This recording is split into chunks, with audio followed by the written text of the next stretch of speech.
All right. So we are back tonight with hopefully the final part of what will be this run through Metroid Prime 4. So my end goal here is I want to break my existing record for clear time. This is based off of in-game time, not anything else.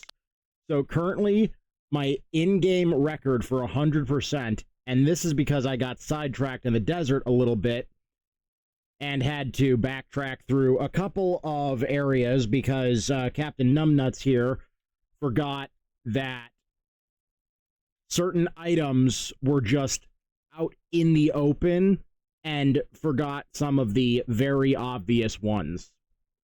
So my record currently is 11 hours and 27 minutes of in-game time, which is substantially improved from my original playtime, where I missed several scans that were critical and could not be obtained, and was just shy of 18 hours. So we are very much on track to break my record right now, as we are currently sitting very pretty at all of these new improvements. And on the topic of improvements, you might notice that the avatar is turned off for right now, and a new feed has taken its place in the lower right. Well, this feed is something I've been experimenting with, and this is my printer currently working on a rather large project at the moment. So I figured I'd have this going, so at the very least, if the gameplay wasn't entertaining, people who have never seen how 3D printers work or were curious about just seeing them in action, if they were on the fence about maybe getting one, they can see how this one's working.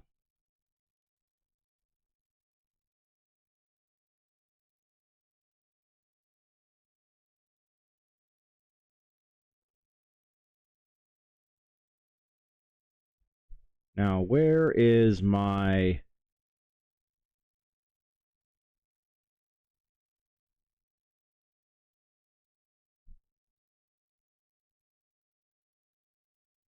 Oops.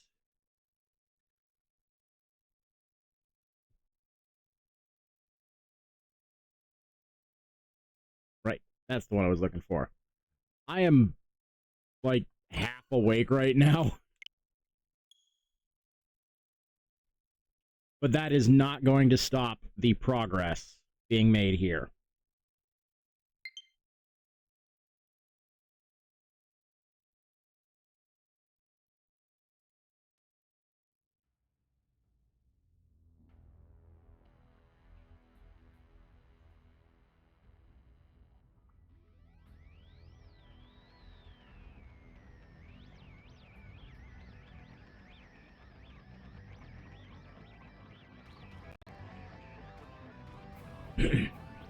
And then recently,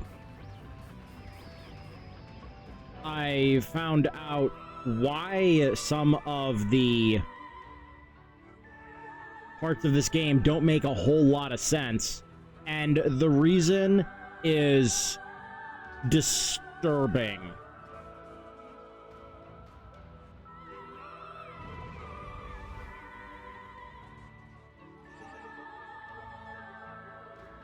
Oh, we are on track for one hell of a record break if I can keep up this pace. Look at that. We are over 8 hours ahead of my record right now.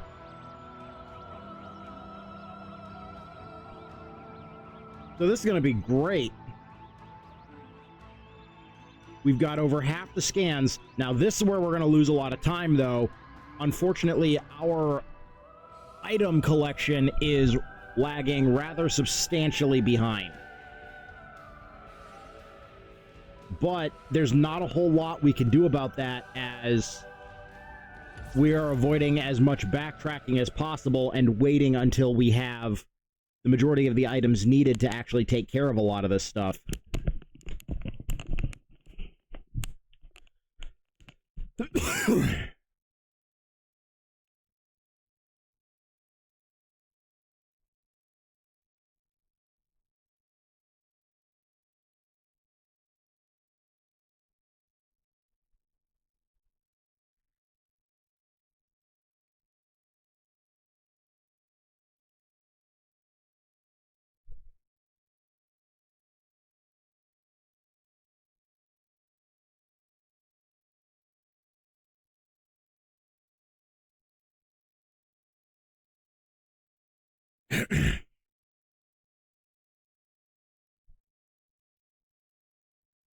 For those who might be joining and see the feed for the printer in the lower right, don't worry, that's not you lagging or anything like that. That's just how the printer's video feed operates, as it doesn't have a one-to-one camera, so it's always offset. Plus, at the other end of it, the printer actually prints so damn fast that if it was to capture in full speed, it would probably be just as blurry.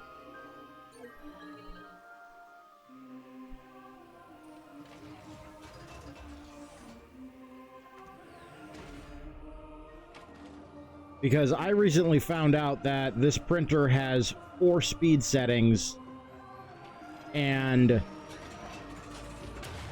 I've only ever been using the 1. And there are 2 that are higher, and honestly, I'm scared that if I use the highest speed setting, it might actually shake the desk that it's on apart.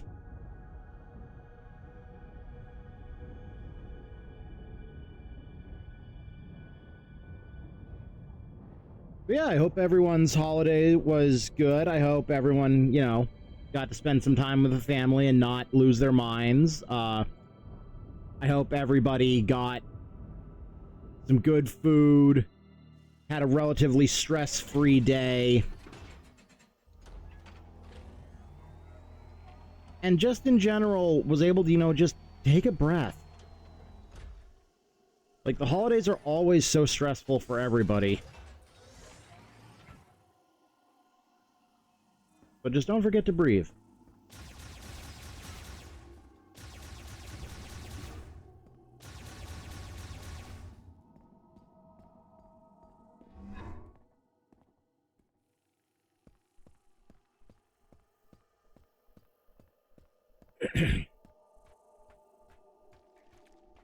And right now, we have finally acquired our fire shot, along with as much ammo as we can have at this point before we can get into the next area.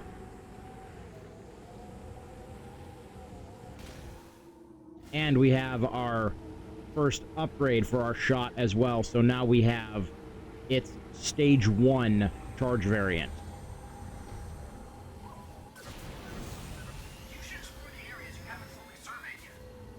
Yes, Nerdicus, I'm aware we need to go and survey the mountain. Hello!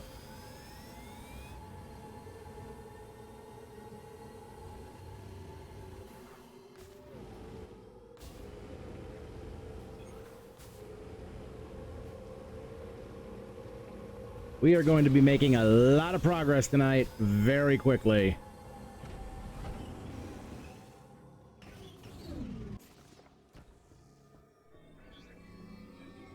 Oh, yes. You'll be pleased to know that your file is going to be breaking my speed record by a considerable amount if we can keep pace.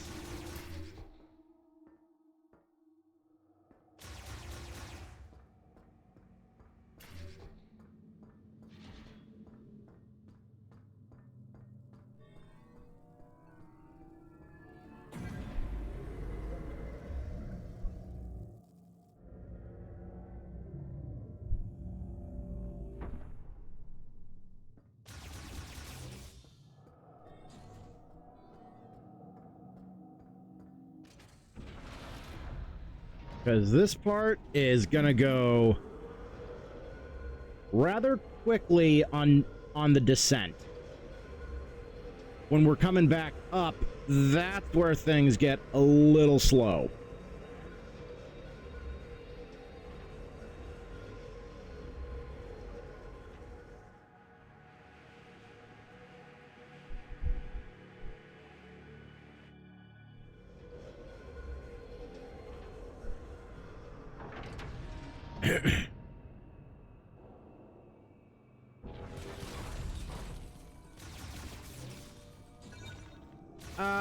Probably here in a while, just working on this first, because, well,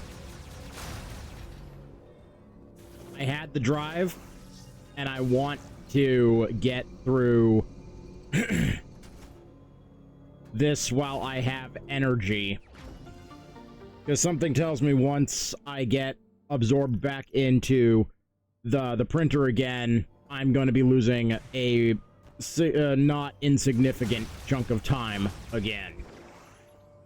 Because each one of these panels that I'm making takes about 5 hours.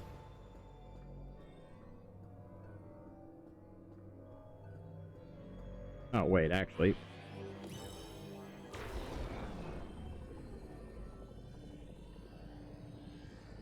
Make our life a little bit easier here and open the door.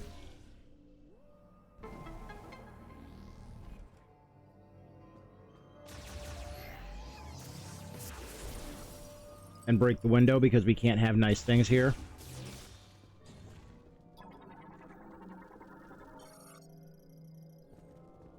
Get that scan.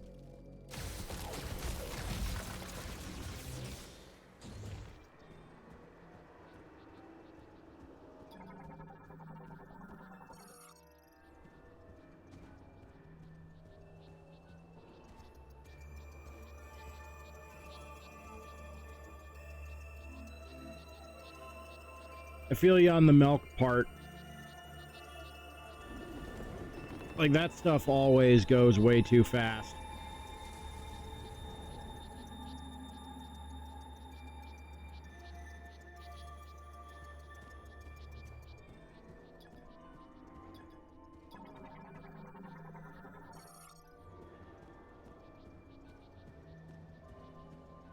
I wish we had the thunder shot early on our first go through here, so that way I could activate all these scout drones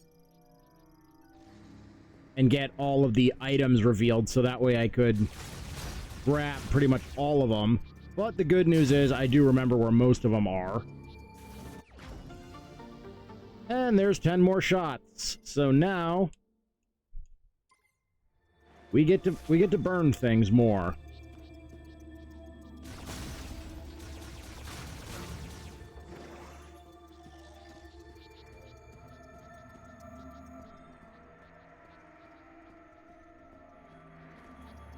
And this is one of the most important scans in the game right here, because this enemy type only shows up in this one spot for this one fight.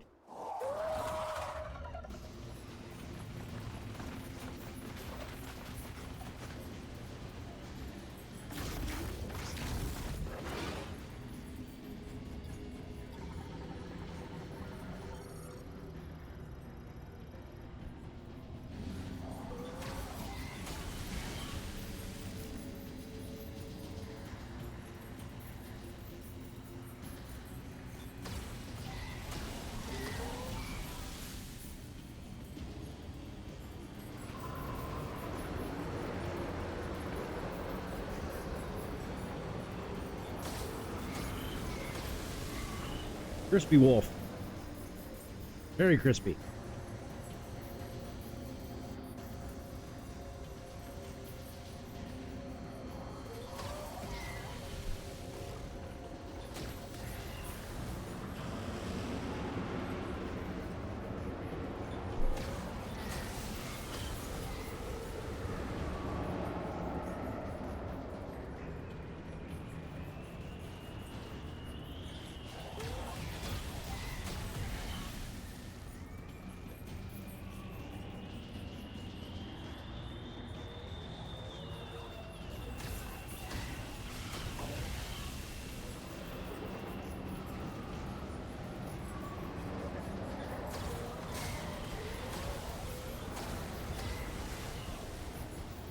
Like, this whole fight is an interesting premise, but it is not original. This is actually largely reused, as the second boss in the first Metroid Prime game uses a similar mechanic involving war wasps that will circle around you as you're fighting this boss over basically an acid pool and try to knock you into the acid. Now, on the GameCube version, it's nauseating as all hell because tank control.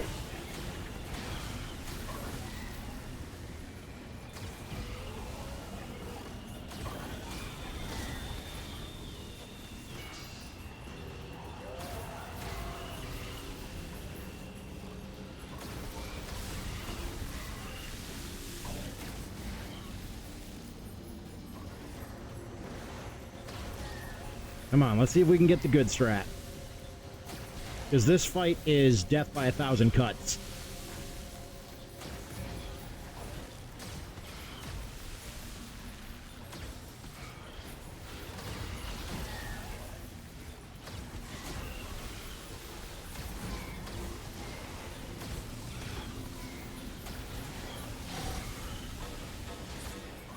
Oh, not good.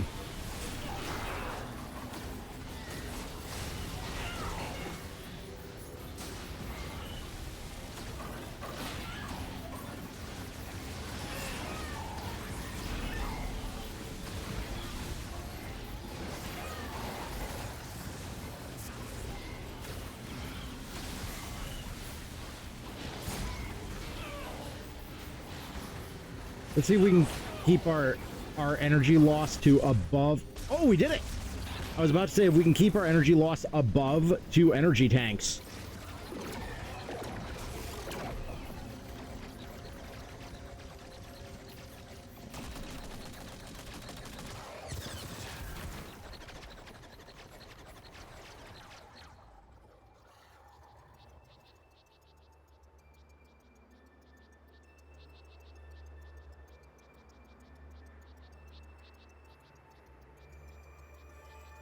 Okay, so that's already a new record right there for that fight.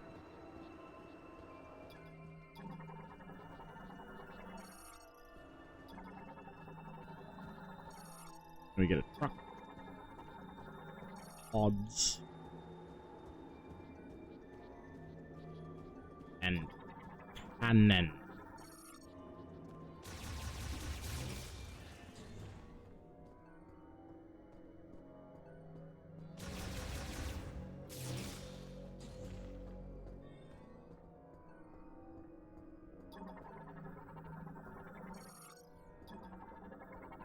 May as well grab these scans, even though they're pointless.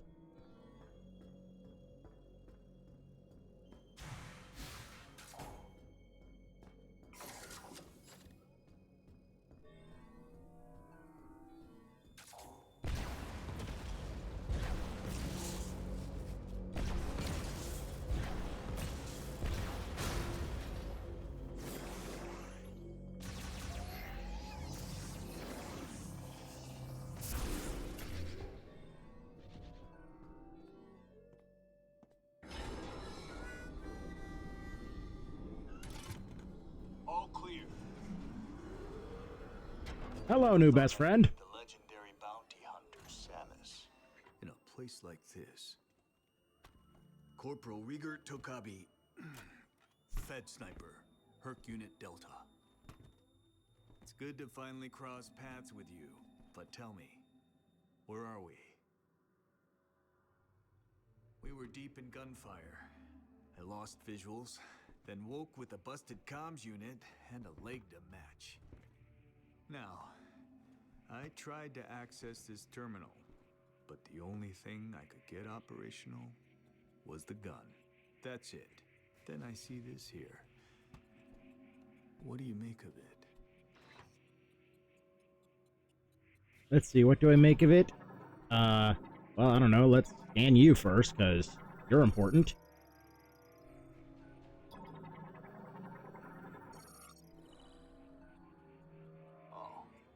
You were able to activate this. A map of the facility, but it's corrupted. Ah, you want to go there.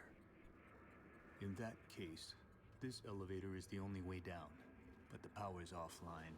One moment. There. That must be the generator room. I think we can bring it back to life. Oh. All right. You have the map. I'm no good with this leg, so I'll have to keep Looks an like eye on your printer. feet here. Luck be with you. Keeps turning the feed off.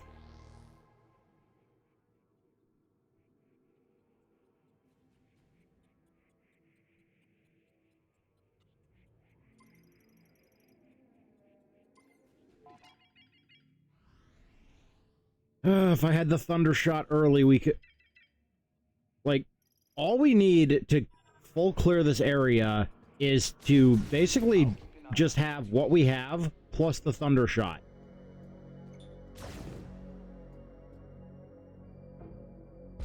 Boop. Whee!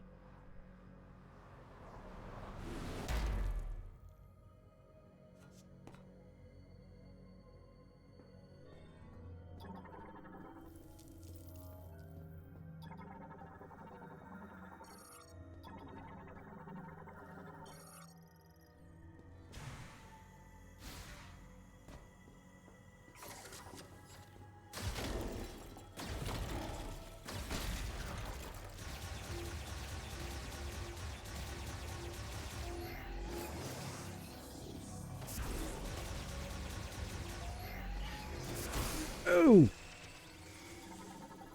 No! Yes!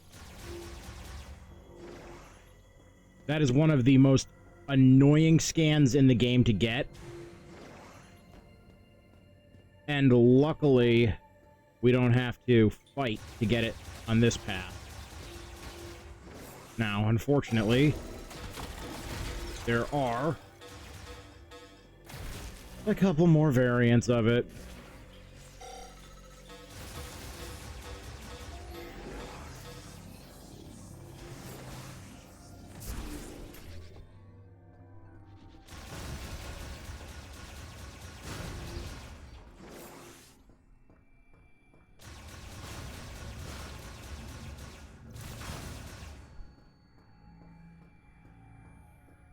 And we'll just go this part over. Yeah.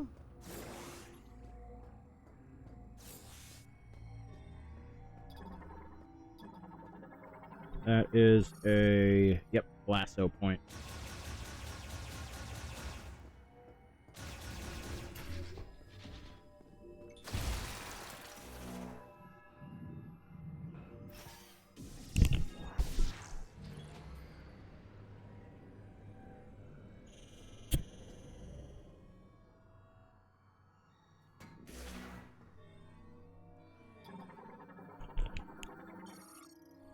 And lore.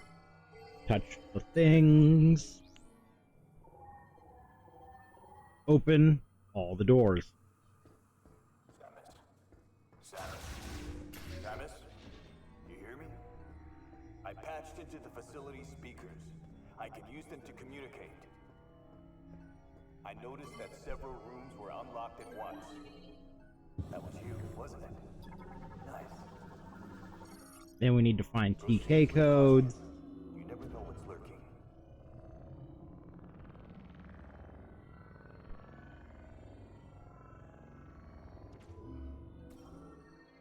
There's our first one. And here's the thing, they actually made the codes so you can't skip this section. Like, unless there's a exploitable hole in the barrier, you can't skip this section, which kind of sucks. Grab this lore entry here. Touch all the doors.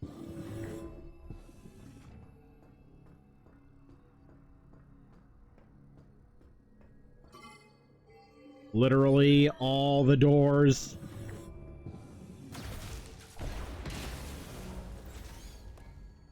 Get rejected by a hole. Knife.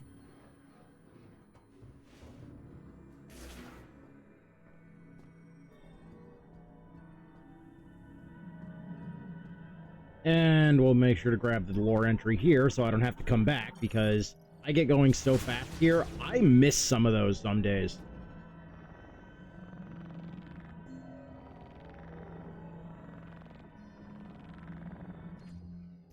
Open the Psychic Vault.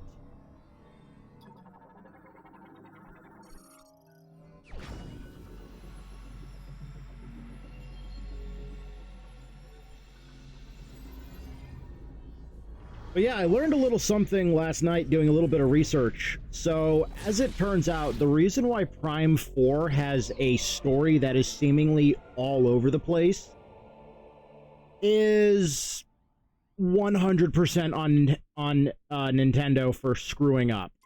So, the original version of this game apparently was being developed by Bandai Namco, and they had invested a not insignificant amount of money into it.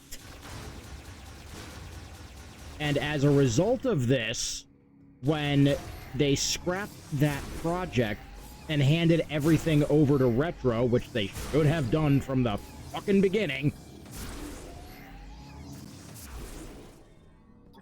they were already effectively starting with being over budget.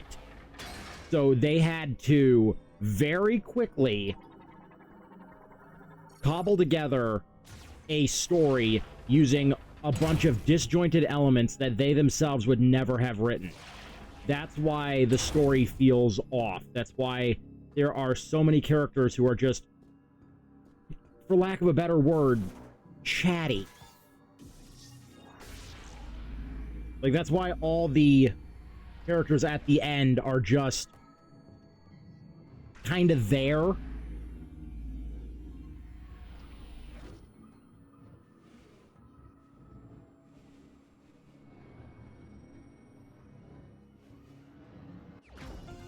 So yeah, we can't blame Retro for a bad game. They were salvaging things the best they possibly can. We can, however, blame Nintendo for once again shooting themselves in the foot.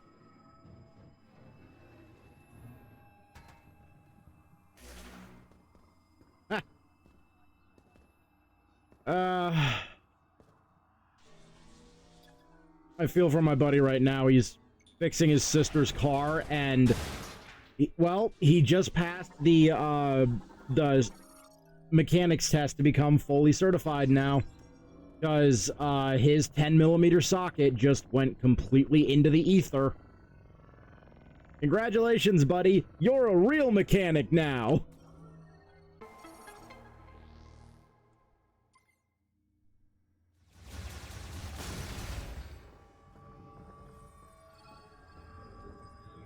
I forgot to open that door, but I got everything from that room, so it's fine.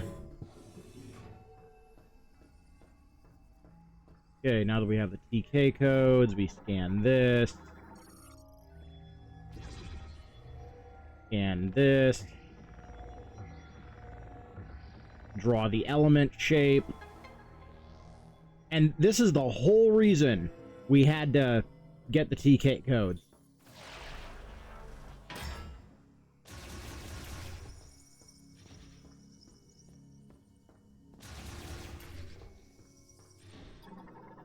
Update our map.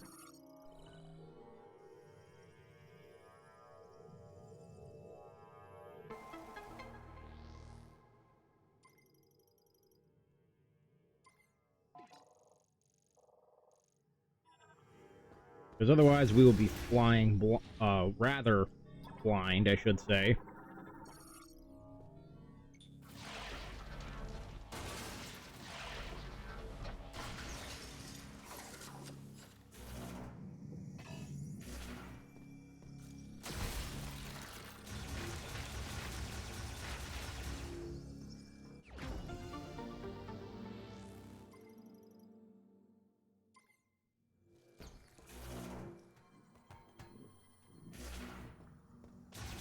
That takes care of our first easy missile expansion here.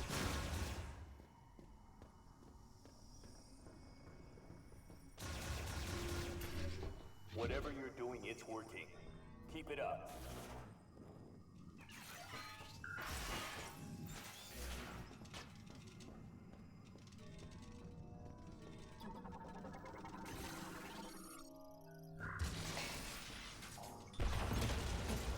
Buddy,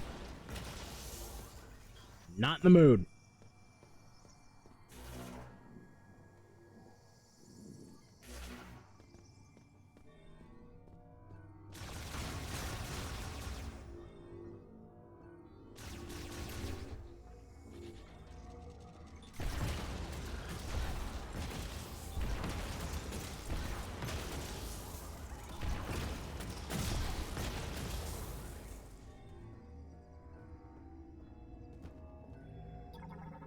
That should be our second piece of lore here. This save station.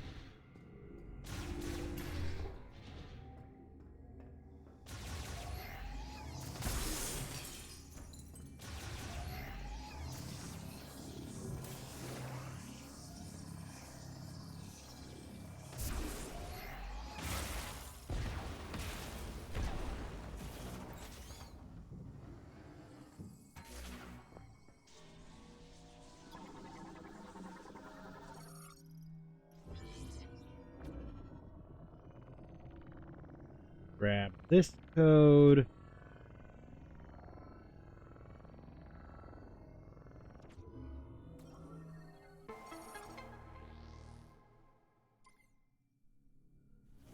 I certainly hope you're not undoing any of the work I did to help you fix it.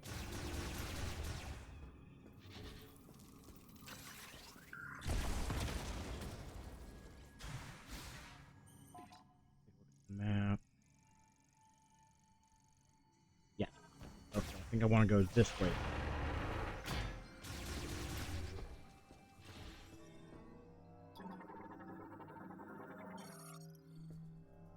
This file, ignore the rest.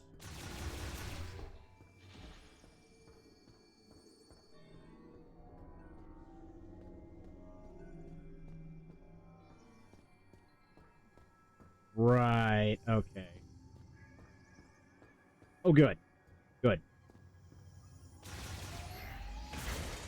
I would be rather perturbed if I had to fix it again.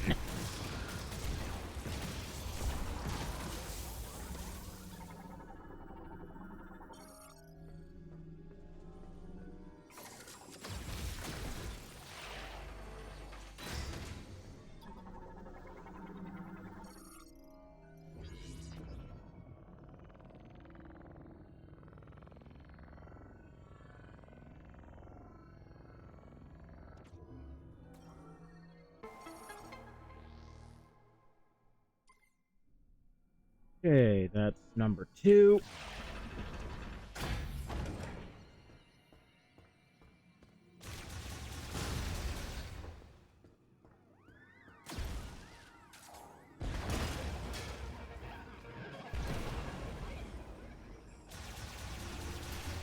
Then always remember to say screw that pod in particular.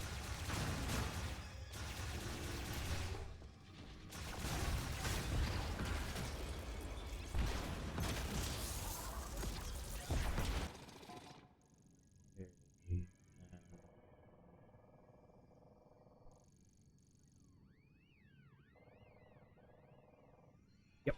Okay. Then I head this way.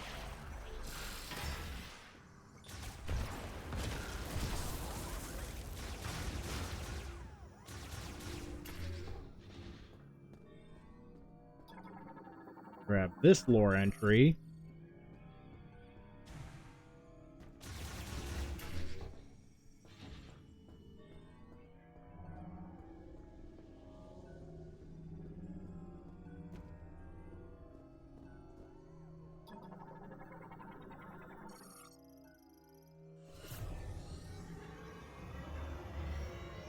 My God. They invented the probulator.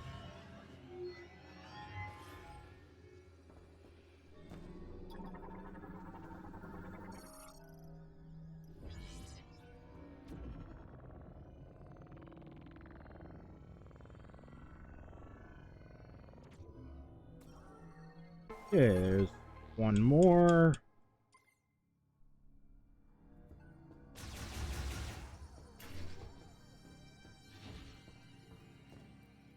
And then we'll open this, and I can't remember if there's another lore entry here. But we can get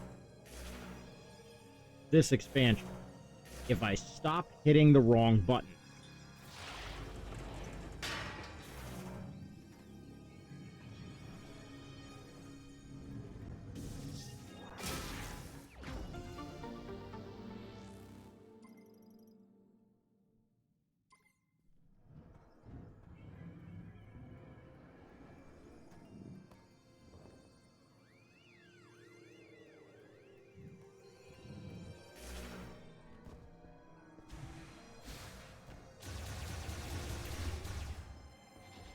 Apparently so.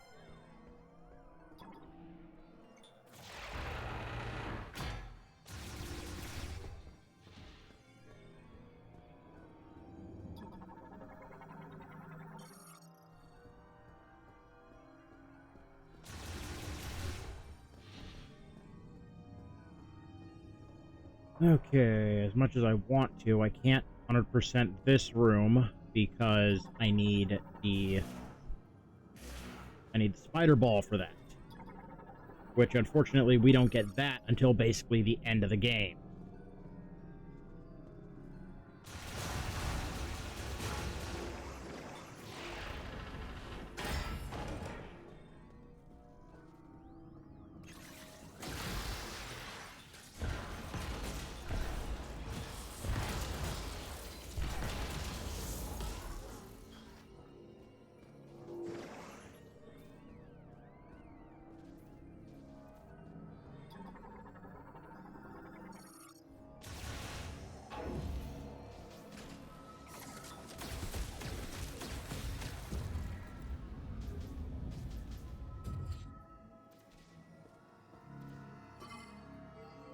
Come here and grab our last code from a corpse.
And then I go this way, activate the scan. It's time for me to enter another element.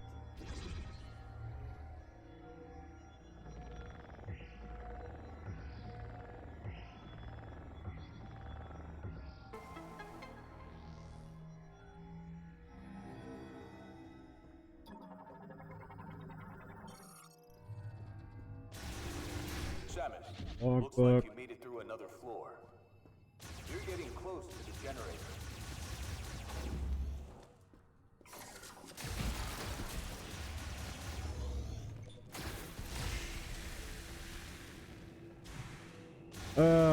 I love and hate this part. Because this is a great cinematic piece, but the gimmick here is just a nuisance.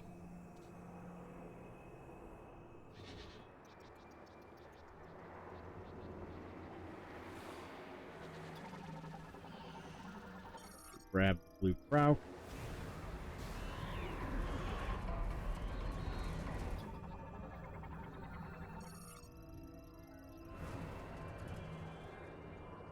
Hey, run.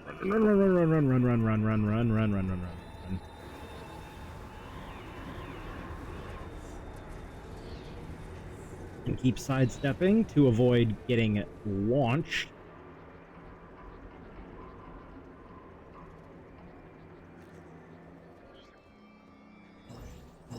Activate that grapple point.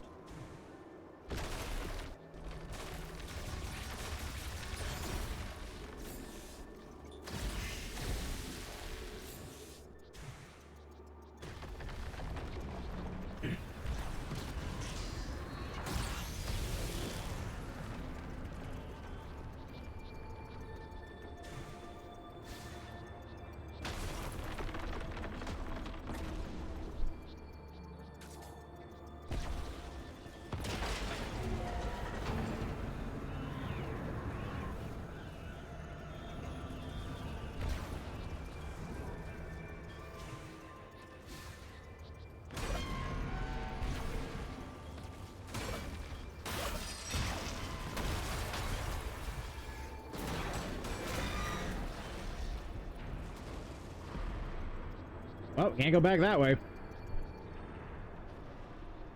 Luckily, we have an elevator.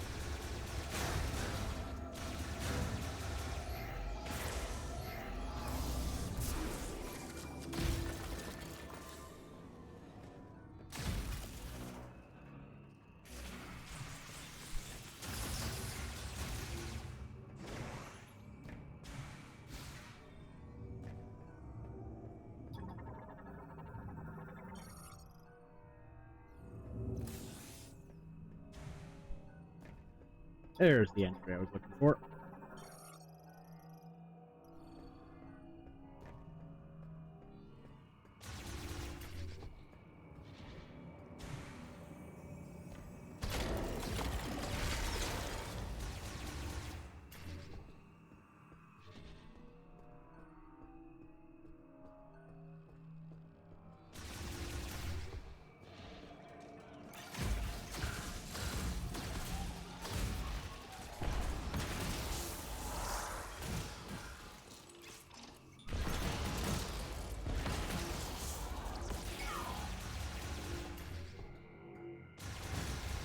Save station if charge. Probably be on the way up.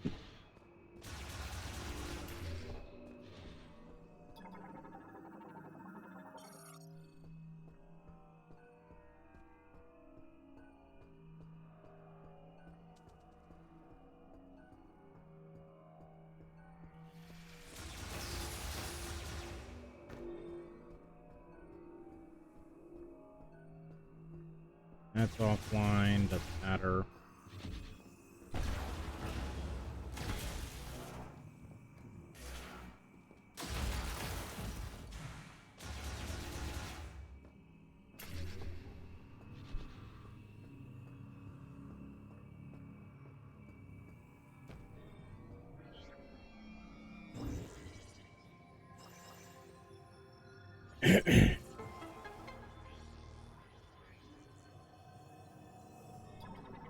Activate this for the future.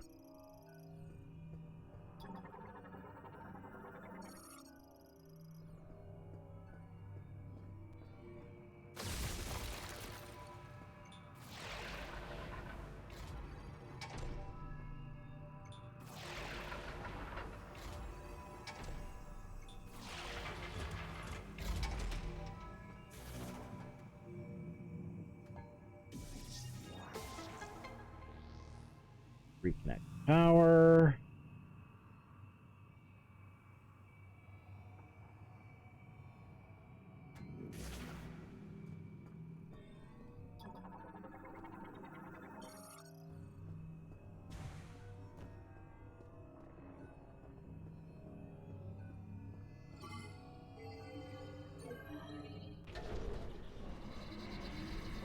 And now it's time to play a game of Steer the Bullet.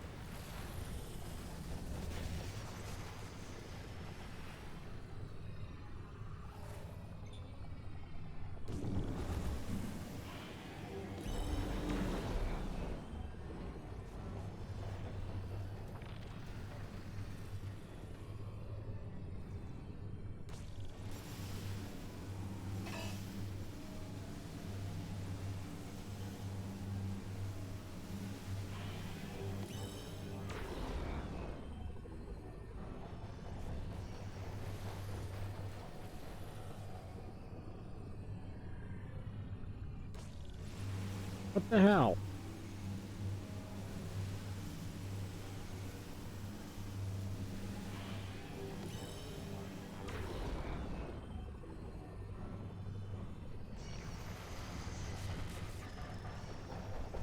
I've never had to do multiple passes at this one before.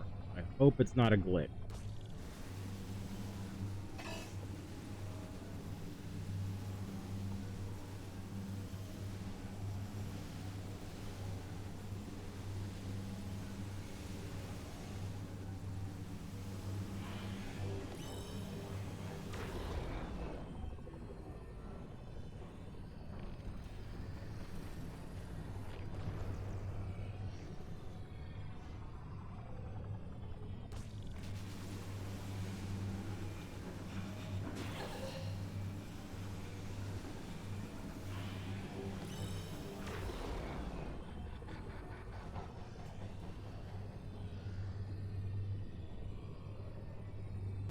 Okay, that was weird.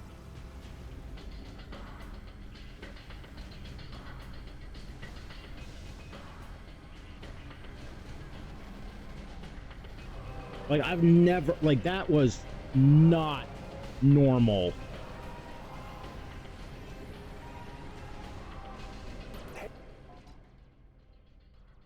Also, give me one moment. I need to use the restroom, and I will be right back.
Okay, apologies for that.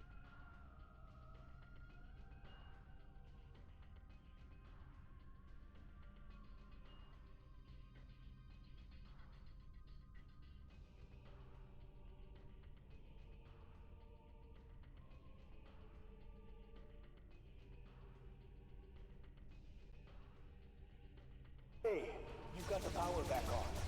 Rendezvous up top and we'll talk next step. I forgot something very important here. I was so tilted from the glitch, I forgot to go grab a very useful item.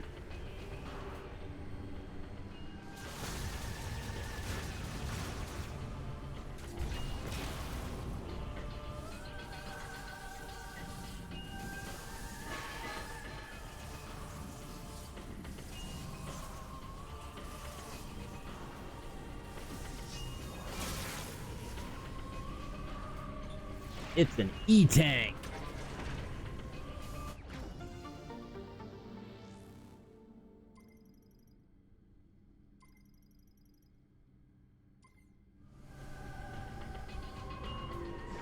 Because, boy, howdy, we are going to need that going forward.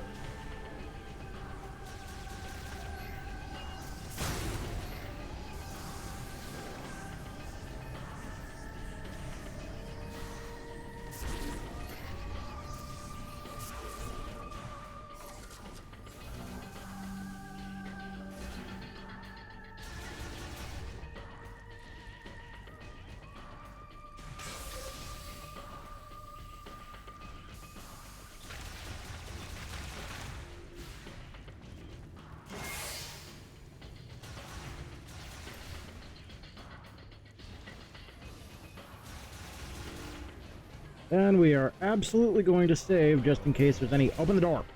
Any, bullshit that will happen.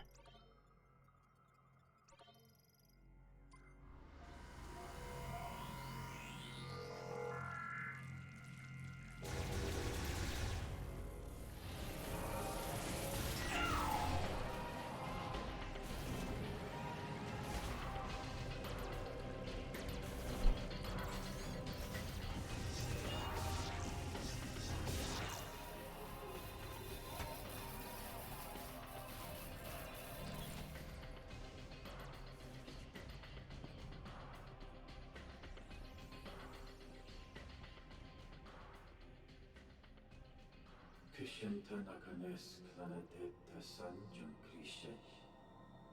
Etali chan nakanen. Etali asnitik echulet salan. Chasanel tendanak lakash. Andelina senetel sajakisanet. Ash.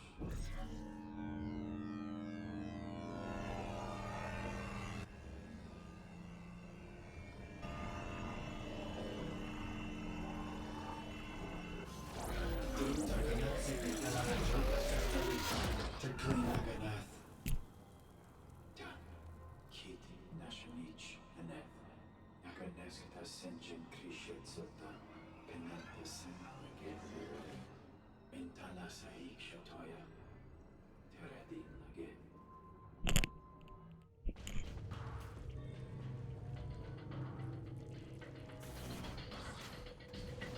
Okay, now we've got the tubes unlocked, so we can get through the facility a little bit faster, which is convenient because this is the only way to move through the facility now.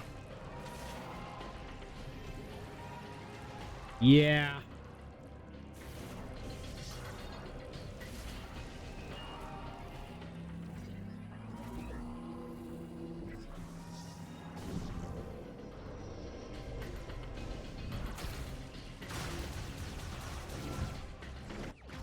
Get more ammo.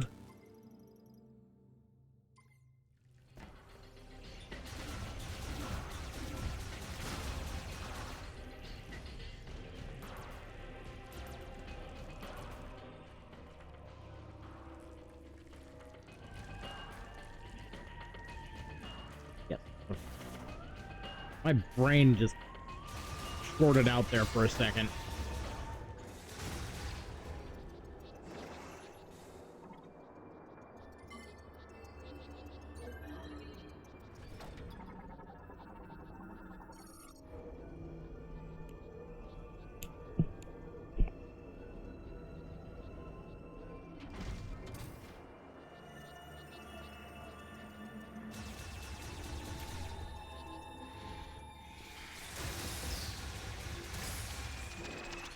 And speaking of brains and shorting out, so as I mentioned as I was talking about in the previous stream with the whole Jake Paul boxing situation, yeah, apparently the damage was so severe he's being forced into retirement now.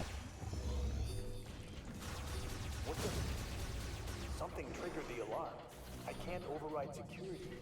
Like, his jaw is completely obliterated. Any impact after the reconstruction that it went under will be basically, he will lose the ability to eat anything solid.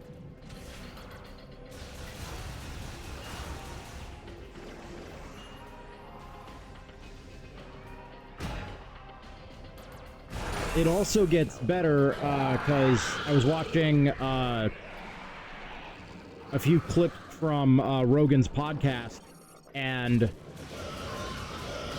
so apparently at the start, before the match even began, apparently Jake tried bribing Anthony to basically throw the match and let Jake win. So, I'm beginning to think this plays a little bit of credibility into the part where, you know, his fights were relatively, you know, fixed.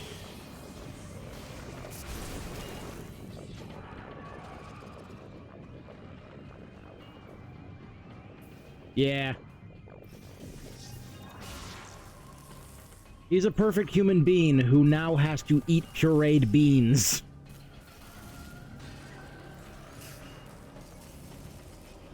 And not even beans on toast. Just pureed beans.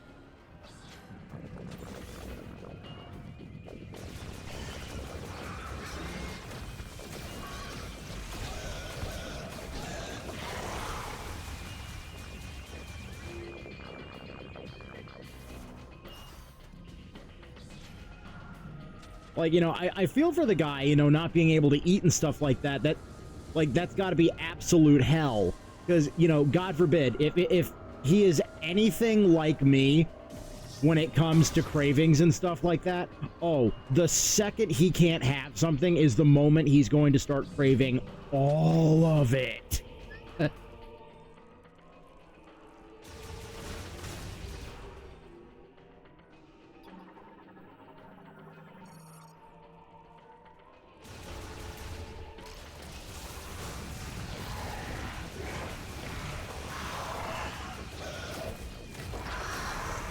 But yeah, no, it absolutely was his fault. Like,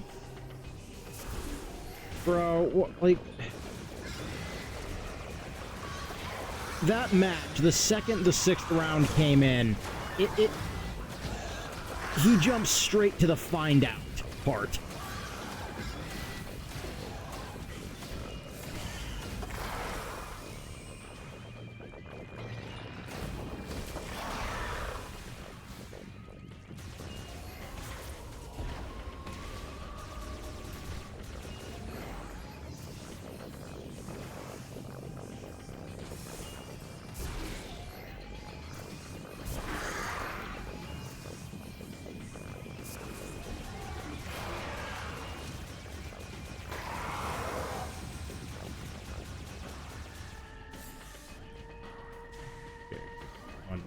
In here.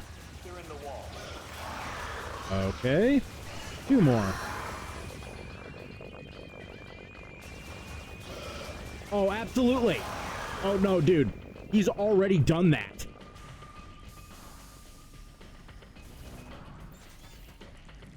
Like, his ego literally would not allow him to accept defeat. Or in his case, fucking brutality. And yeah, to an extent, like, now understand, I don't follow Tate either. Like, I try not to. Like, he's got a couple, like, when it comes to like the common sense and stuff like that, he does have some, you know, Tate does have some interesting points on all that. But like, a lot of the stuff that he says basically boils down to his ego has overridden his id.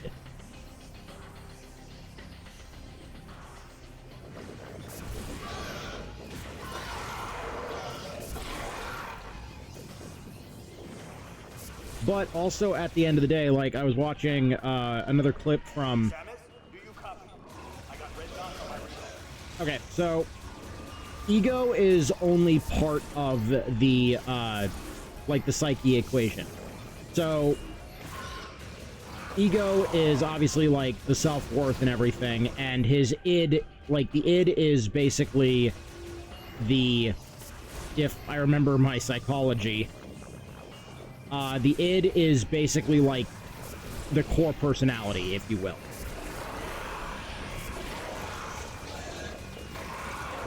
Like, if ego is emotion, id is logic.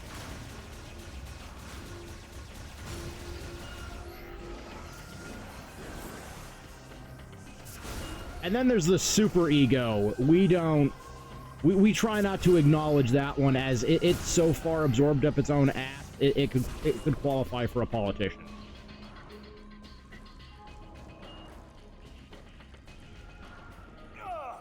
They're coming for me. Going off comms. Just let me out.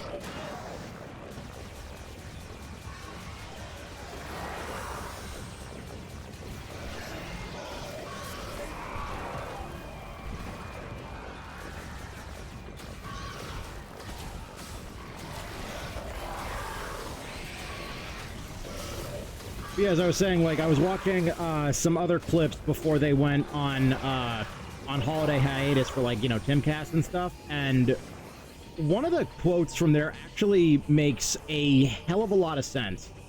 So, after you reach a certain threshold for success, like, when it comes to, like, earning, you know, income and stuff like that, after you exceed a certain point, you're no longer concerned with earning more. Your general concern becomes, like, finding a decent stake, you know, like, using it effectively. Like, you're so bored that you're trying to find new ways just to spend the stuff that you busted your ass for. Or in, you know, some people's cases, their face.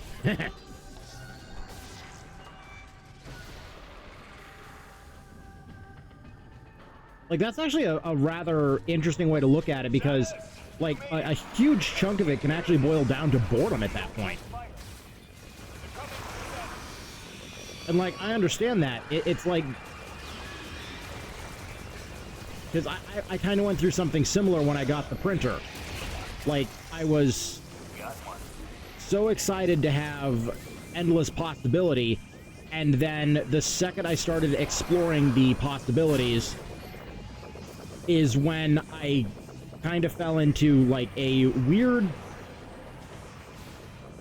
Like, I don't want to say depression, but, like, that's the only way that, like, kind of... Like, I guess my creativity in it got lethargic.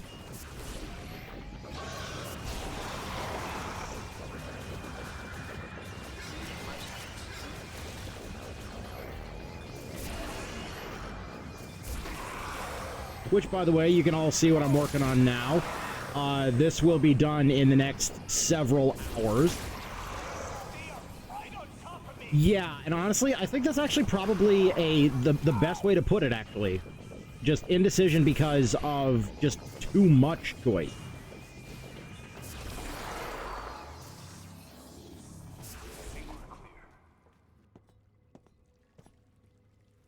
Because at the beginning, you know, like, one of the reasons I got the new printer was I wanted to make things for everybody for Christmas and stuff like that. You know, especially, you know, locals who were helping me out and everything. And I had, you know, this big grandiose plan and design all set up so that way I could make something really fucking cool for them, as it was a transforming deck box, effectively, that could also potentially double as maybe even like a toolbox or like model holder for certain scale high grades and stuff like that. But it didn't turn out because I couldn't even get the first plate to print. So I'm going to be trying to redesign the system just a little bit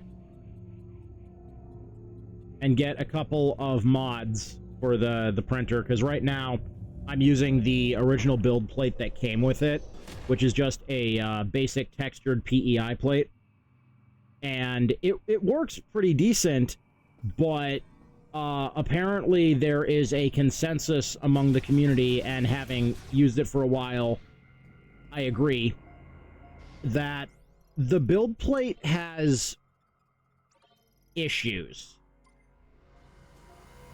And a lot of them largely stem to the fact that if it's not the correct temperature, or even worse, too hot. Like, if it's too hot or too cold, the material doesn't want to cling. And if it's anything, like the material is slightly too moist, it also doesn't want to cling. So I've been going through, effectively tearing my hair out, trying to get it to work and stop fighting me, and my material choice that I went with, because I was like, okay, you know what, bamboo's material, surely, you know, the stuff that they make for their own machines would be, you know, fairly decent, right? Well, yes and no. Happy hunting.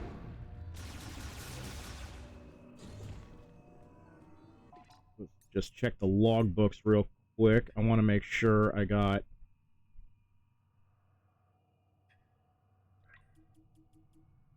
Okay, and these 4, I believe, are at the...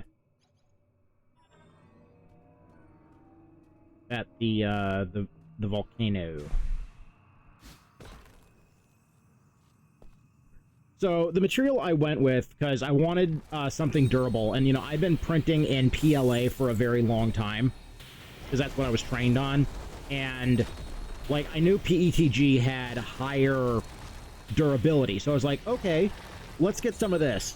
Well, I didn't understand at the time that there is a substantial difference in the materials outside of durability. And so PETG has to be dried. Even if, like, you know, you would think living in a desert, by the way, that the material would already be fairly dry. Like, by the time it gets to me, or even from the factory and stuff like that. Yeah,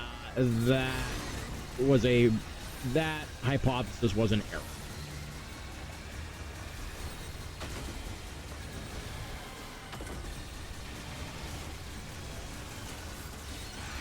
Which explains all the problems I was having. Or a good chunk of them. Come on, buddy. Come on.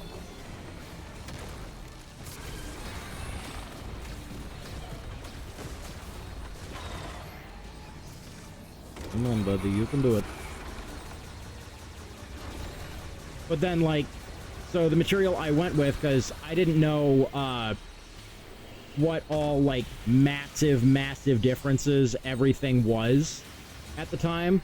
And so I went with an HF variant, which is apparently high flow. Just because that's, you know, something that the printer supports. If you have the right nozzle, that is. Well, as I found out after talking with some of the community members, apparently the HF variant of the material I went with offers no structural reinforcement or really any noticeable quality improvement over just printing in PLA. In fact, the material I went with actually suffers from poor bed adhesion, as it's meant for rapid prototyping. So I'm trying to use up all that material as quick as I can, because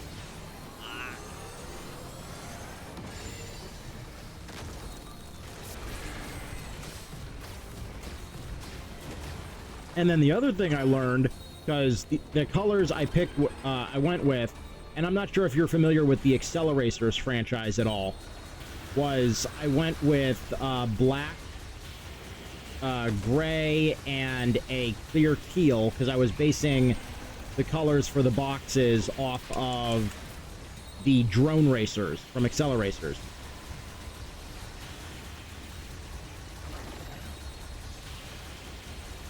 And I kind of learned quickly that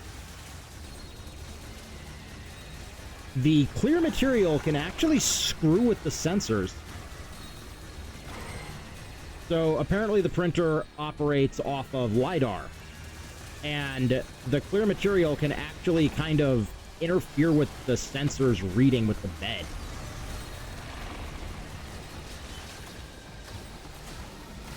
Like, this is the kind of stuff I say, like, I'm coming from the 3D printing Stone Age into the modern age, and it is a freaking trip and a half, man. Oh yeah, no, dude, like, World Race and Acceleracers was amazing.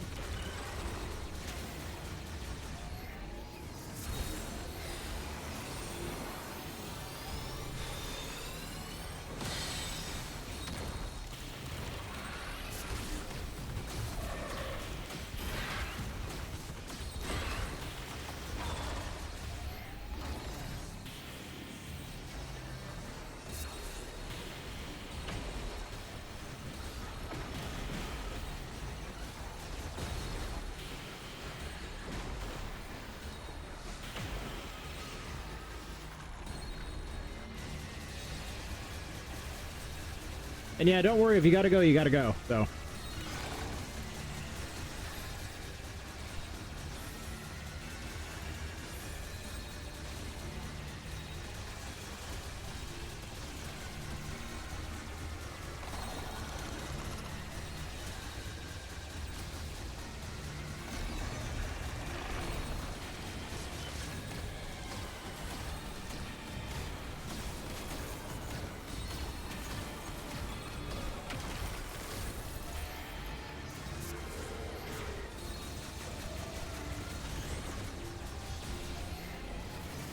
Like, honestly, they just put out a couple of Hot Wheels Transformer crossovers, and one of them couldn't be more iconic if it tried, because the first one they made was Twin Mill.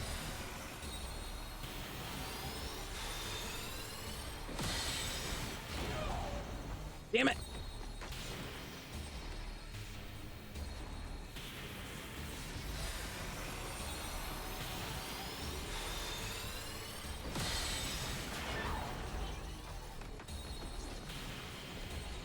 Come on. Focus.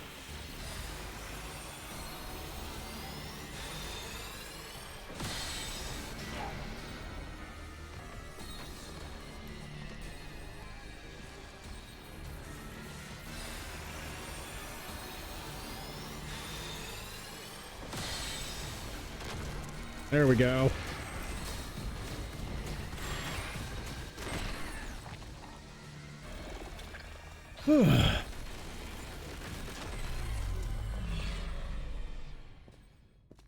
Yeah, as I was saying, so they put out Twin Mill and Bone Shaker, I believe, was the other one that they put out for the crossover. And now a part of me wants them to do the entire Highway 35 lineup if they can.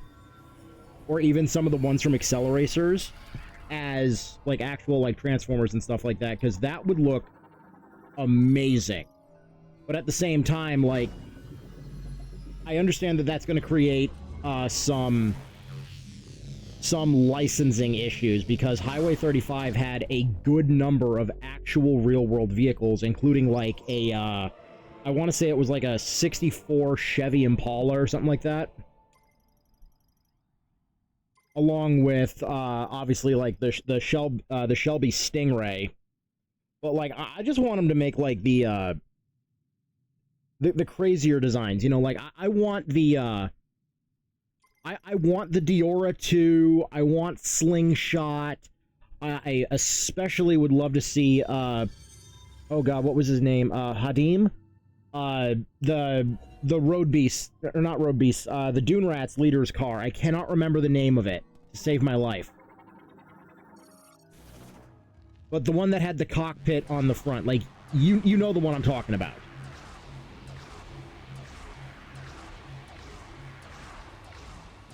Like, there are some extremely iconic cars that were featured in the Highway 35 movie that would make amazing figures.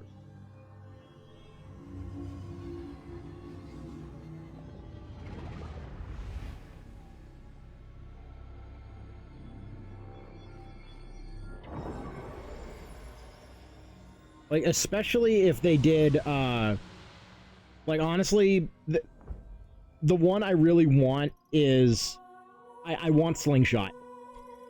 Like, I want Slingshot done up, and they can do 2 different color variations on that one if they want. They can do the street breed version, or they could do the, what was it, Z56 or something like that? The black and red color variation where he's undercover.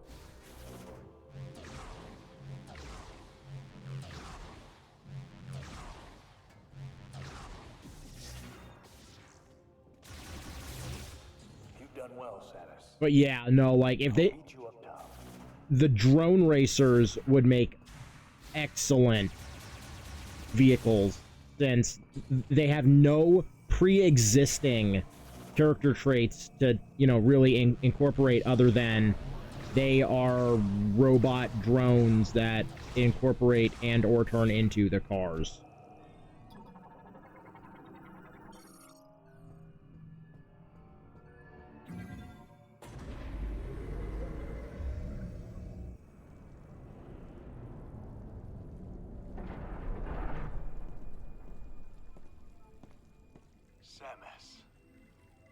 Looks like you got what you came for. A message came through the station radio while you were gone. Oh yeah, no, like honestly, oh, here's another one. Like this is completely left field, and also this goes, you know, this goes to show you how freaking old I am. So early 2000s, around the time Transformers Armada was airing, so it's been a hot minute. There was a subline of Hot Wheels that came out that they tried making into like some kind of animation, but it unfortunately never made it any further than the promotional VHS. And you can find it over on YouTube, by the way. Like the short is all the way up online, and it has been forever.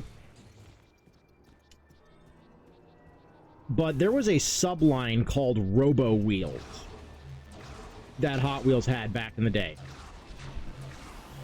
And, like, they were regular-sized Hot Wheels cars, largely, that had robotic elements and figures to them with armor panels that would go over, like, you know, peg onto them. It wasn't the most secure system in the world, and unfortunately, due to the size of the actual bot figures, the pegs on them that were, you know, the ball sockets for keeping the arms and legs attached, well, unfortunately, those could and often did suffer from being extremely brittle. However, they have a chance to actually bring back some of the Robo Wheels designs if they continue the collaboration with Hasbro and Takara. And honestly, I think that would probably work out for the best, because if you go and watch the short, the weapons that they were using were effectively like handheld or at the very least like side mounted, whereas on the original Robo Wheels toys, it became a choice. So you could attach the weapons, but in order to attach them, you had to remove the armor panels that would allow the vehicles to, you know, transform. And when they transformed and stuff like that, the base plate for the car, which was where all the die-cast was, because yes, these were die-cast figures, by the way. The base plate became a surfboard of sorts for them. So effectively, they were riding their entire car base as like a hoverboard. Or world's loudest skateboard.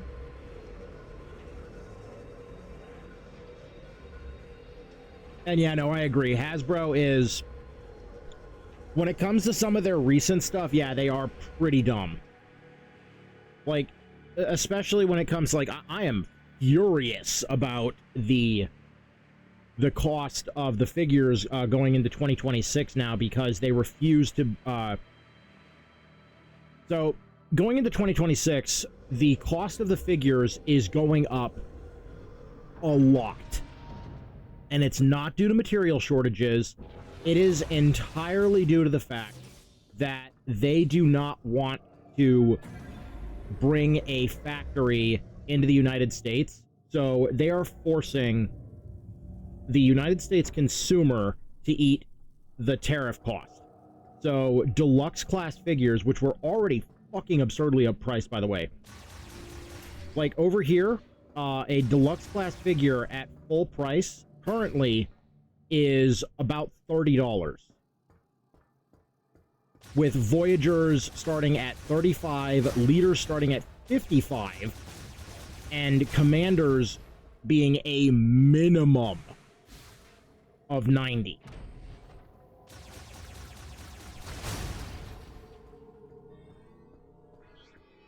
Back to this. And then Titan. Well, Titan is a price point that kind of jumps around a bit, so.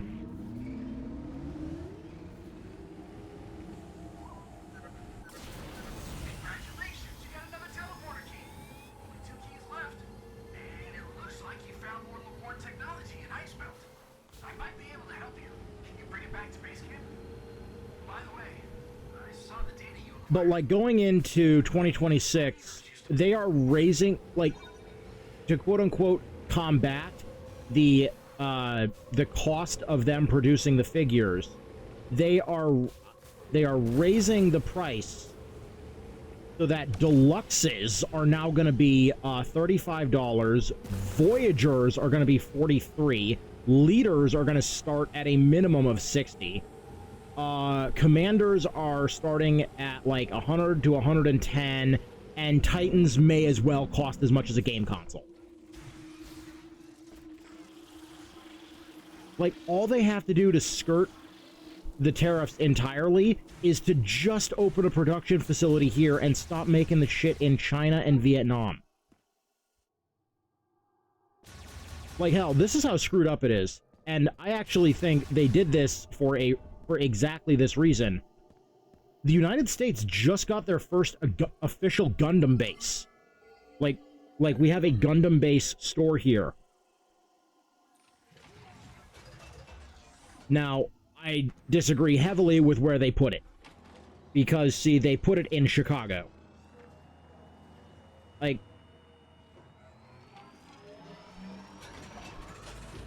Chicago is one of the crime capitals of America, so it makes, like, I understand that it's...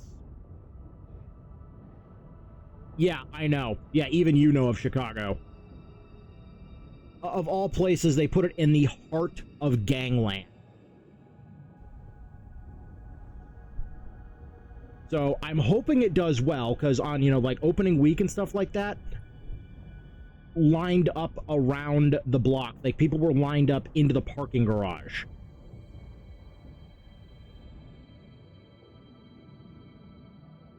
So I'm really hoping it does well, because if it does good enough and nothing happens, you know, negatively, I should say, then it would encourage them to open more. Personally, I'd like them to open, you know, more across the region. They started with the Midwest. I want them to come out west first, next, I should say, and not go to California, because, like, California is where the distribution headquarters is for, formerly they were known as Bluefin, and now I think they are, like, they got merged in with Bandai Namco and during the merger, and I can't remember what their name is right now. I think it's like Bandai Namco Entertainment Distribution or something.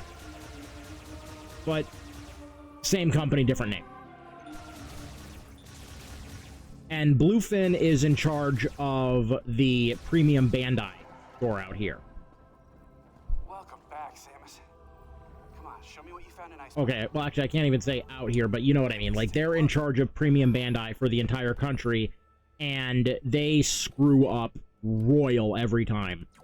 One of my first orders that I placed through premium Bandai, they sent, like, it was, you know, $200-300 worth of stuff, and they sent me the entire order in a box the size of a mini fridge, but didn't put... Like, what I ordered would not take up anywhere near that size. It was maybe a third of the way filled, and instead of putting, like, packing peanuts or, you know, bubble wrap or anything like that, they put a single piece of tissue paper in there, and everything on all sides had a 1.5 foot of bounce space. And a lot of the boxes came heavily dinged because of that. And apparently, I ended up getting off lucky because of that. Because some of the other people in the local builders community out here, one of them, their box arrived with a hole the size of a railroad spike going clean through the box. And yeah, it was damaged. You can freeze living organisms to stop their movement. And you should be able to use it on high temperature objects like magma to freeze it for a short period of time by lowering its surface temperature. If you find anything else, bring it in. So, like, if I can, because the bulk of the stuff I picked up from the Gundam base event that they, or from the premium Bandai event that they did, was Gundam based stuff. Like, you know, it was certain clear kits, you know, certain Gundam base exclusives. And I gotta say, like, if you're gonna pick up one thing from the Gundam base exclusives, there actually is one that I can highly recommend if you know, if you can find it. And that is the... Actually, I don't even know if it was Gundam base exclusive at this point. It may have been, Oh, wait, it was Expo. Never mind, it was Expo. But point still makes itself. If you can get your hands on it, the clear version of the Master Grade Alex 2.0, oh my god, it's amazing.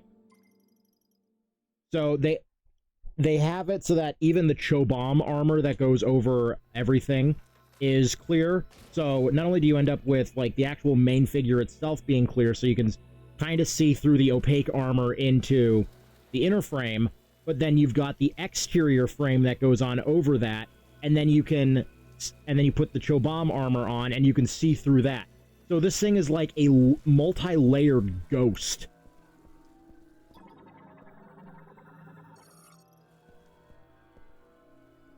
Like, it looks really good in person. But I understand, you know, clear kits aren't for everybody. Like, I also picked up, from that order, I still remember it because I blew through the assembly process in a couple days. I picked up the clear version of the HG Granddaddy Revive, along with the metallic version. And honestly, between the two, I really gotta say the metallic version looks really good. But also, I think I just went with that so that way I would have almost every version of the high-grade RX-78 Revive. And, oh yeah, no, I agree with you on that. I want them to revisit a lot of the older stuff. Like, there are a lot of older kits that are begging for a Revive or a 2.0, or hell, even a 1.5, like they did with, like, the Rick Diaz, for example. And then made it premium Bandai for no fucking reason. Like, they did the exact same thing with the new Hyzak, by the way.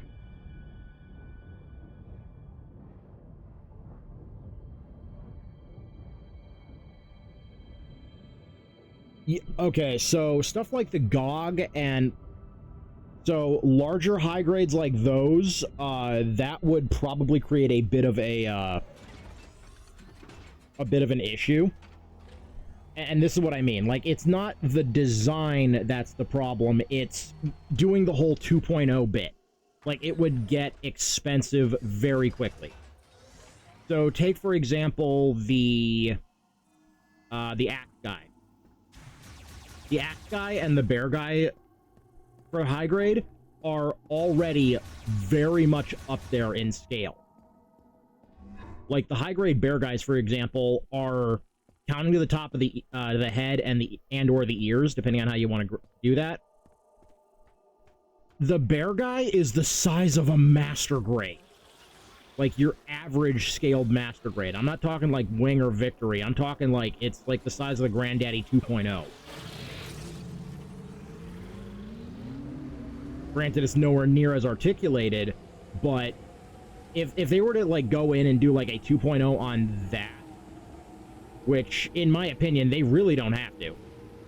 If they were to go through and do something like that, then there would be a considerable number of extra trays that would have to be incorporated. And I feel like that would just drive the cost up and ruin some of the, let's just say, quirks and benefits of some of the older ones. Now, I do agree, there are a lot of the older ones that very, very much need a touch-up. I personally would like to see a new variation or a quick touch-up on the, let's just say, Zagok.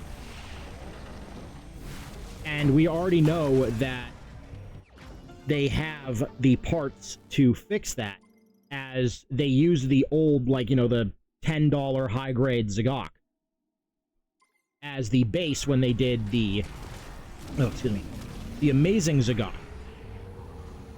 Or Zagok Amazing, or however, whatever fucking name it was given in Build Fighters. And the only change that they made to accommodate the new parts was they changed the torso panel out. Like, the internal, there is a small internal structure for that. Oh, excuse me. Oh, I have no idea where that came from. Ugh. I think I might have inhaled one of my hairs.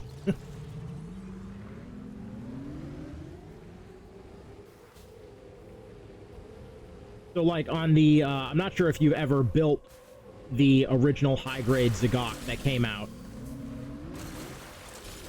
But the entire internal structure was largely ball socket, to its credit. But when they did the Zagok Amazing, or whatever it's called, all of those parts, because of the new weight requirements of the changes in the arms, they had to swap out the internal torso part to change it from a ball socket to, like, reverse ball socket, where the socket was protruding from inside the torso and went into the arm. They changed that, I believe, to a peg style, if my memory is correct. Which did fix a good number of the stability issues, but it did unfortunately still suffer from weak knees, just due to the fact that the Zagok is and will forever be a bendy boy.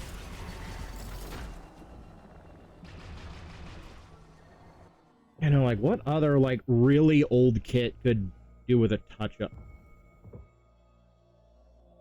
Okay, not counting old SDs. Because if we're counting SDs, then everything before, like, 2004 needs a touch-up. If we're counting, like, SDs and stuff.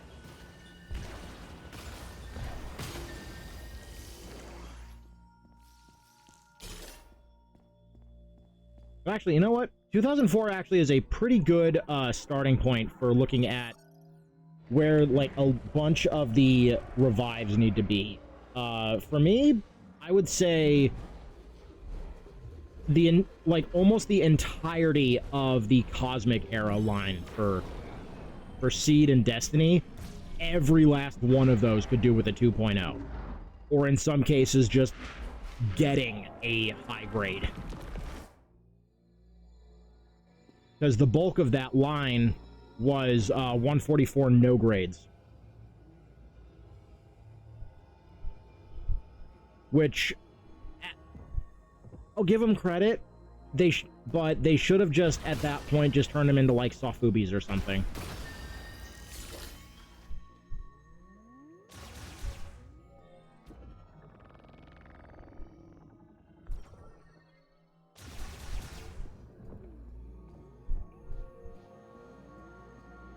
But one kit that I think we can both agree on would benefit from a 2.0 would be if they just did a GM revive.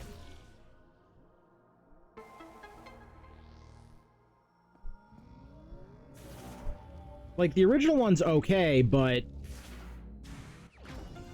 if they did the GM, that would give them a base for so many other variants. Because, like, if you look at what they did with the Zaku, there's technically, like, 3 revives that they made of that thing. And one of them they reused the frame on for a number of other kits. So, the first revision that I am aware of for the Zaku, not counting the original HGUC version, from, like, I want to say, like, 98 or 2001, It was the one that they used for the twin pack version along with Garma's Zaku. The next revision that they did, which basically became the standard for the longest of time, was what they did in the Zaku F2 in Stardust Memory. And what they did was they took that frame and they used that to create the updated version of the Goof Custom along with the Goof Flight type. And that's a fairly decent frame. Like, I have that and I love that frame.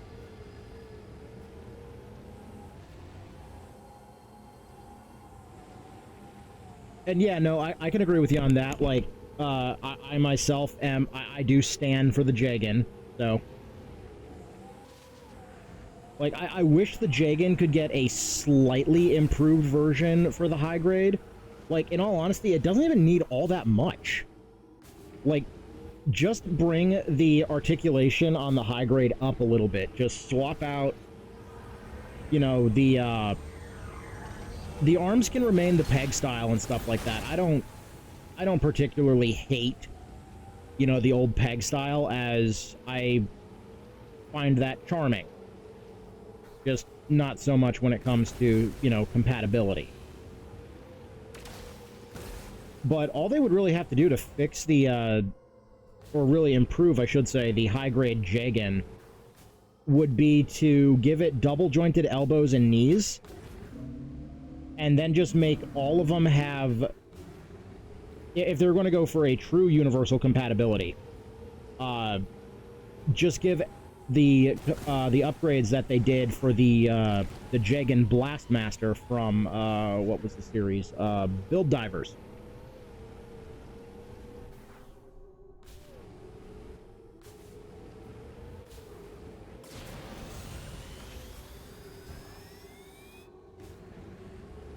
Because the crotch on the Blastmaster, they swapped, like, it was still the same thighs and everything, but they created an internal structure revision that allowed the hips to go from ball socket to standard peg adapter for the 3mm.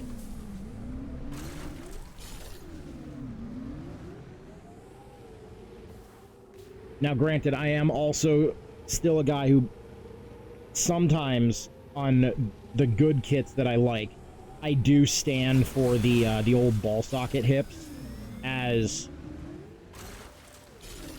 they do provide a fair bit amount more grip than your average, you know, than your average regular polycap now.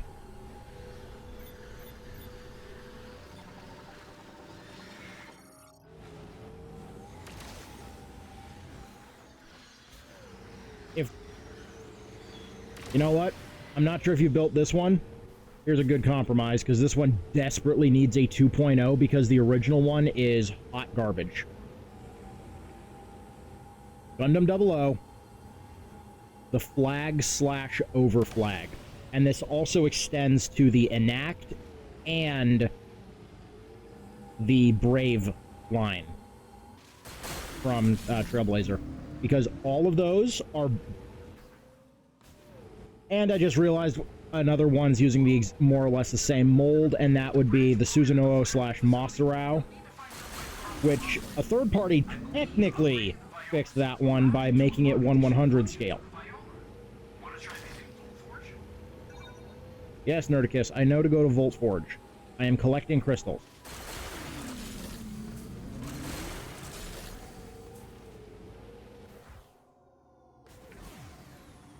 Oh. Yeah, thanks for pointing that out again. Yeah, it keeps shutting down due to inactivity, because the model I have was not, so apparently the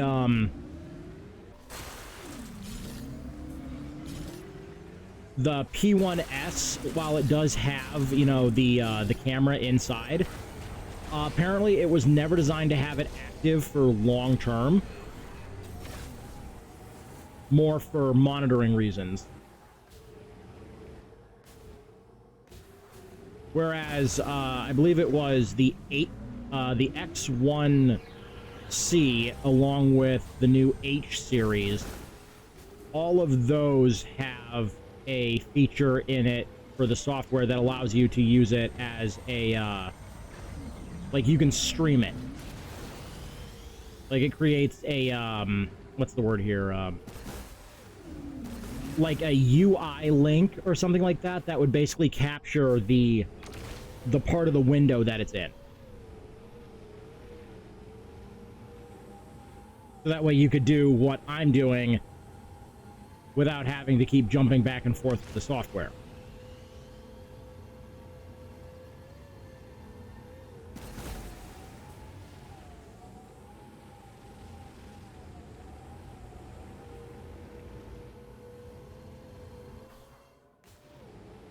But yeah, man, like, so the old flags and stuff like that from 00, they suffer from kind of the same thing as what, and actually a lot of the early 00 stuff suffers from these issues, but the flags in particular suffer from the budget. So the entirety of these models is like 2 or 3 trays of plastic, with the bulk of it being the actual, the actual main body. But they also have another special quirk, and that is, unfortunately, the entirety of the joint structure is using Bandai's ABS plastic formulation. The same plastic that is excessively oily and has bonding issues.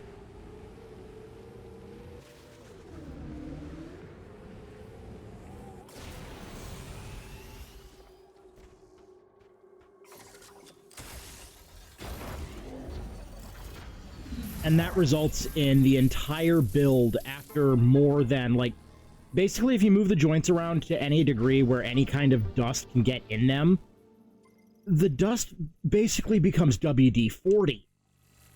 And the entire thing goes from relatively stiff to flaccid in an instant. And that's like that's the only way I can describe the problem with the joint structure on it. Like, aside from the other problem where, it is an anorexic mobile suit.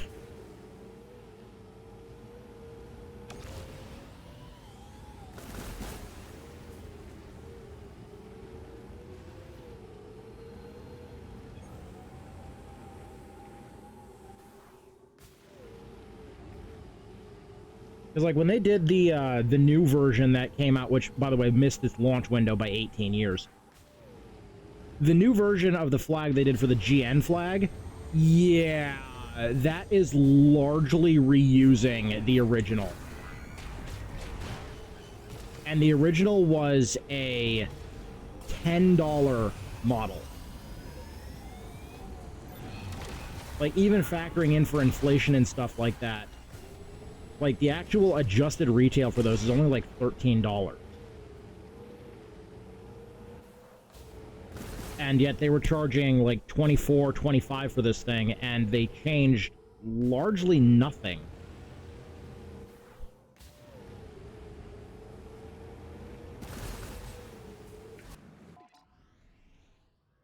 Yeah, like it's not a, like, stupid ask, but... Okay, so I need to go get the chart. I need to go get the...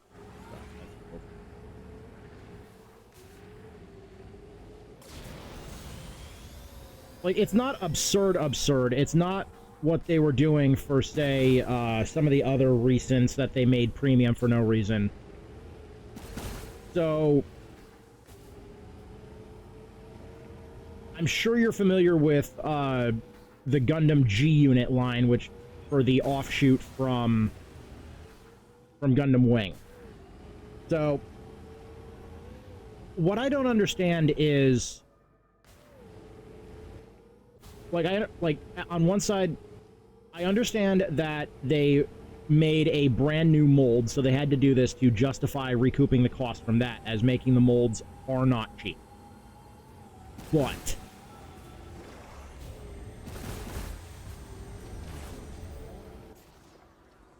they wanted like $25 for the basic Geminos units 1 and 2, which are the basis of everything else in the line, effectively.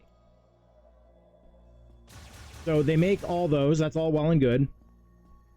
But then they charge almost the exact same for the expansion sets, which are just armor panels that require you to have segments of the Geminos. Like, for example, if you want to use the leg armor from either the like the heavy armor unit or the flight system, I cannot remember the name of it, you have to have the lower legs. Like, there is no other model that has the same hookups. And the same goes if you want to use the shoulder bits, for example. You need the original shoulders. So already, for what back in the day was a, like, $15 model at most, and that's with adjustment, by the way.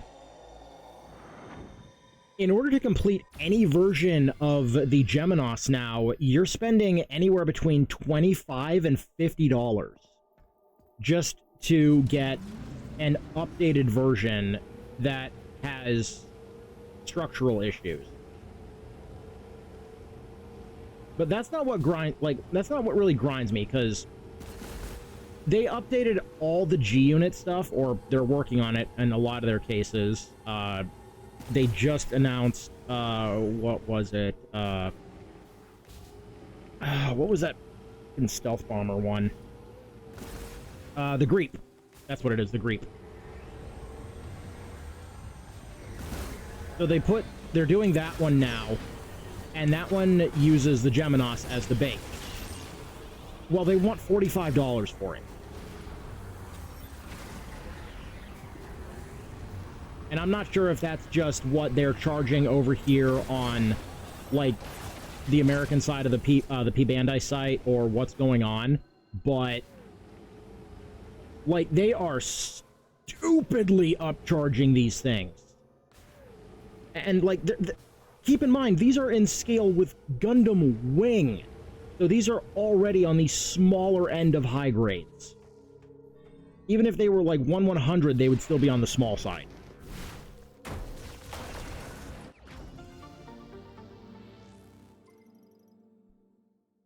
Like, there are only 2 so far from the line that I really want, and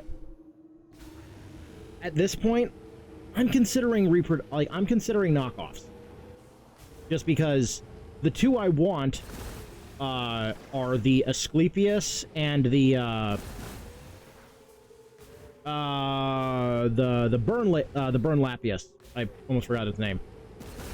But basically, it is the G-Unit equivalent of, I believe, the Zagok and the Hygog.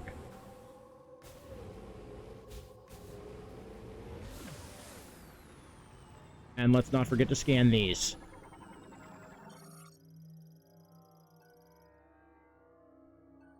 Polalace Sorala. Or Sorala. I don't know if that's the name of a thing, of the animal, or if that's, you know, the name of the medication you take to get rid of it.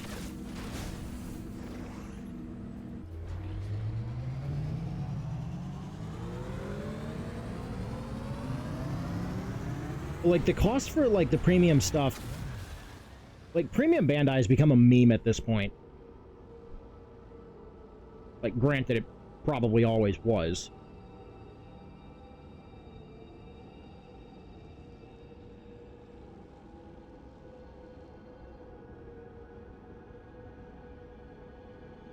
But, like, arbitrarily locking off, like, they wonder why sales are down on some of the products when they arbitrarily lock them behind a service that upcharges them just to start with.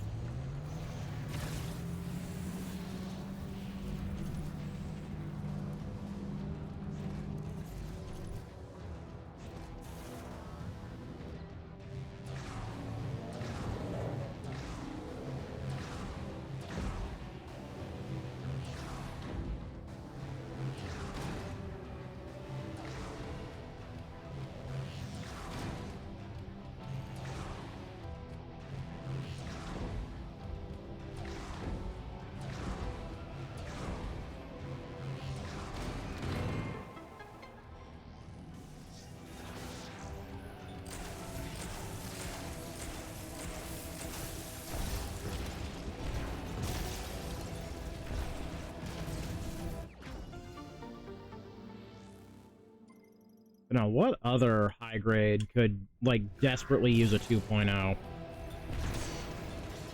Like, we've already gone over stuff from Seed that could desperately use a 2.0. I mean, the GOG is up there. Yeah, I do agree. Like, actually, you know what? Let's just kind of break it down at this point. Like, let's go by price range versus, like, actually trying to list anything specific. Because a lot of these are held back by their cost.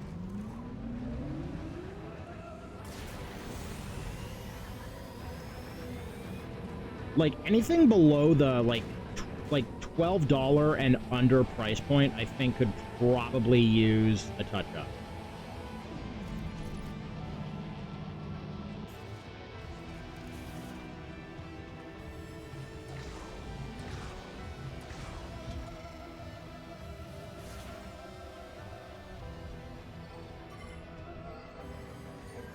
Okay. Actually, here's one that I think we can all agree on that could... Because it was already outdated when it came out, and no, I'm not going to bring up the Tristan. That is a special kind of fuck-up from Bandai. The entirety of the unicorns. All of the high grades. Every last one of them.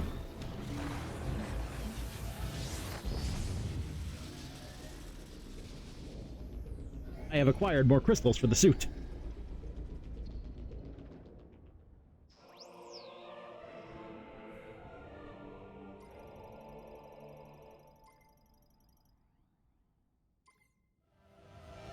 Because Gundam Unicorn came out, what, like 2010, something like that? Like when it started, or... No, it feels like it started earlier than that.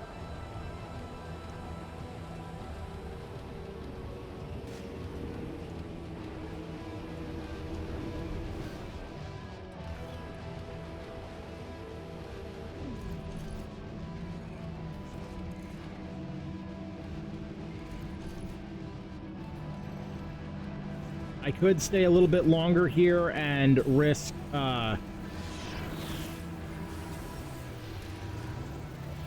getting a few upgrades, but in all honesty...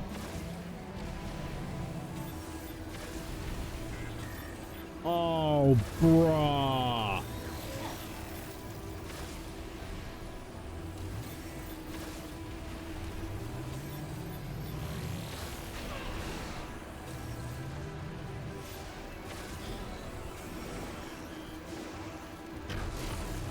Oh, you mean to tell me I fought that thing on foot for nothing the last few times?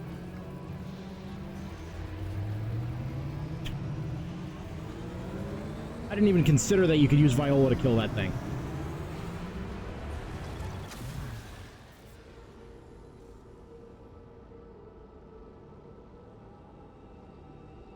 Like... Okay, let's go with older stuff. Because you know what? There are a lot of series that have, like, they're part of, like, the HG timeline, or the HGUC timelines and stuff like that.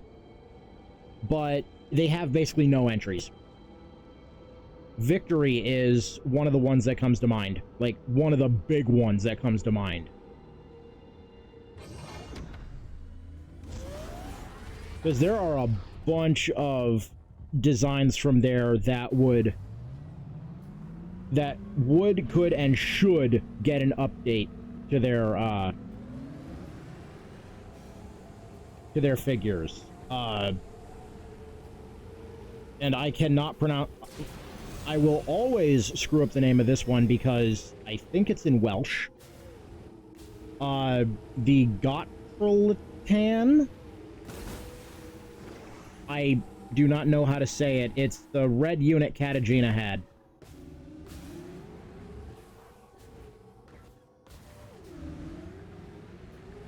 Like, that one could use just a regular high-grade release. Not premium, because if it's premium, then then this conversation's pretty much dead on arrival.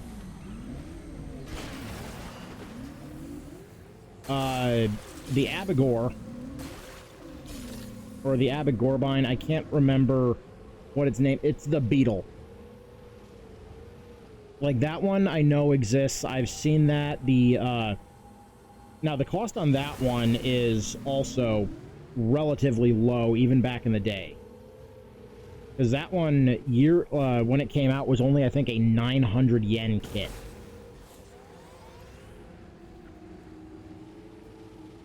Turn A needs a lot more in its entries. We desperately need finally, to at least give them something to fight, a high-grade version of the Turn X. Like, that's an absolute must. I mean, they only have to remold a few segments of this one, and we'd have the Coppool finally.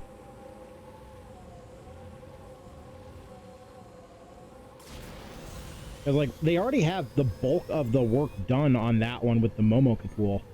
So I don't know why they are, like, lollygagging on releasing the regular one.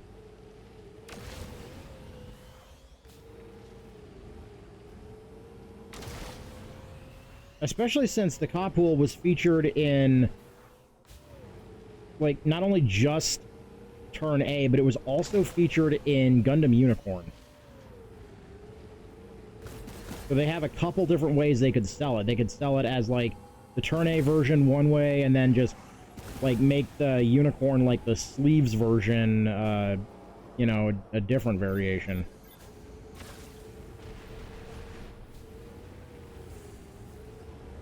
You know, not to give them ideas or anything, but...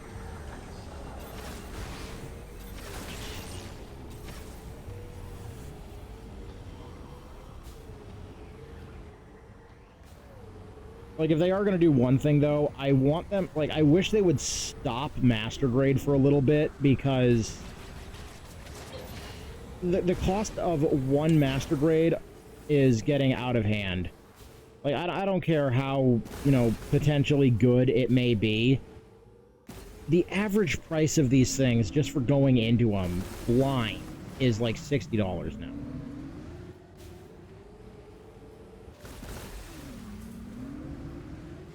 And in some of their cases, like, they still haven't fixed the underlying problem.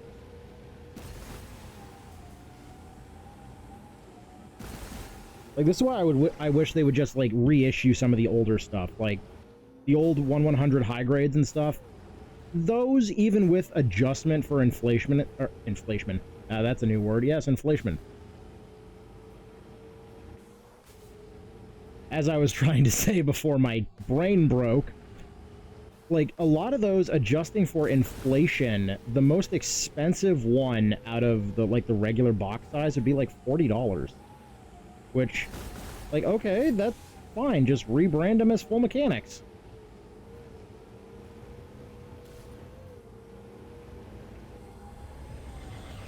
Like, release them so that way, you know, some of us collectors who, like, really love the Astrays, for example, can get our hands on the elusive 1/100 Astray green frame. Because that one only existed in...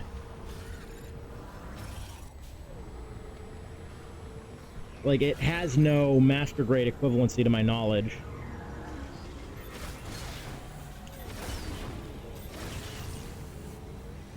But then there's a bunch of the other, like, really unique ones that they did. Looks like your Viola suit upgrade changed the functionality of the Viola itself.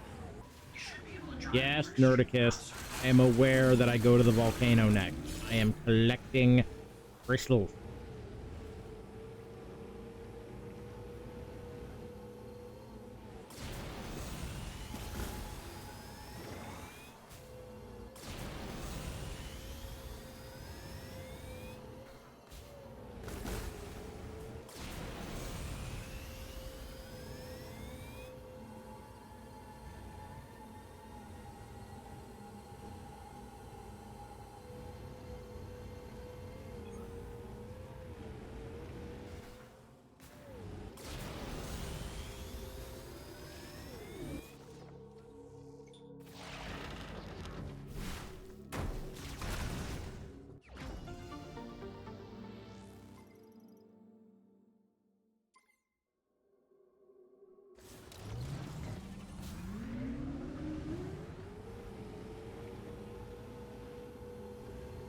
Because honestly, like, a lot of the old 1/100s, like, I still have a fair amount of the old 1/100 high grades. And there are a lot of unique designs there that, frankly, I don't think would do well in Master Grade. Especially, you know, due to cost limitations. You know, designs like, this is the best example of them. The Nyx Providence, for example, would break itself in Master Grade. Because the backpack of the Providence becomes a shoulder pad on the Nyx.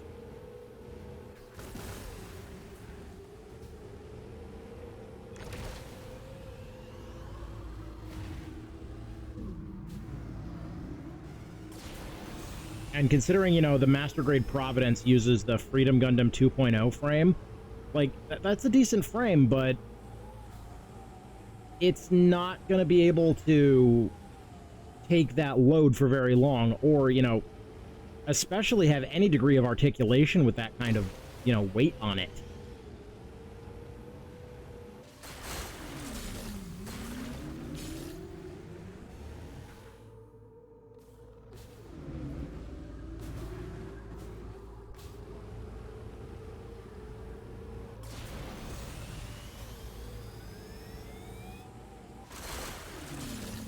Then there's other, you know, more unique designs that, just from that same line, you know,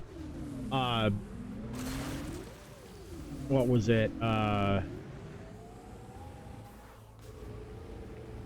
the Blue Duel, because they never made that in 1/100. The Regenis, I believe it was called. The orange duel where it had its beam sabers on its knees and it had the rail bazooka integrated into a custom striker pack for it.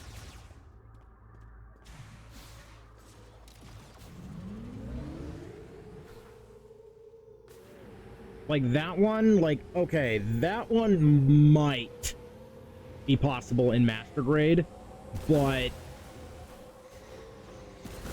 it would kind of be pushing it. But that's like the exception rather than the rule, because that one is already rather scrawny. Like, the only remnants of the Assault Shroud that are on it is the torso and shoulders.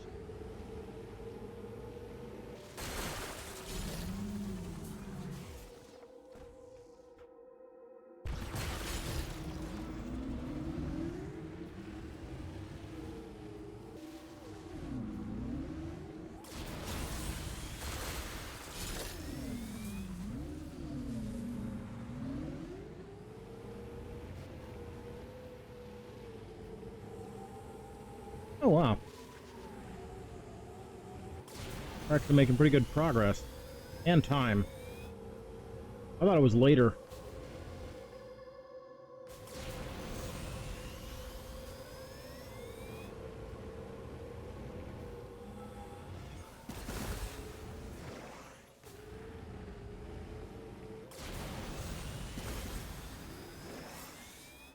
Okay, Federation outpost here, which I can't really do much with.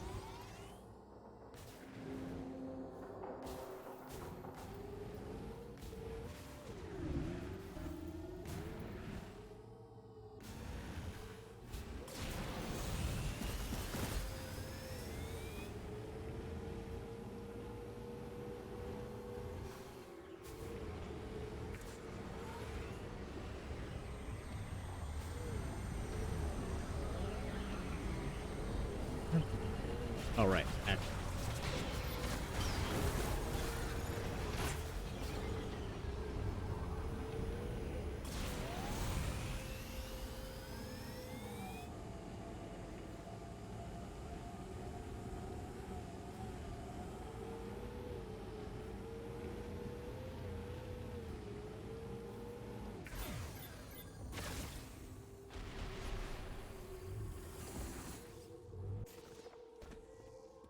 Okay, so we can get this item now.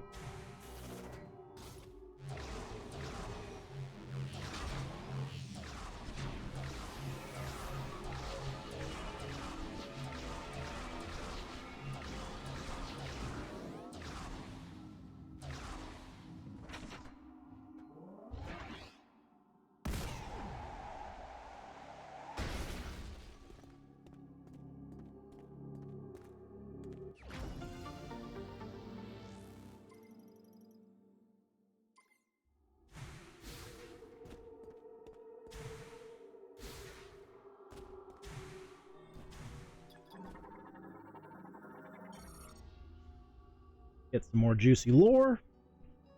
Virus Tanichan, Azentat, Sukesh, Lamor Iskalam, Kitamin, Shafalex, Lashak Harukaru, Sistema, Fasamen, Akajak Jateniji, Sazak Shakan, Kisaichan, Kitalatin, Isklet, Kazantin Hazah, Sistema, Fasalam, Gabanab, Fasnich Shenaf, Din Taskalante, Shisaranaka, Avatar Chitrath. Vincelet Titanta, Planet Namon, Nastasalan, Takanich, Shazah Ragath, Iskalan, Neshatasek Salan, Analich, Kantin Kaban, Gusane, Chiol, Shatasalan Namon, Chiola Sosan, Taraji, Sisatan. But I will say I've been enjoying the options with the printer a little bit too much lately, as I've been making custom armor sets and weapons for my Transformers. And yeah, the community has way too many hilarious weapons that they've made. And of course, the first set I started with was Doom. Because, warning, the last Prime has the BFG.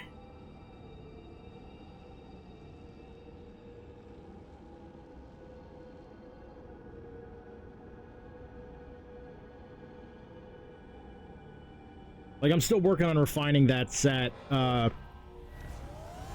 BFG is kind of griefing me a little at the moment, just because of the massive seam lines that are in it. But I also printed up the plasma rifle from, specifically, all of these are from Doom Eternal, by the way. I have to specify that, because there's been a number of Doom games.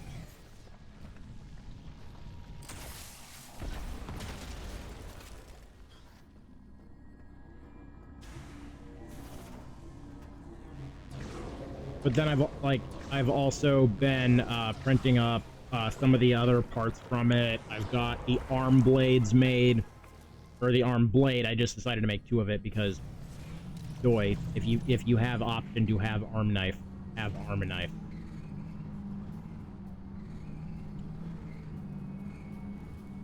And then the one that is going to irritate me just a little bit until I can figure out the proper settings on how to make it look even better is the Crucible Blade.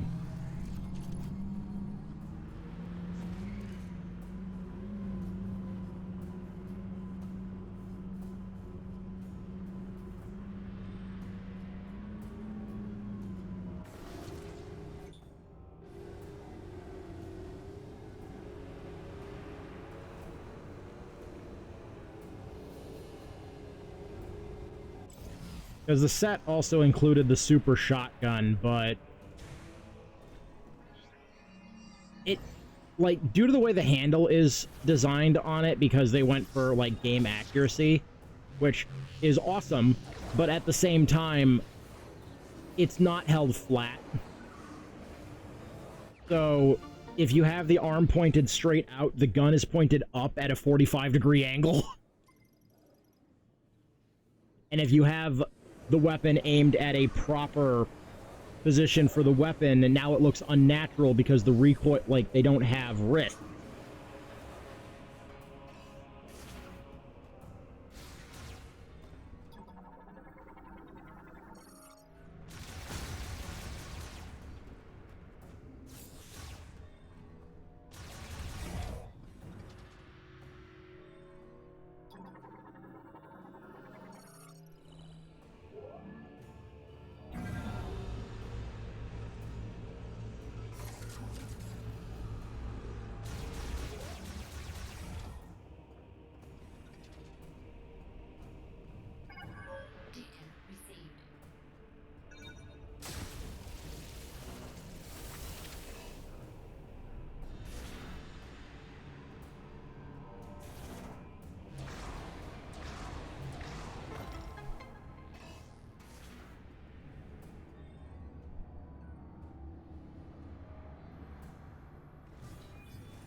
this. Security lock, so now I can take the shortcut through that room.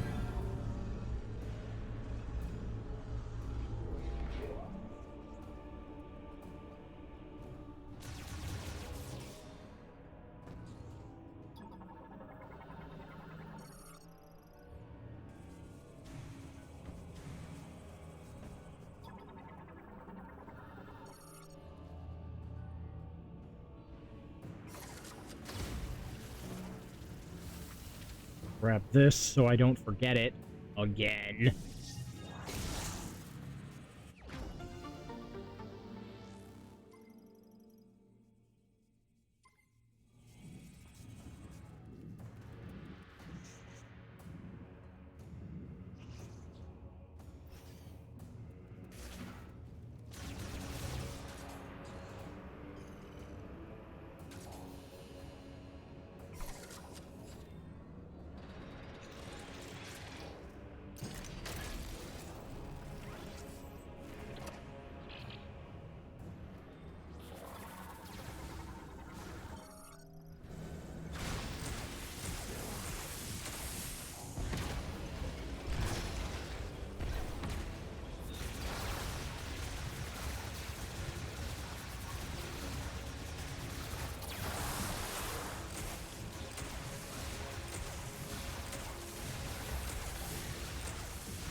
Yeah, may as well go and get the save room done first.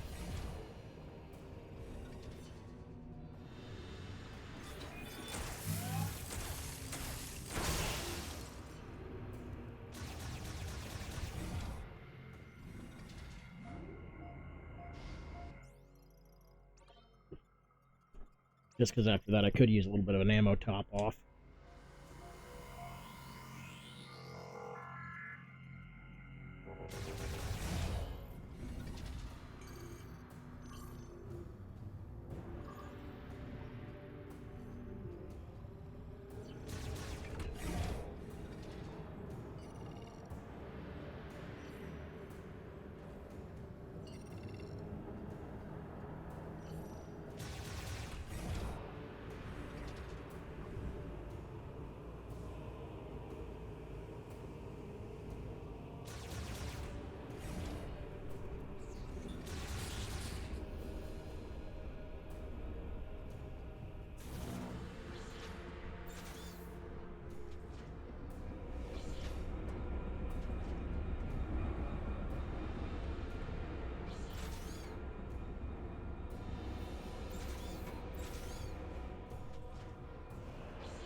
Identify yourself.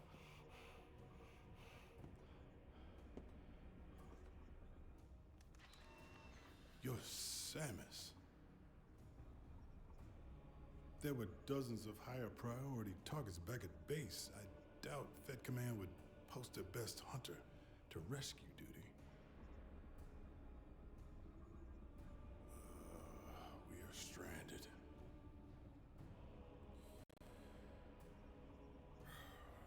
I've been trying to figure out a way out of this room. My problem is that boiler is putting off enough heat to turn me into casserole. I got a hunch these consoles are connected to it, but the encryption on them is beyond anything I've seen. Something tells me that's not an issue for you. Maybe we can turn the boiler off. I'd appreciate the assist. I'm Sergeant Ezra Duke. Like, man, I would love to make Pleasure to meet you, like Samus. the helmet from that suit.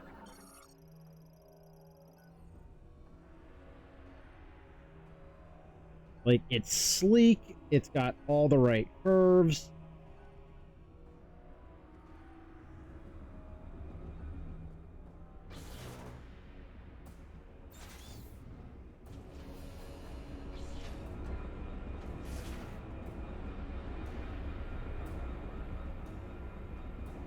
Oh, whoops. Touching the device helps.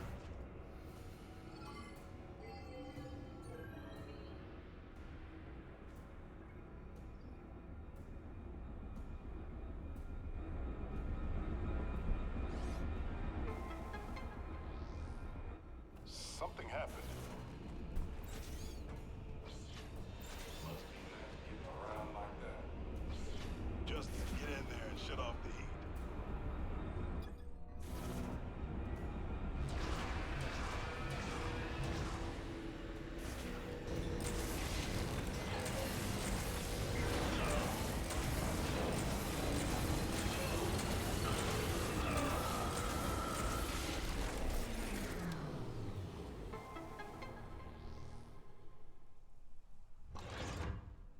Huh.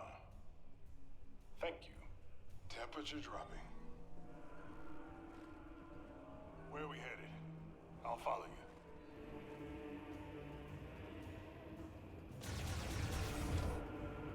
Oh, great. More lava.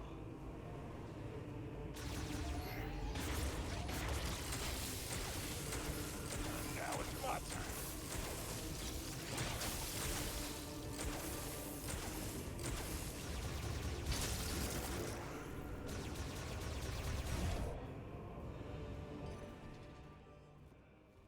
Is that Hello?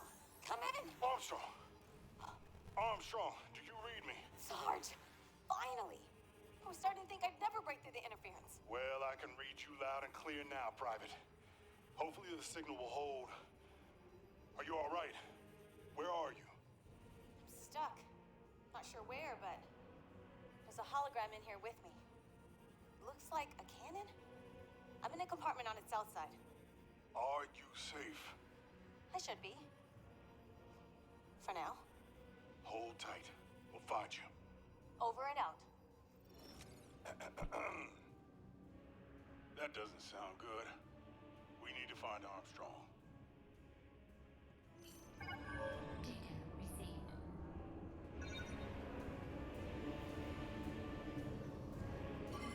You take one side, I'll take the other. There we go. We've got hostiles. Strange. This spot is on fire.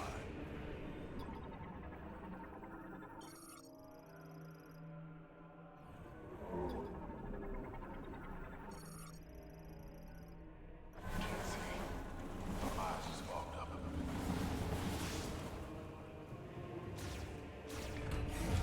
Let's get it. On three. Three.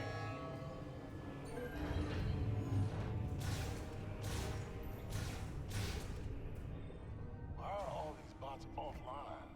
Were they doing something with this containment system?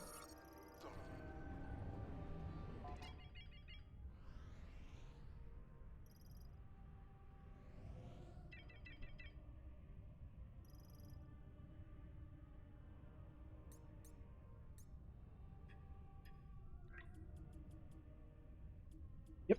Okay. Good. We are currently on.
Nice work, Samus.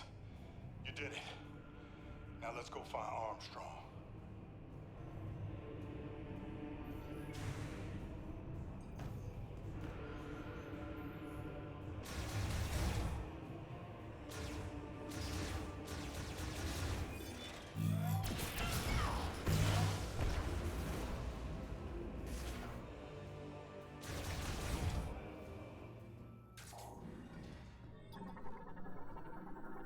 Update map.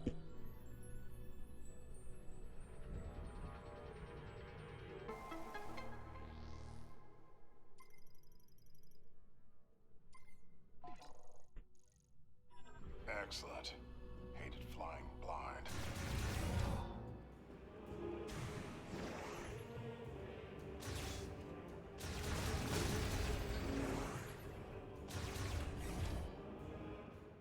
What do we have here?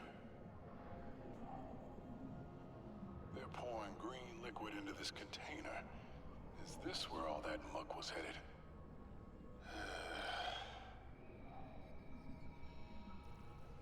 Looks like we're going up.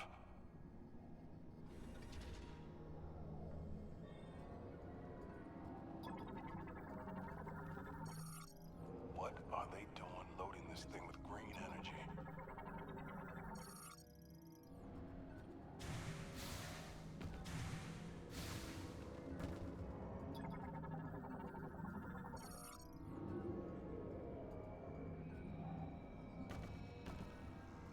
More of those bots and some kind of artillery. Shell.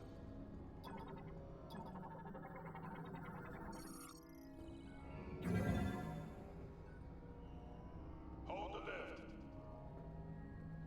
Run, fat boy, run.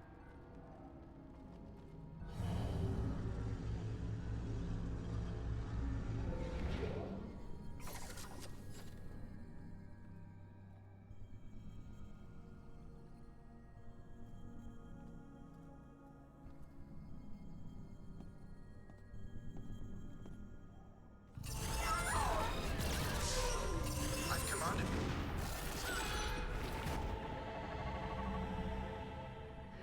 Samus, what's wrong? Oh, they're waking up. Come on, let's take them down.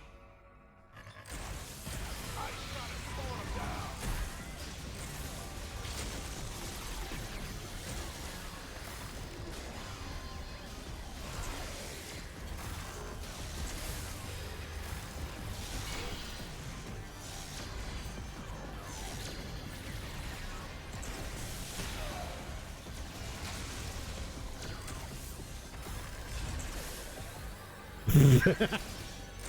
Bye, have a bit of a time.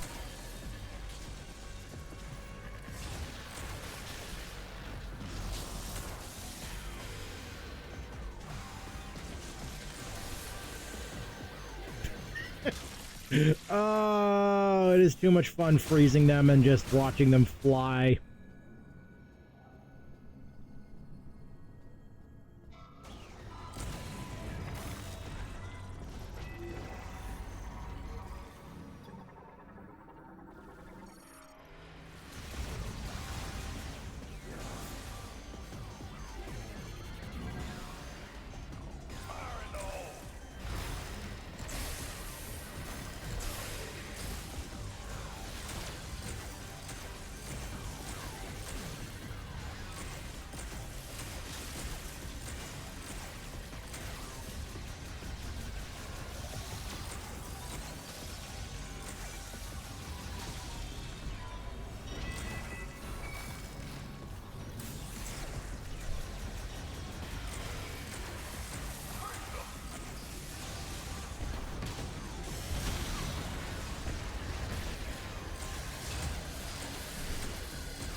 No.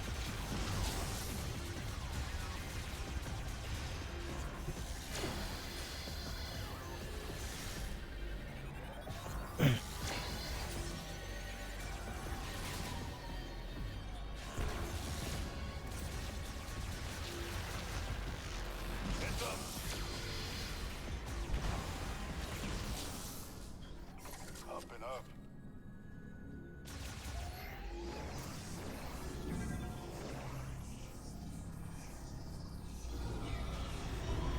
Watch those shoots.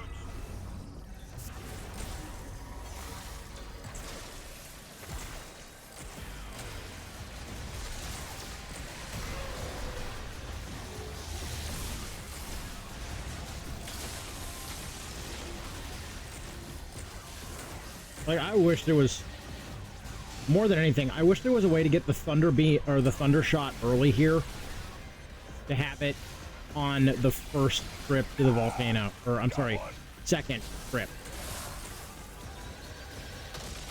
Because first trip you can't really do much.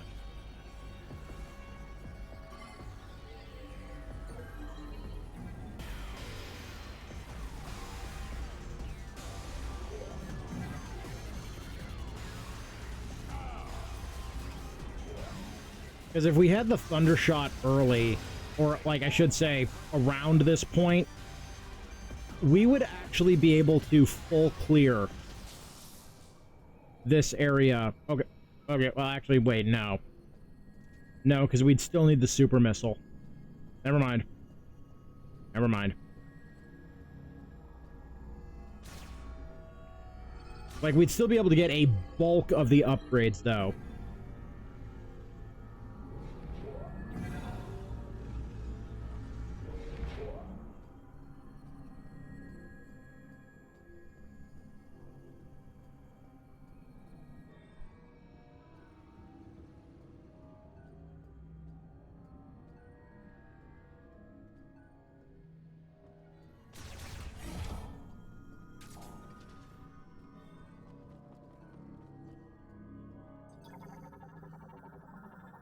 Can, however, get this.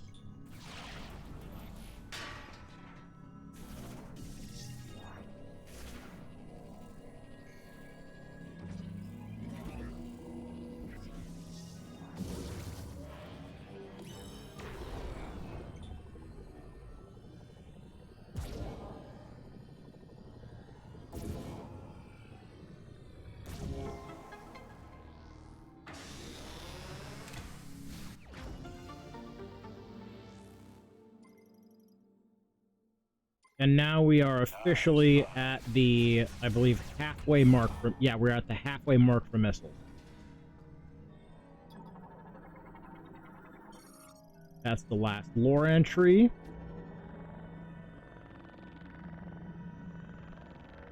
Something funny's going on.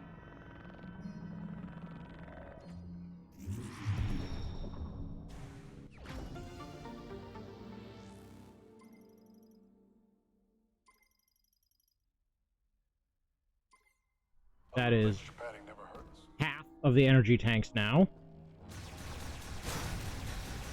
So we are doing really good on health. Because I don't think there's any other energy tanks we have access to currently.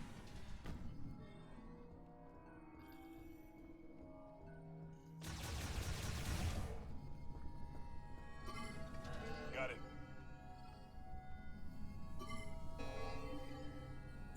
Time to work.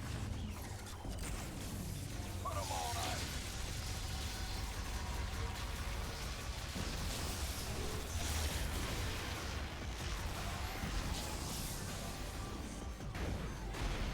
And now we get to meet the missile bot. Be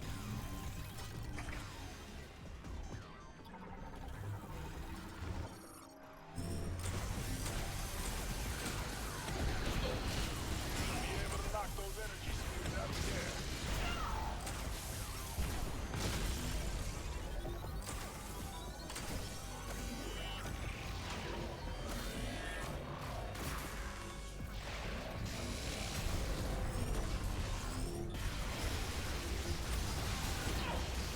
Why is your arm doing that, sir?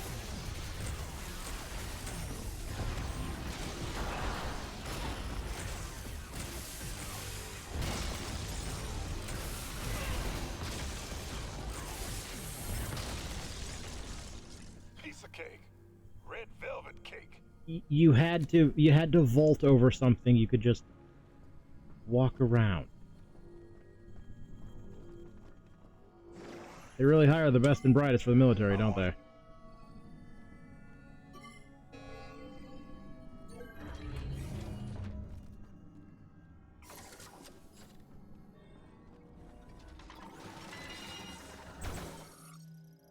Watch that turret!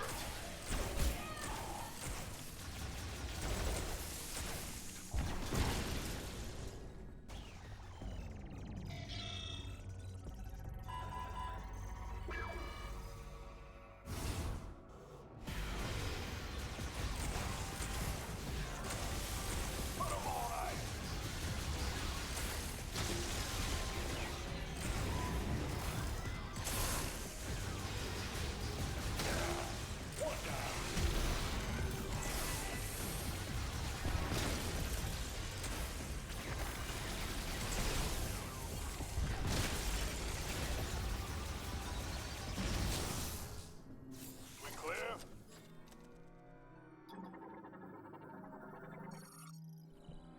Armstrong's on the south side of the cannon. She must be in that room. There.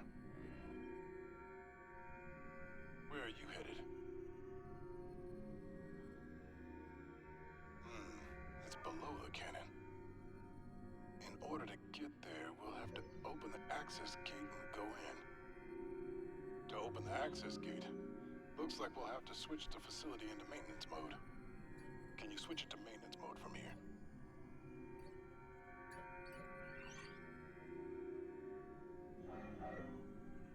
It isn't working. Looks like we'll have to do it manually. Let's disable the clamp by going there directly. If we can disable both clamps, the facility should go into maintenance mode. And the access gate will open. The device we need is right next to Armstrong. Two birds, one stone. How do we get there? Ah, tram. Nice work. That's where we need to go. Armstrong, we found a way to your location. Headed there now. Copy that, Sarge. I'll be ready.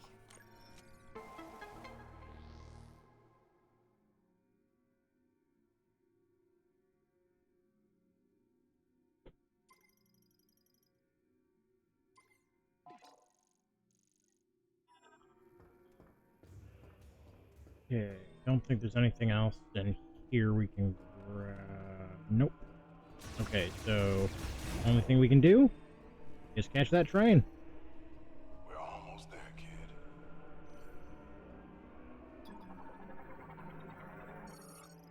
Ready when you are.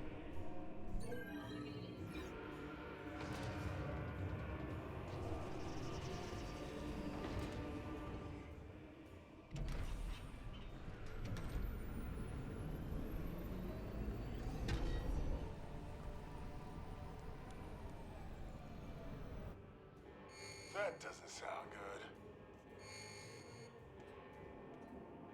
good. Good. Got about an hour and a half left on this plate. Samus, what's going on?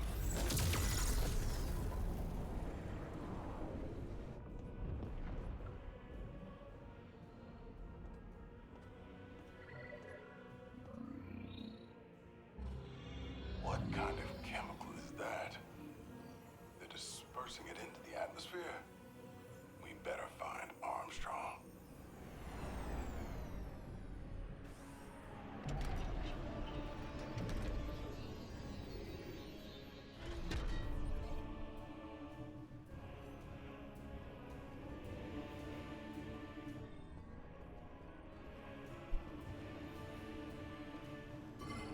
Got it.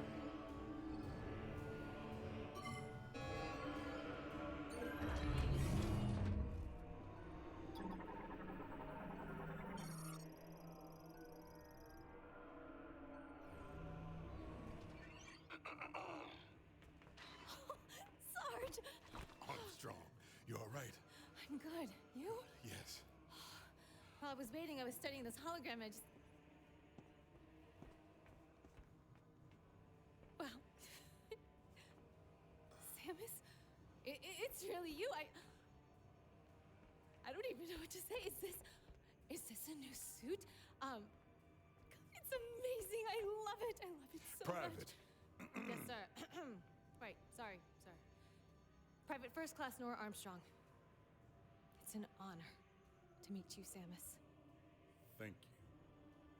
Samus would like to move the clamp here. Seen anything that'll do the trick? Maybe, yes. I can't decipher the text, but I think this device here is an electromagnetic conduit, and it's connected to the clamp. So we just need to get it spinning and build up a charge. Nice work, Armstrong. Thank you, sir. This is where you come in, Samus. But, you know, I am here if you need anything. Yes, Samus can handle it. Yes, sir. I need you with me. Patroller. Yes, sir. We'll canvass the area. Who knows what'll happen when the clamp disengages.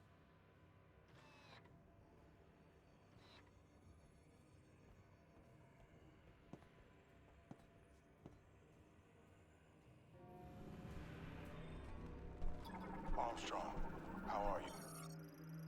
Really? I'm good, Sarge. Better now, of course, but I'm okay. Really.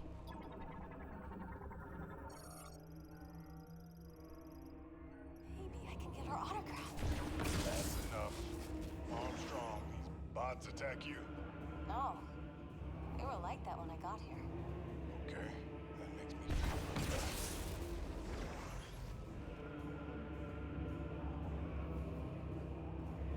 Sarge, look! She's doing morphball. Yes, calm down. Oh, I wish my suit could do that.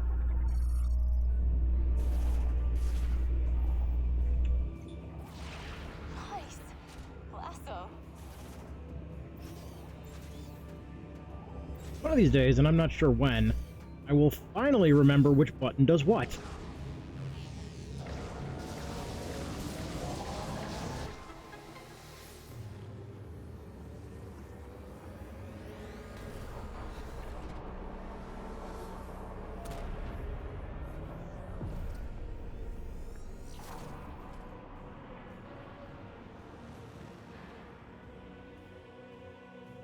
Would you look at that?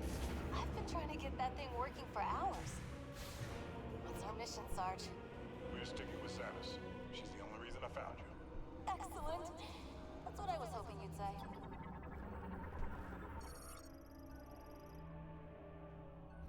Artillery like that. Just about knocked the moon out of the sky.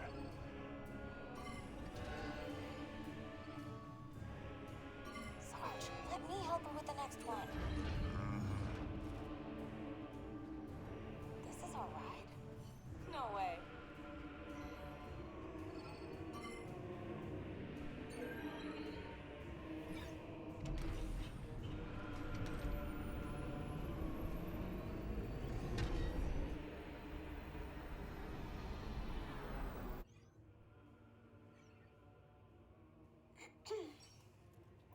So, Samus, what brought you to this facility anyway?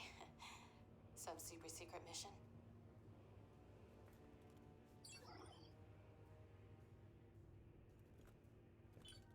Whoa. Yeah, somebody, like, I have to assume that a lot of the story for this game, specifically a lot of the cutscenes, was probably designed by Bandai Namco when they were originally working on this. We'd love to help you find them. Because I don't believe that Retro would have Samus fully 100% intentionally just mime her way through a conversation. All right, I'm in. Keep your head on a swivel, kid. Who knows what else is out there? Copy that, Sarge. That being said, it's also entirely possible Samus just does not have her radio turned on because her suit obviously has to have a speaker built into it to amplify her voice because... Ready? Sarge,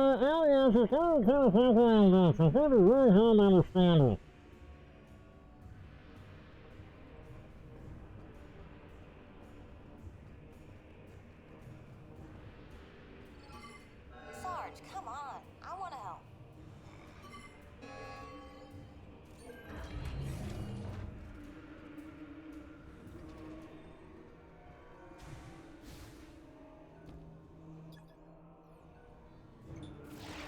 Cover off.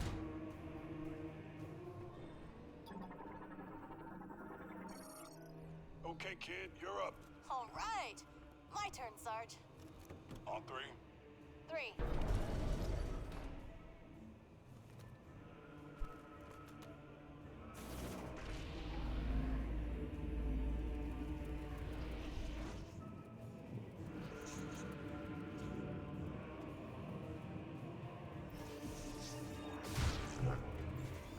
Left, left, right,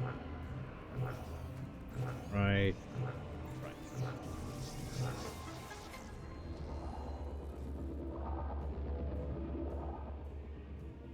And let there be light.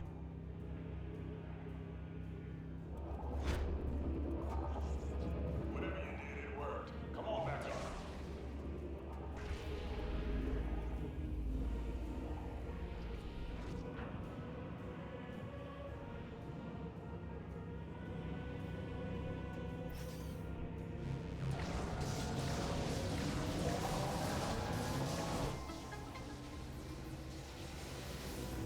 Let there be lots of light.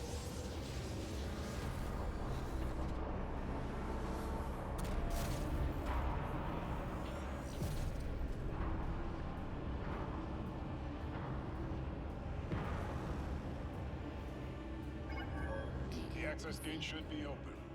Access gate. Where's that? Xanus, you know the way. Want to check your map?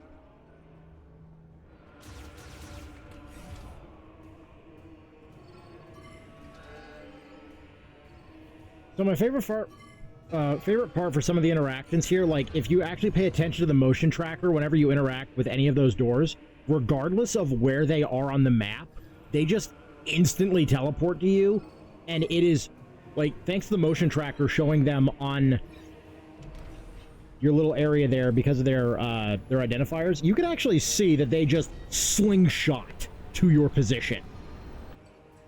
Almost there. Almost. Still need to... What the? Taking fire!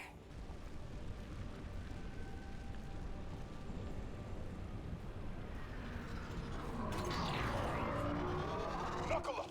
We got company. Couple more hits like that and this thing will go down.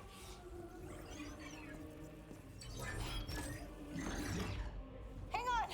I'm punching it!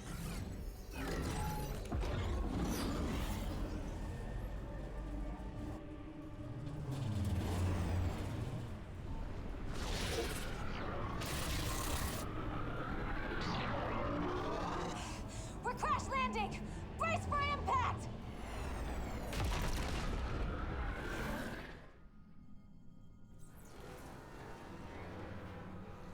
Well, anything you can walk away from.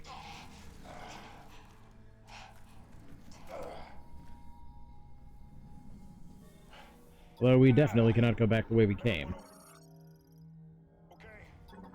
Armstrong, how you doing? I'm fine. Samus? Looks like we're good. We should go before they come back. Whew.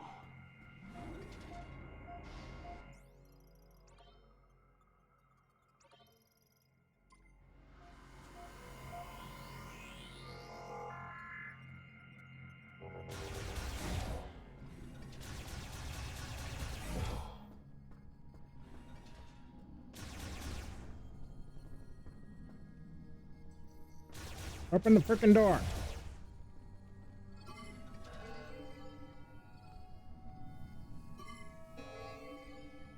And now it's time to fight a plane.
Every time.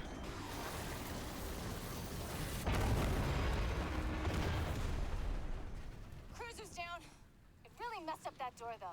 We'll have to find another way inside.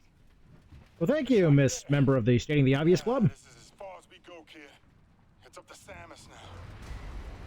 This whole facility's coming down, but we can stabilize it back at the control room. Buy you some time. You know what you need to do. Go get that key. And be quick about it, yeah? Samus! We won't let you down.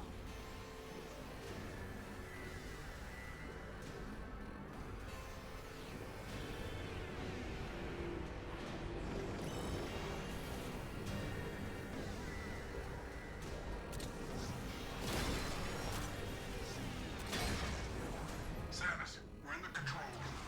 We'll get set up in here. See what we can do.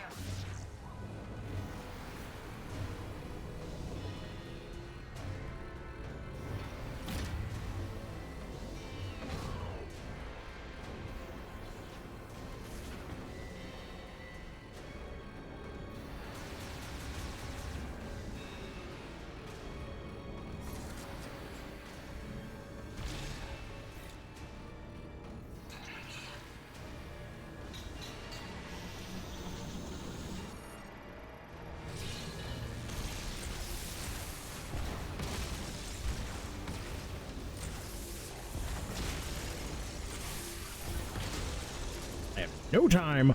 Any of your bullshit, Zappy.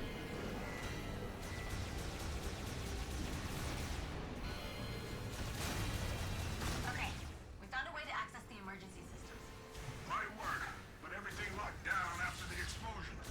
Think Plasma is large? We can do this. We have to.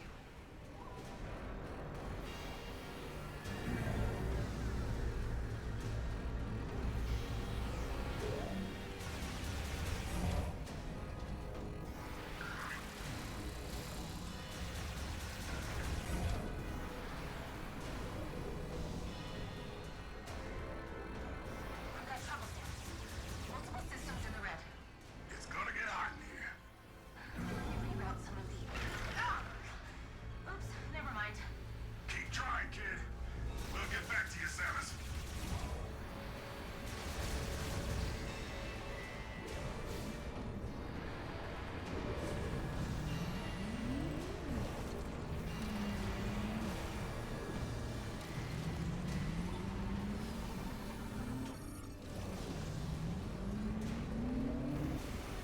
Okay.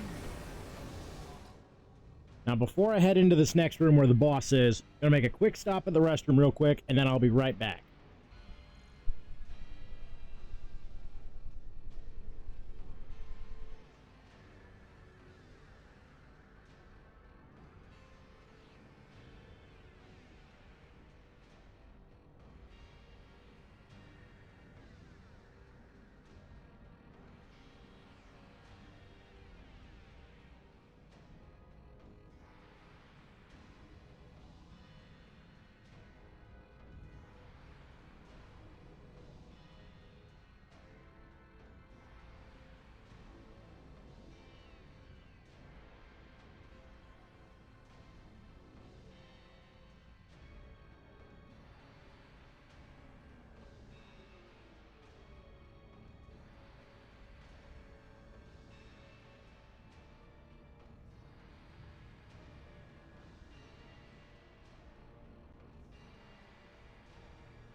Okay, I have returned, and we are about ready to fight a dragon.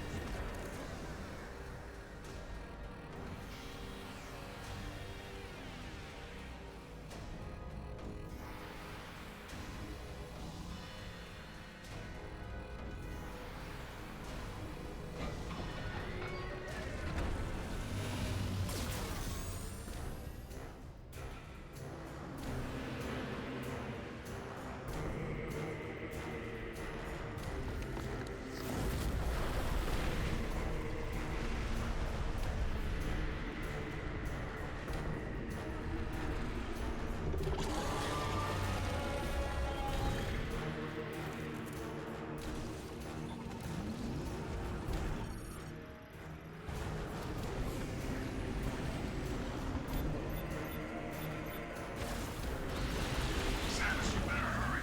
This facility isn't. There's gotta be something we can do.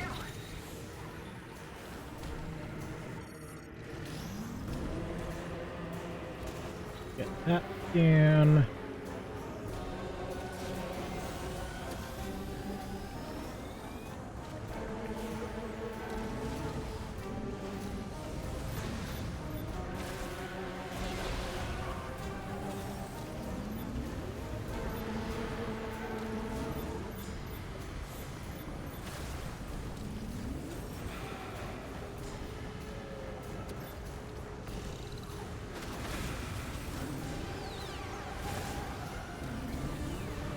Come on.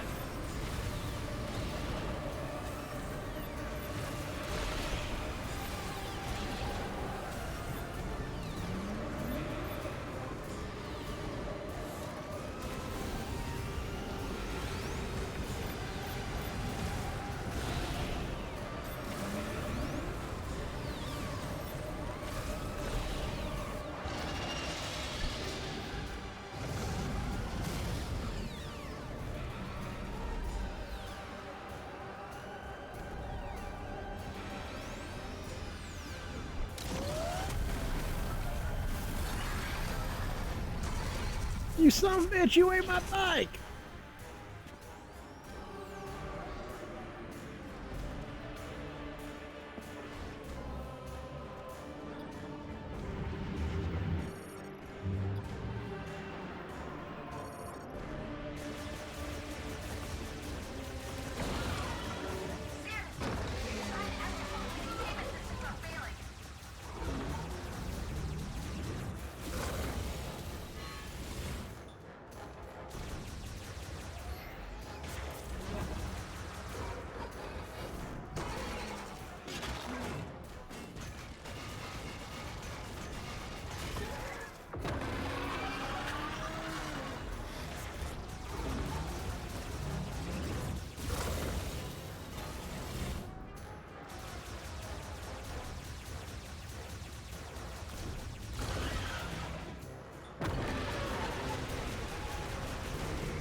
This fight kind of reminds me of the Aurora unit from Corruption.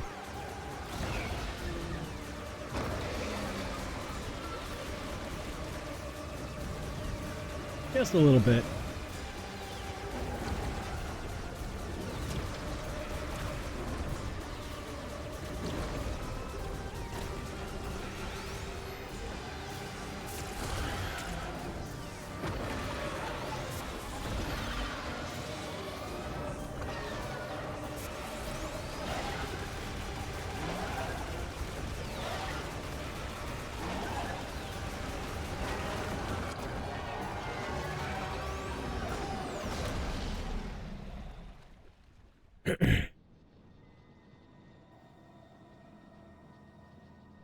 Samus, we got trouble with the escape pod.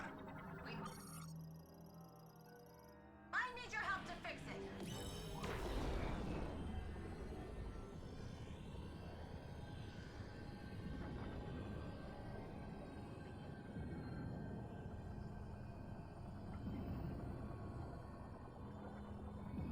Like, this is one of the cooler freaking ways to kill a boss ever. Just, you know, fly a bullet down his throat.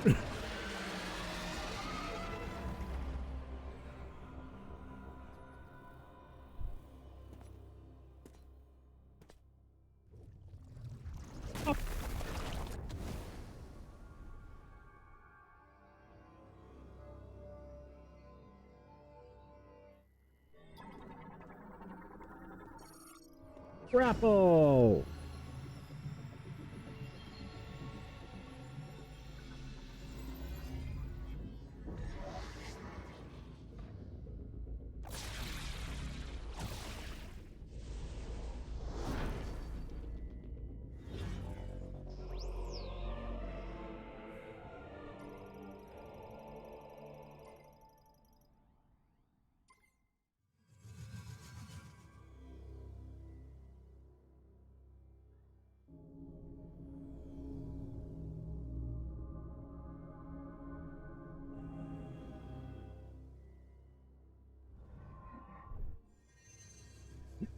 And I love the way that they made the, like, the grapple work in this game as compared to the previous ones.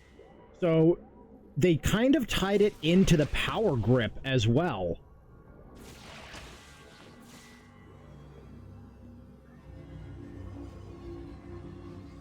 And that's something that has never been implemented in the Prime series before, was just the ability to grip or climb ledges. Because if that ability had existed back in Echoes, then people would have no problem duplicating the missile launcher for the 101%, which, yes, that is possible. I've done it a few times. It is quite hilarious. Because you end up with more missiles than you should have. Samus, we need your help with the escape pod. Meet us up in the control room. We can't leave without you. If you don't make it, neither do we.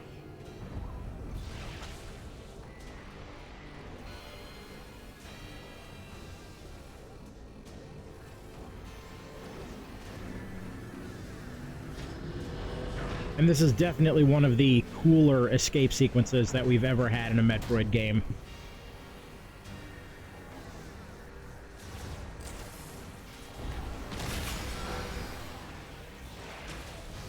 Samus, it's not looking too good up here.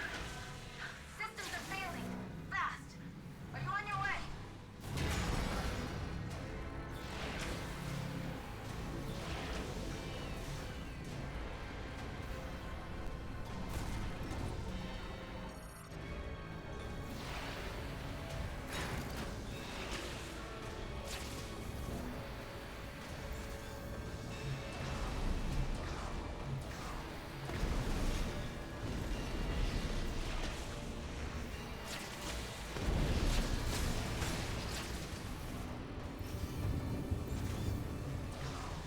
Sarge, the console is on.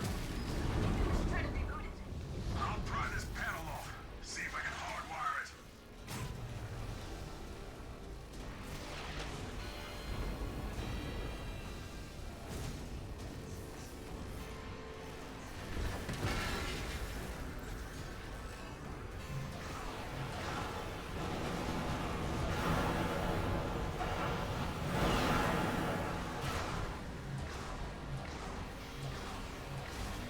It's not working. I can't fix this thing.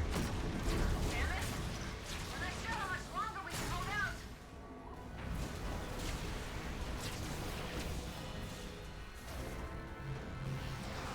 Like, they really make you take full use of the grapple here, and I love it. We're in the escape pod. Samus! We need your help. We can't activate the escape pod yet. Must have been damaged at some point.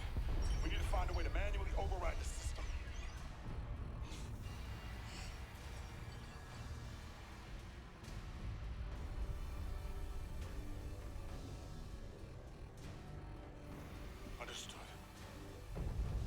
Private. Yes, sir.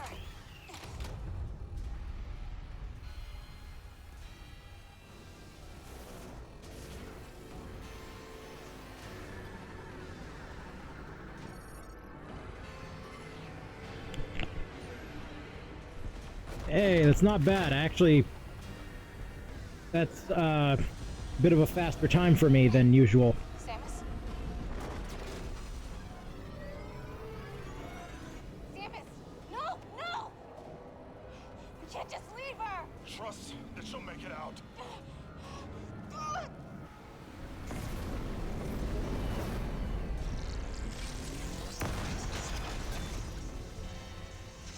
Now, that being said, you know, I wish the escape sequence here was a bit longer. Or at least that this cutscene was a bit longer, because this part right here makes no sense. Since Viola was eaten.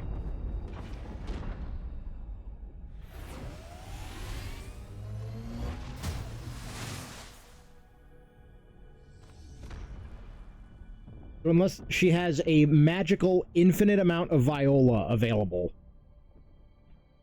there was no possible way that the bike would have been there.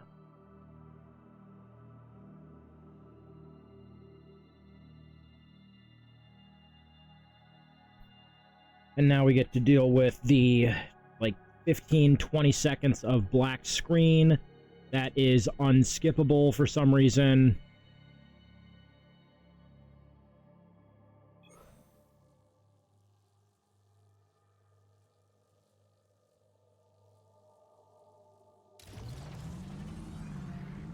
And ain't no way I'm going back in there right now, because my next objective, aside from gathering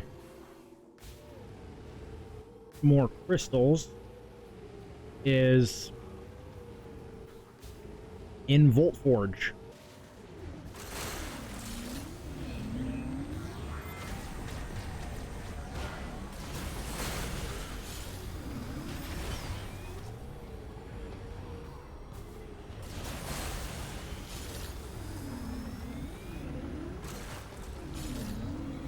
And let's see where I'm at with...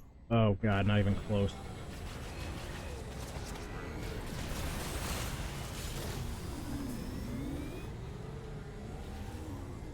Next one is right there.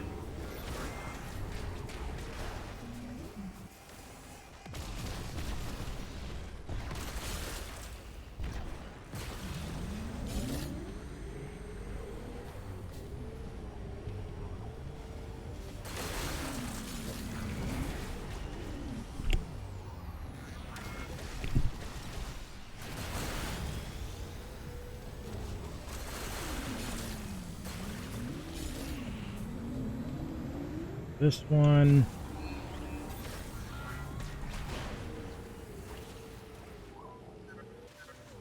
Congratulations, you found another key. Only one key left. If you're wondering where to go, take a look at the map.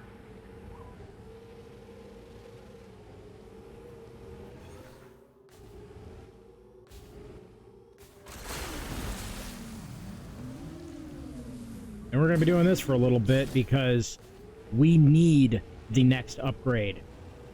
Because otherwise, it's going to make the end of the game that much longer.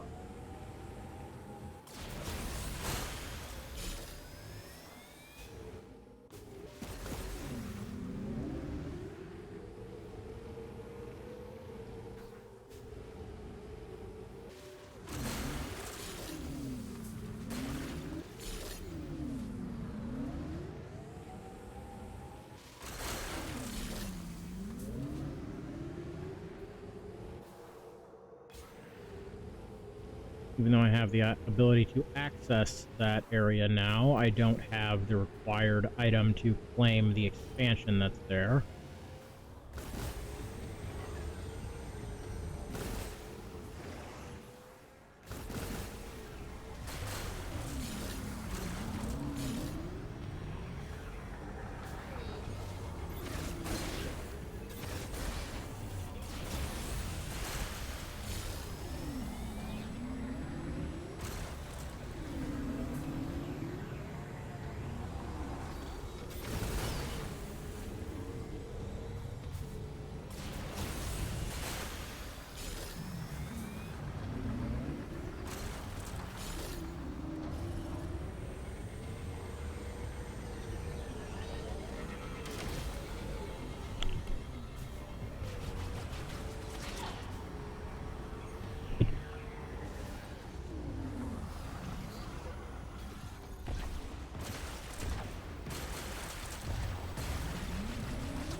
Besides, once we get these done and head over to Volt Forge and get the next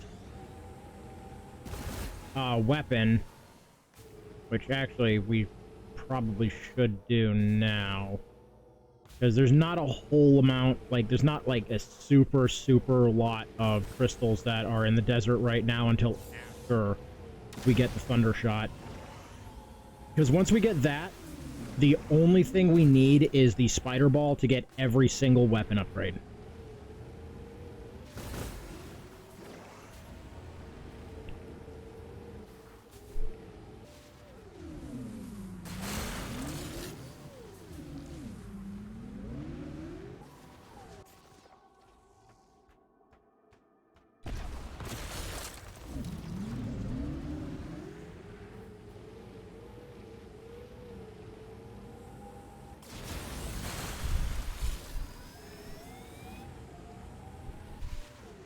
That one's clear.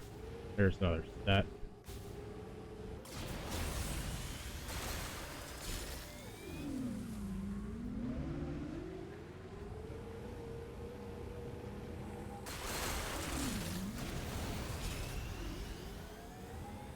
The next set I saw was over here.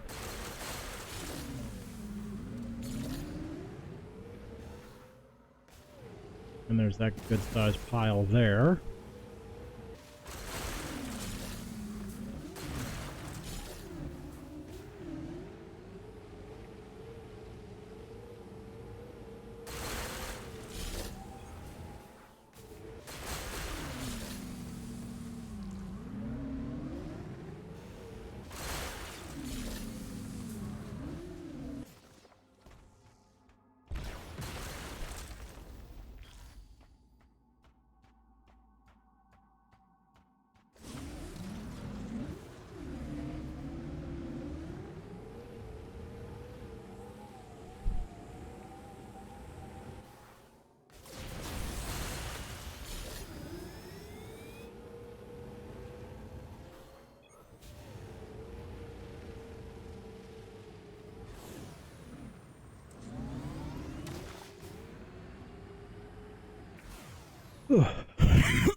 Oh, excuse me for one moment. I need to grab a Q-tip. My ear is itching and I cannot reach it.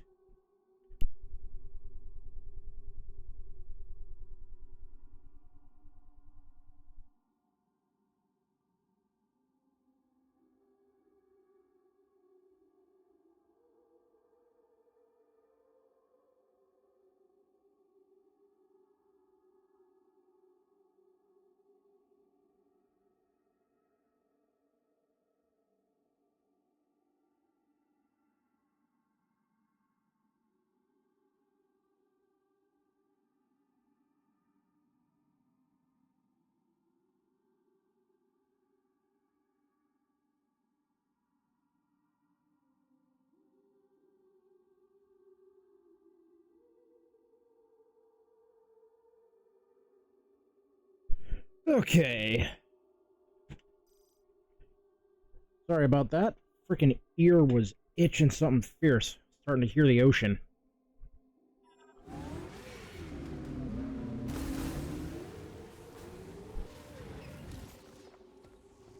Oh, saved it.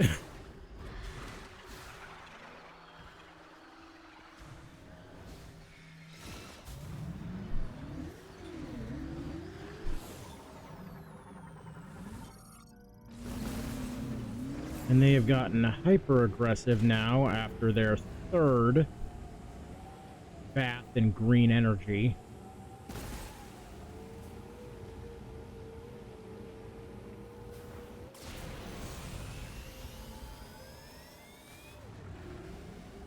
I don't know what they were thinking when they started pumping that into the air. It's like, yeah, y'all do realize you're making the planet high on life, right?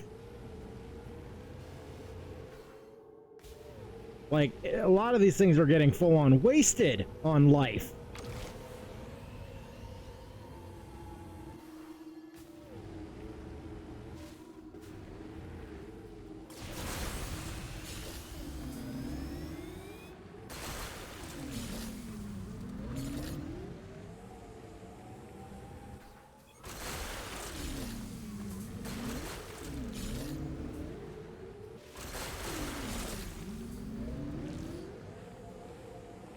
Need the Thunder Shot to open that, because that is the super ice shot.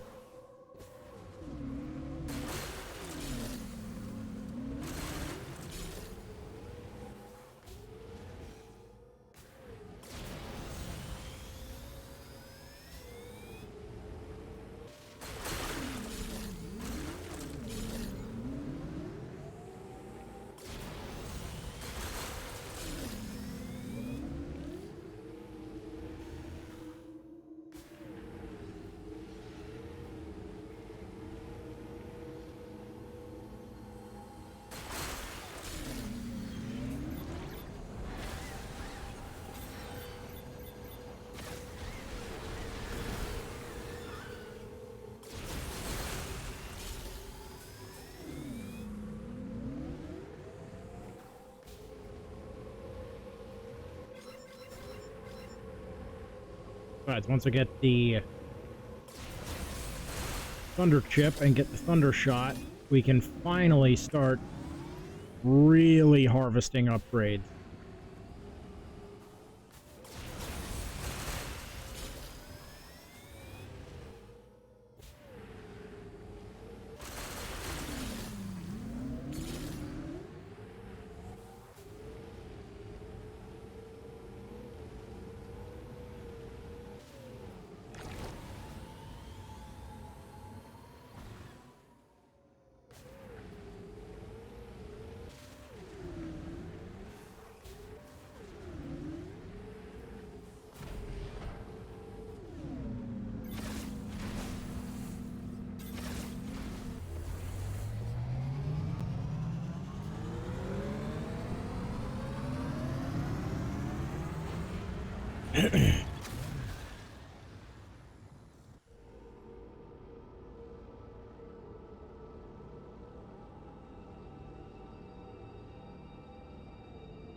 Try looking at the map. See if there are any areas.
No, get that on the way out.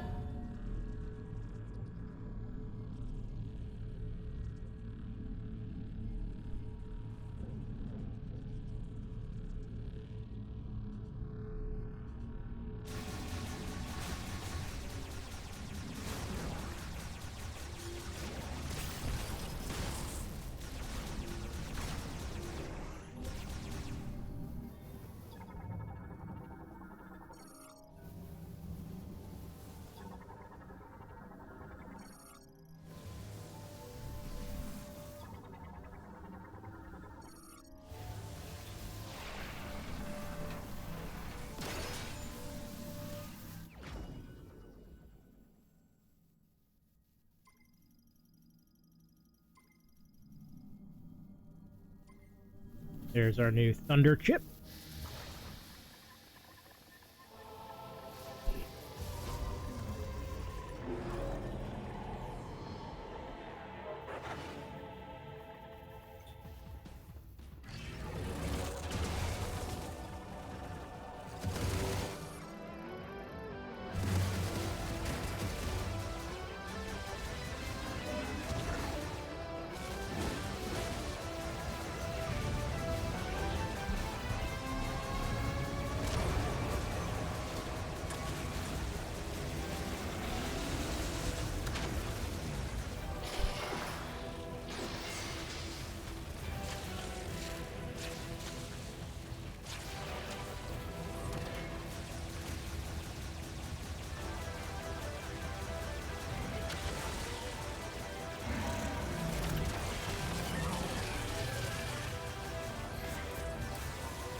And this fight was even easier than the first one, but a lot more enjoyable, if you ask me. Because the grapple mechanic is fun in this game.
Now we should be almost to half the ammo capacity in this game.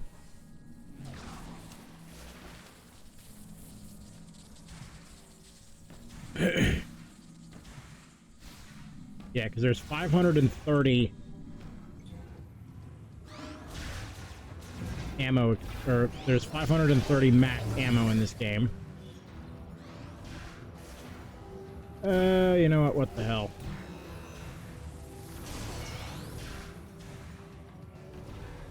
Ooh, tough call.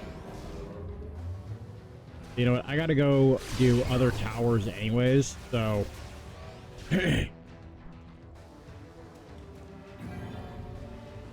Actually, wait, it might be this tower.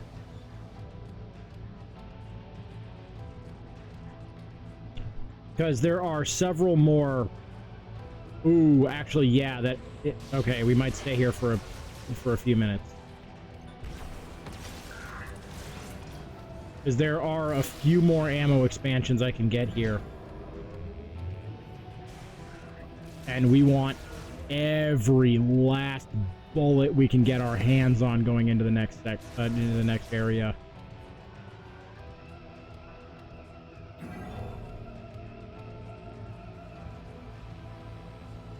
Because the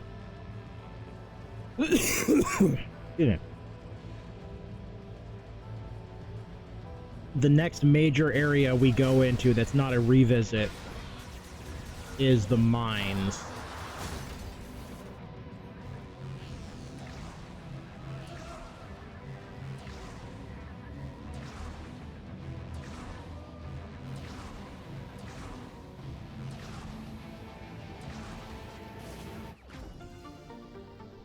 And the mines have a interesting gimmick.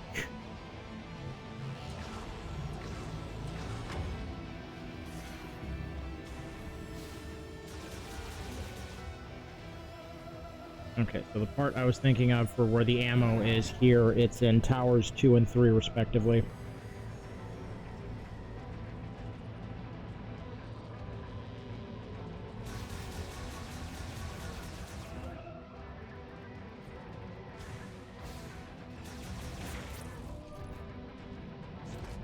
Without the thunder shot, I can't do much. Okay, you know what? It might actually be worth us... Yeah, you know what? I'll come back here once I get the spider ball. That's what I'll do. Because if I get the spider ball, I can full clear this.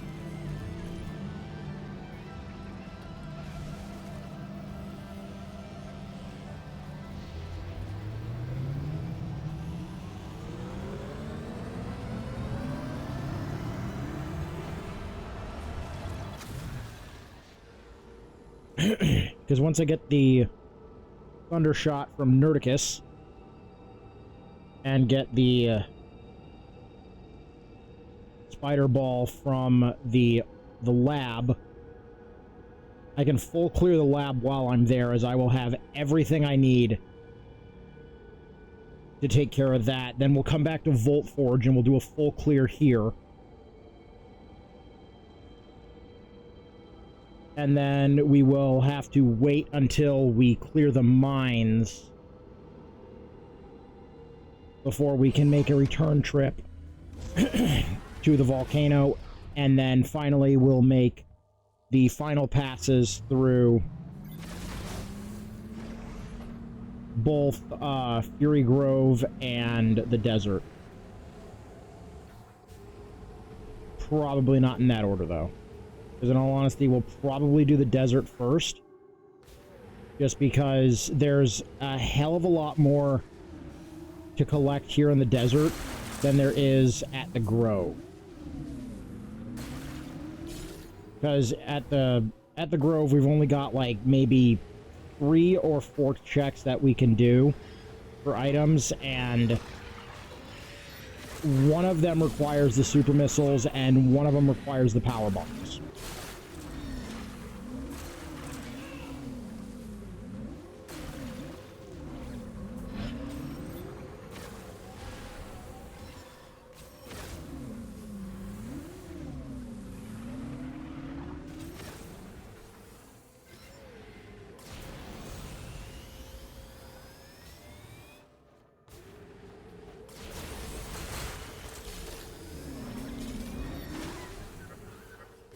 You found new Lemoyne tech in Vault Forge. Come on back to base camp so I can take a look.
Okay, now I can get...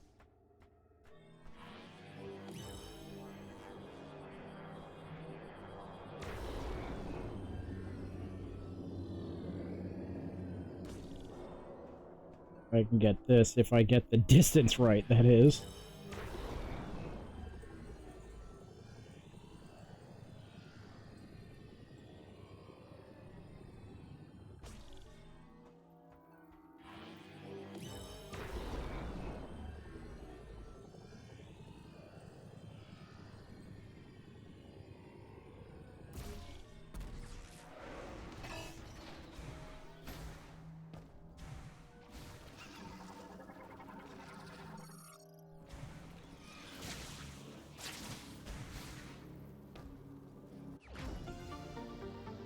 Okay.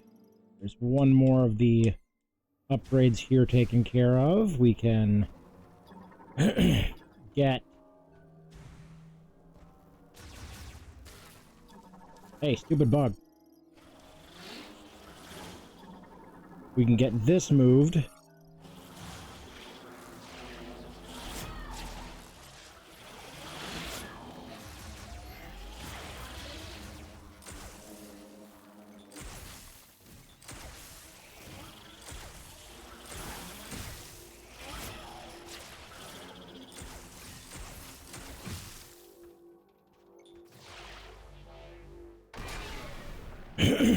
To reveal the chest plate.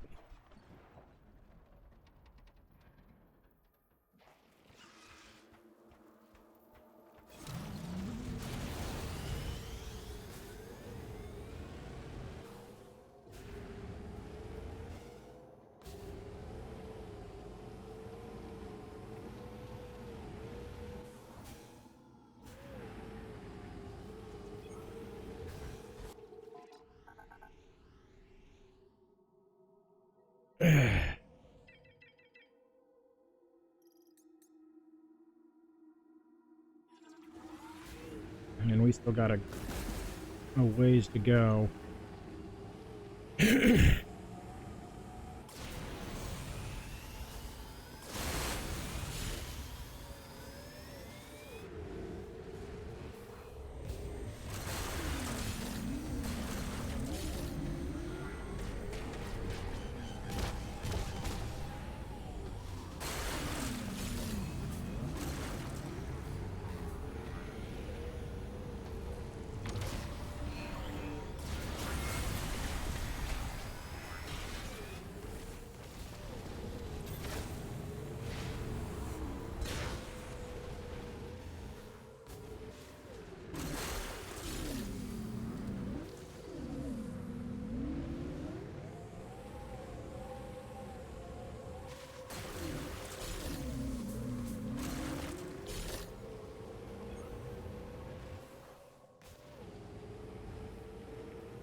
And this isn't going to be the only time we have to come back here either, so, ugh.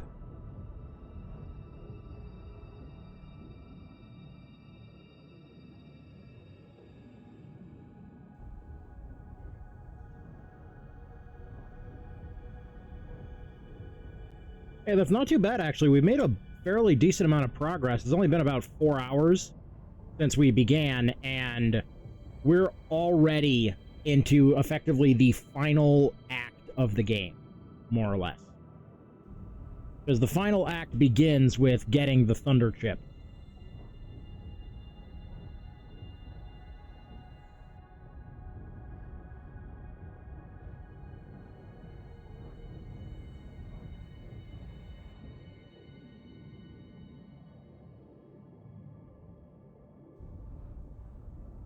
God, canteen, open. Just want some water.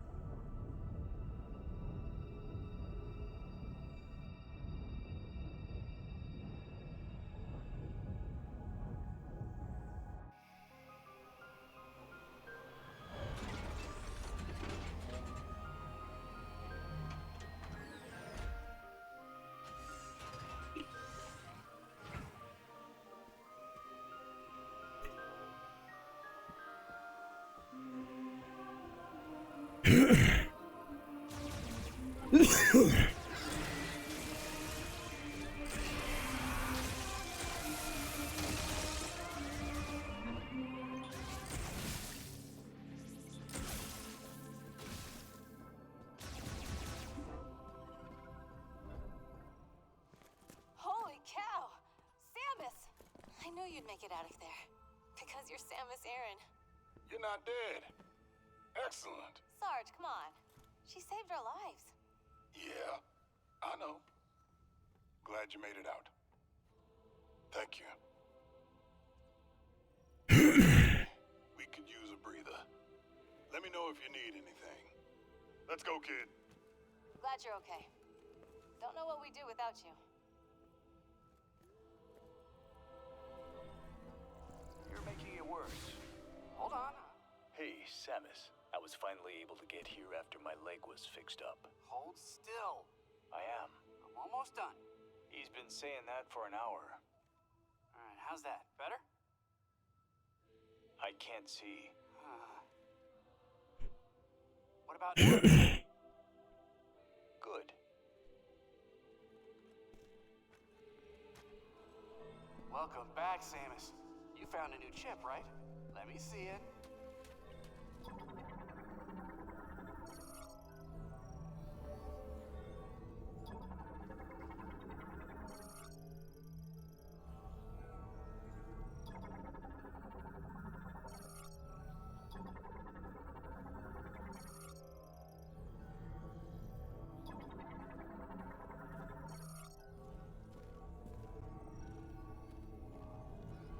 I'd love to see the chip myself, but could you wait until we get to the holo table? Let me see what you brought me. This also looks like a circuit with a chip inside. This one's gonna be fun. Just like I thought. With a few tweaks, you'll be able to use a new shot.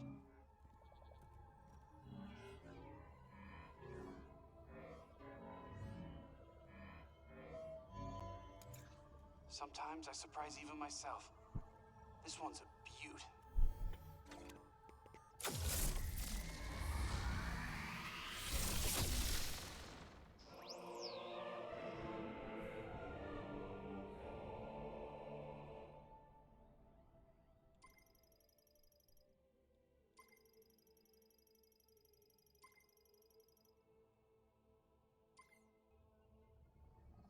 Presenting the Thunder Shot. Electric shock is effective against mechanical enemies. And I think you'll be able to provide electricity to devices. What do you think? All right. Let me know if there's anything else I can do to help you out.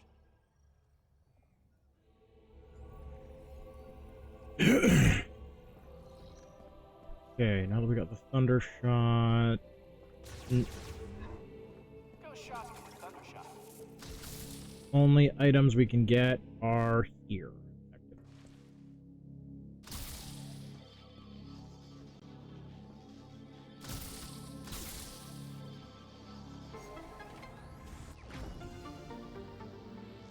we can get 20 more shots while we're here, plus an E-tank.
Now open my electric flower.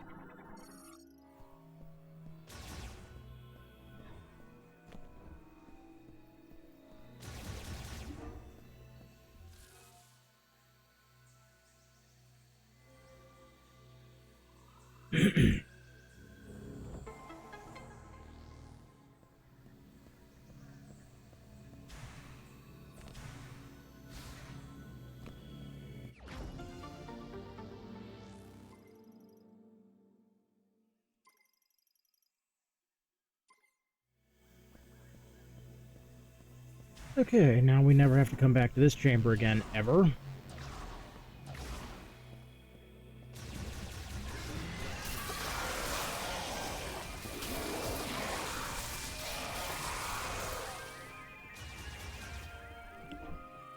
And they picked a terrible place to try and ambush me.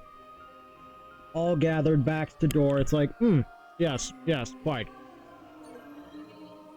We know they're in there, so the safest thing we can do is turn our backs to them, and they can't possibly. They would never shoot us in the back. Not with what is effectively Palpatine's favorite taser. No.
So I got a bit of a theory regarding the way the crystals are set up. Because with the way they're lined up, it's kind of obvious, at least to me, that it looks like they were designed to be set up so that you have to take a very odd, like, track path around to get them all. Kind of like a really weird indie circuit, which would make a bit of sense considering, you know, she has a bike in this game.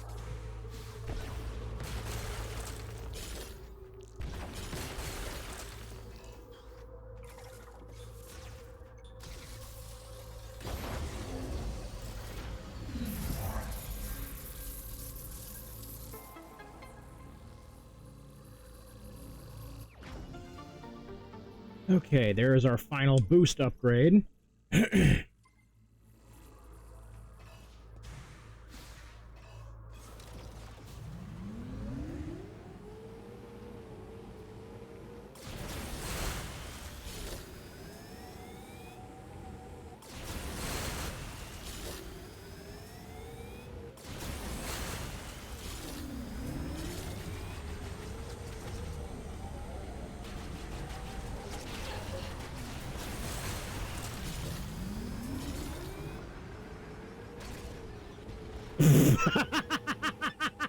Okay, I'm clipping that.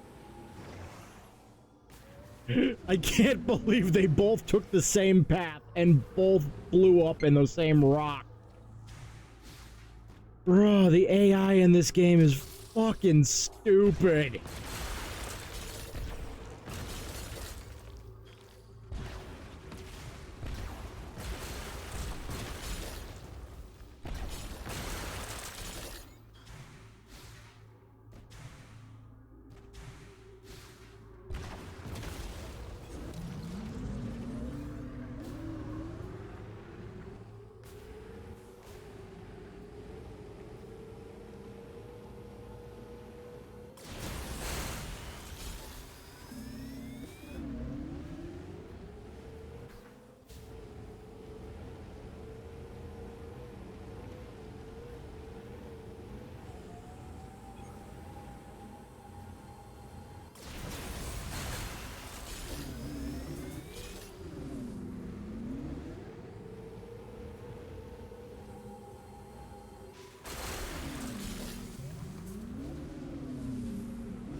Thundershot will open up areas that were locked before.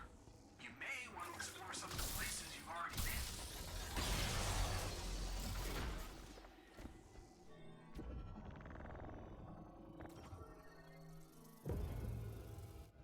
Let's see, is this the one with the side door, or is this the straight in? Straight in. Nope, side door.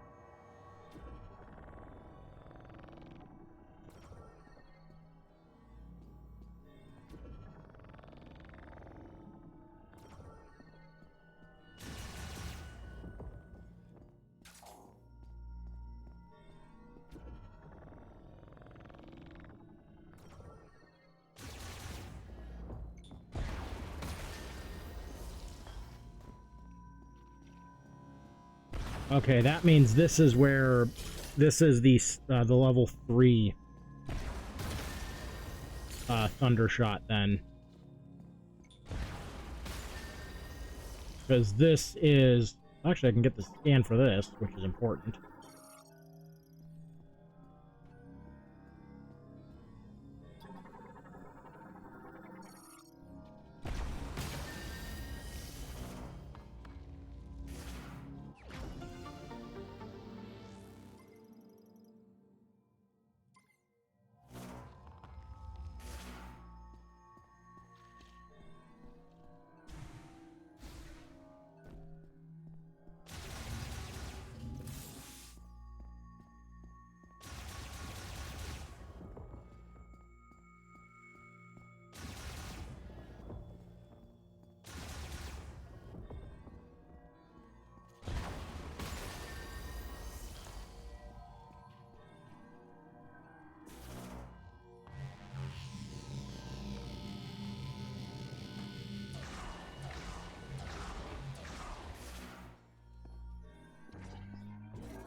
And this is one hell of a spider ball maze.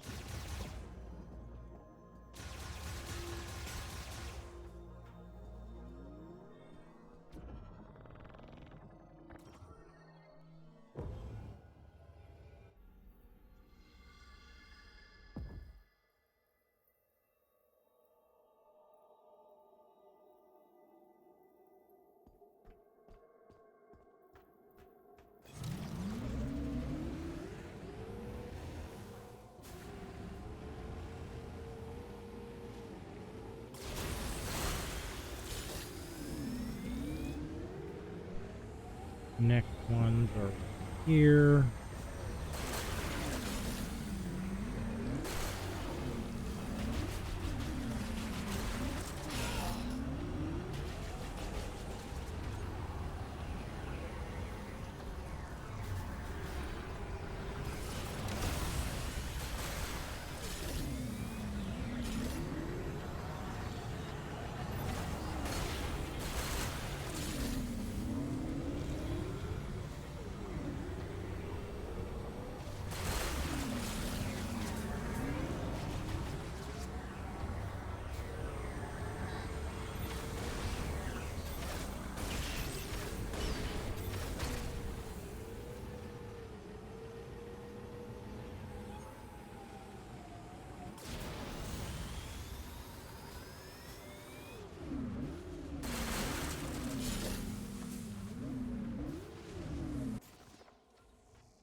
Love when they're clustered together like this.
skips a step later, so that comes in handy.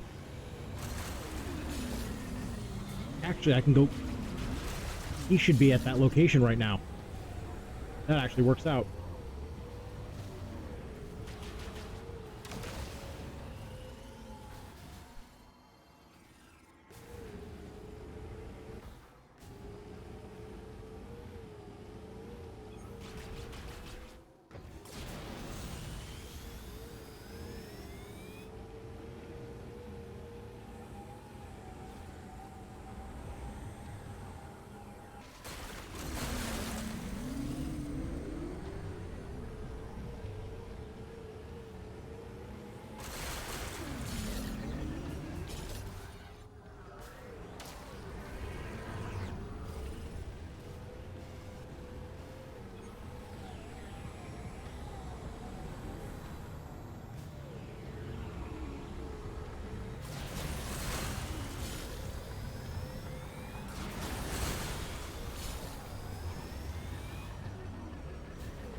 Okay. Can't grab any of those, or I already grabbed all those, I should say.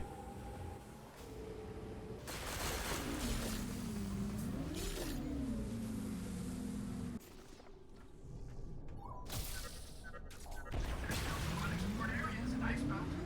Want to investigate further?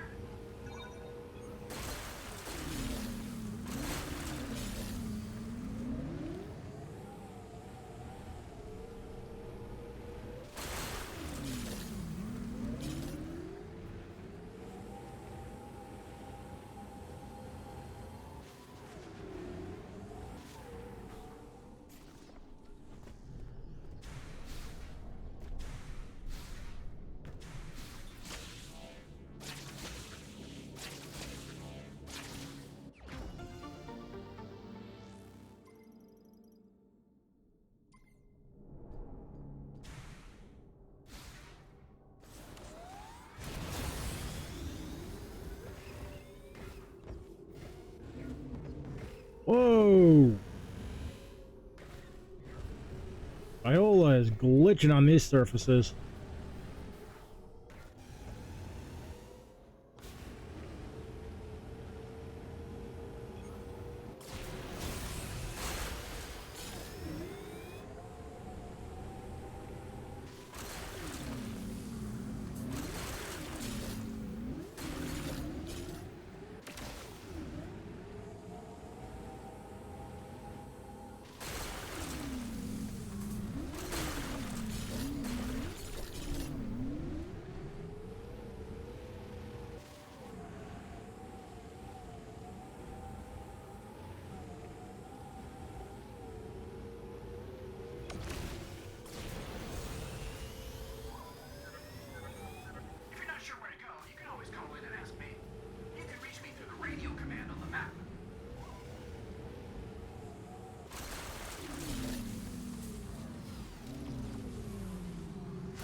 Those ones are all taken care of.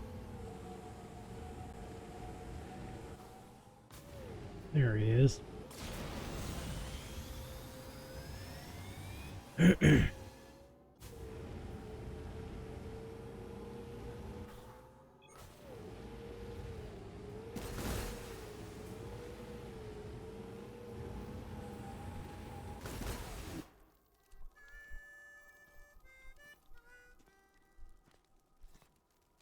Samus, please, join me.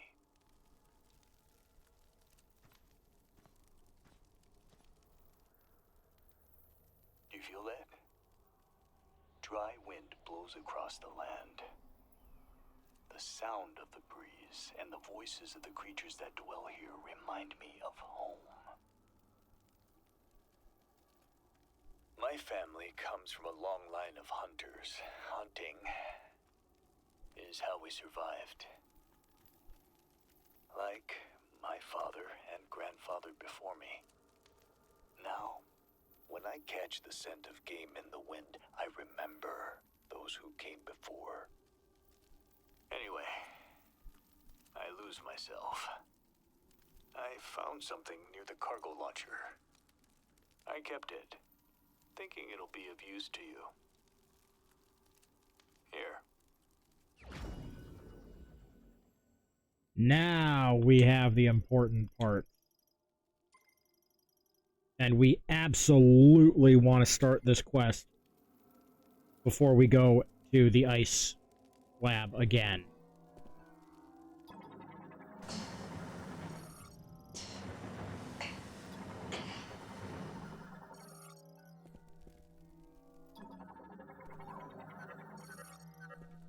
Looks like you got something interesting. I'd love to take a look.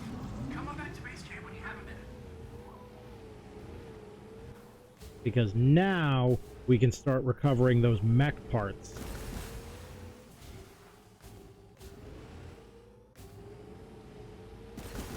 In fact, all but 2 of them are available to us right now. And the 2 that are not require the super missile and the power bomb, respectively, to get.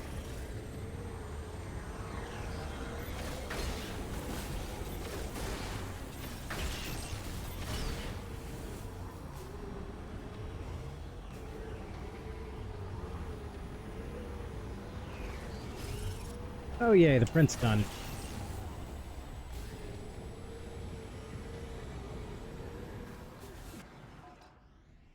Oh hell yeah, and we have enough for the detector now too.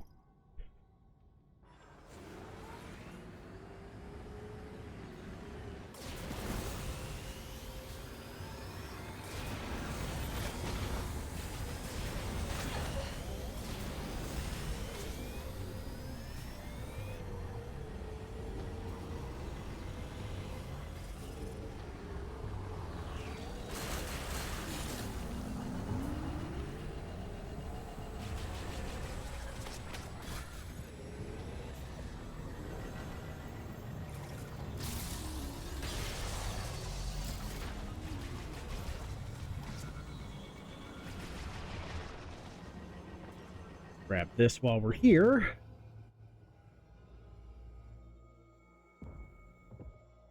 Because we can also full clear this area with the crystals. And there are still several scans here that we need.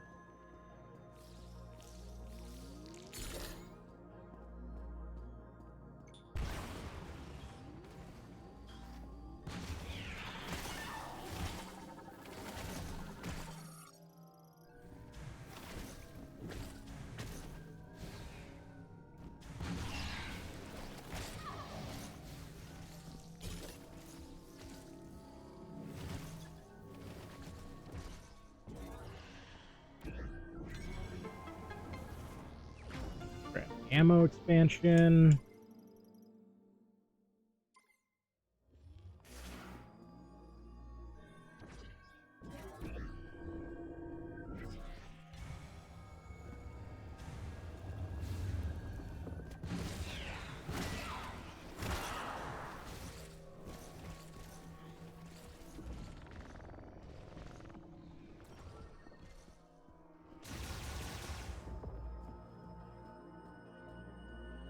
Like, at this pace, I actually think we might beat my record by a couple hours.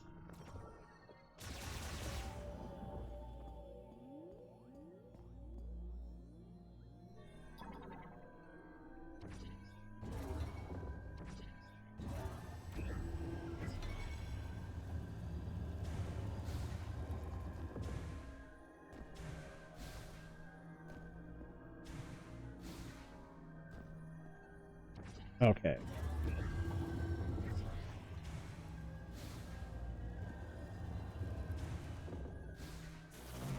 Oh, that was too far.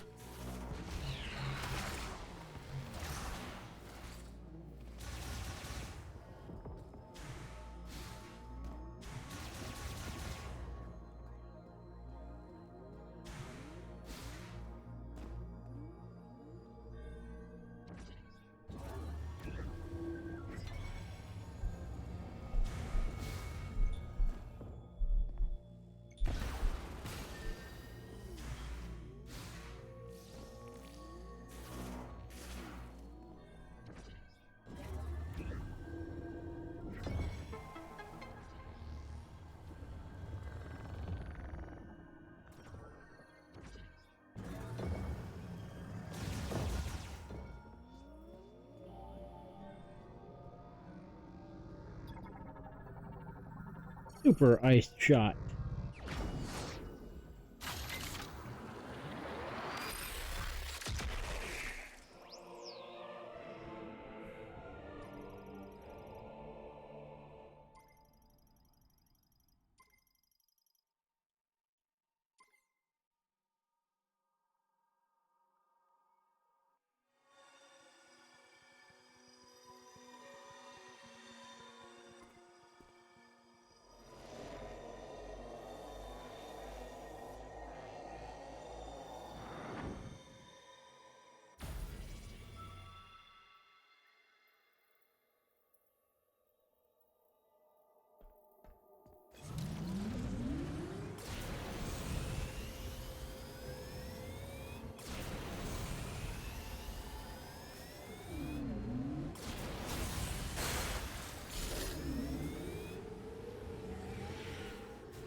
What I want is over here.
Oh, that's right. That's actually a good thing, too, because we are right on top of the next energy tank.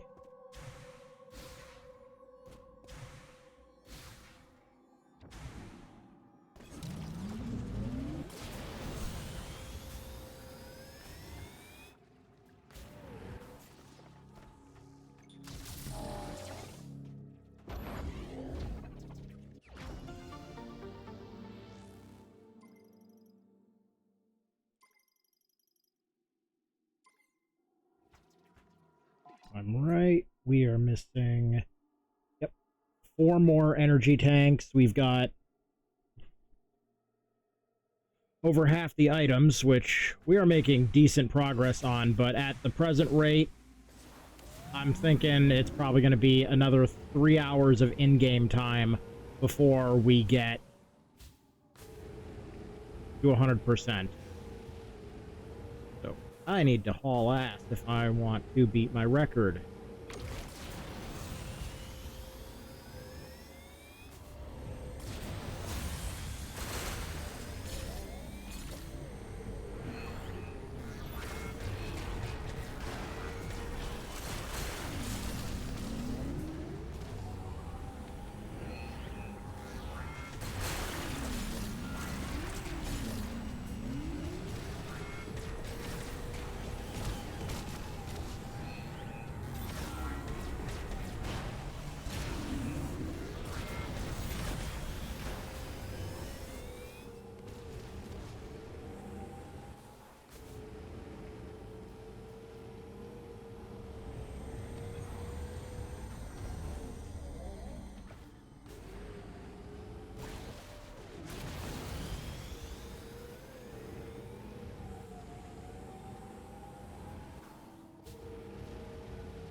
Why don't you show me what Takabi found in the desert? Let's take a look. Oh, wonder what this is. Let's find out. Teleportation technology? No way! You know, we were analyzing something like this back at base. I have an idea.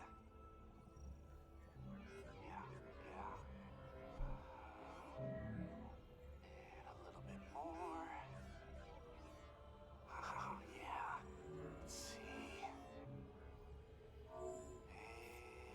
And there. It worked! I did it! This is a teleporter patch, and I've entered our coordinates here as the destination.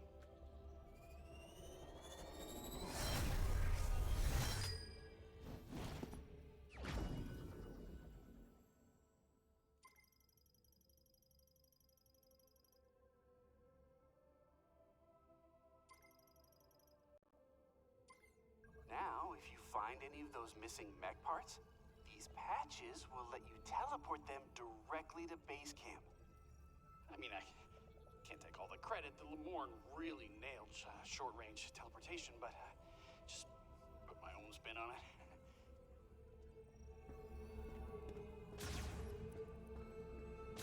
When you find a mech part...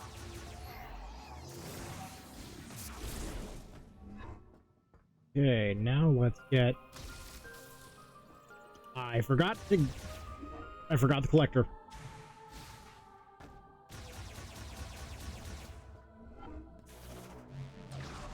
Welcome back.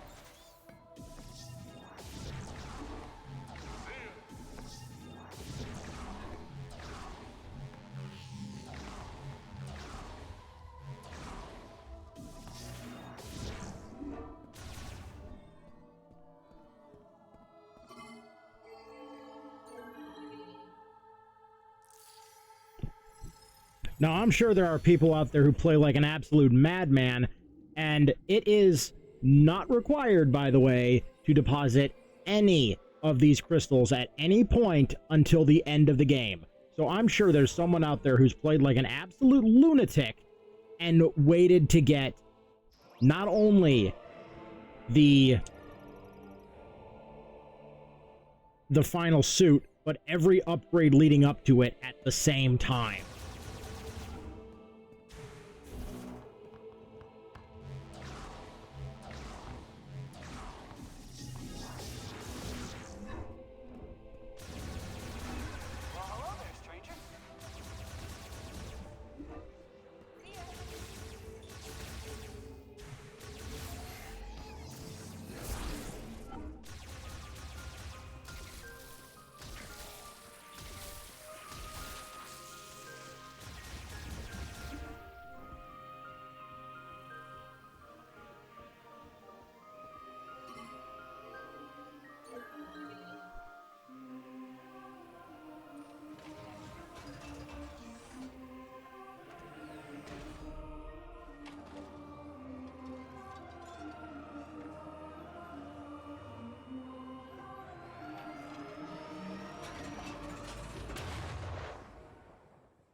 And now we will begin a very awkward sweep. Oh, sweet, he's there.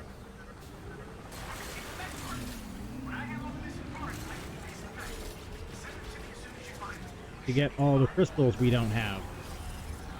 As well as the mech part, because they are basically going to be largely next to each other.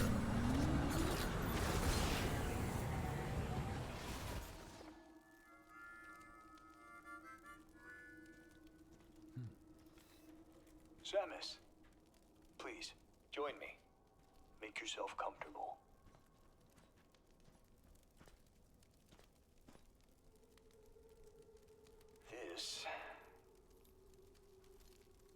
This belonged to my father. We used to sit around a fire just like this, telling stories. He always spoke of Solon. Are you familiar? Solon sits atop the sky. Solon provides equal light to all. Solon is always watching over us. That is why we must not bring shame to Solon. I have made mistakes, many mistakes. But through Solon's light, I find balance. Thank you for indulging me. I've missed these campfire stories. Samus, have you seen some of the pieces of the Federation base that were teleported here? I believe this will be of use to you. Please, take this.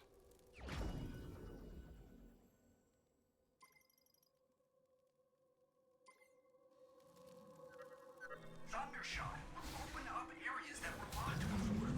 You may want to explore some of the places you've already been.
Large cluster reaction up ahead. Like, this is why I say, like, I feel like the power-ups were reversed for the energy depositor thing. Like, having the collector would make things a little easier to understand at first, and people would spend a lot less time in this boring as hell wasteland.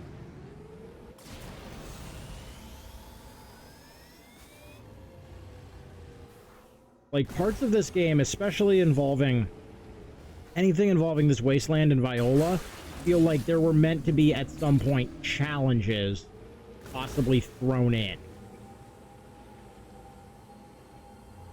Similar in style to, like, if you ever played any of the Jak and Daxter games, like how there would be, like, challenges to get precursor orbs and stuff like that.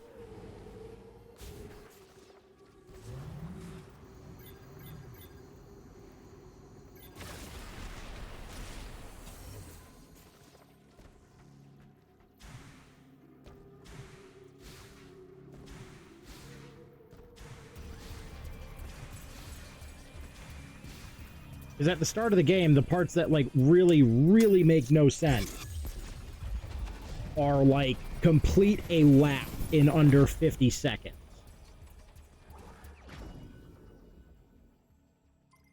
Like, that's kind of where I'm basing this off of. Like, why would you need... Like, there is no part in the game otherwise where you're on a timer on Viola. Get out of here.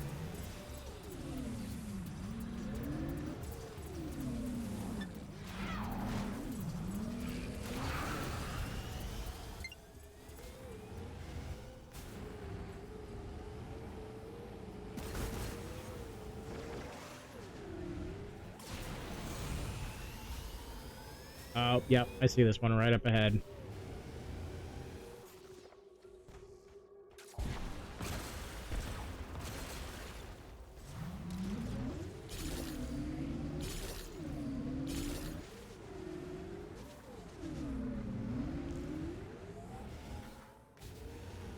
Okay, that's good. This sector is clear.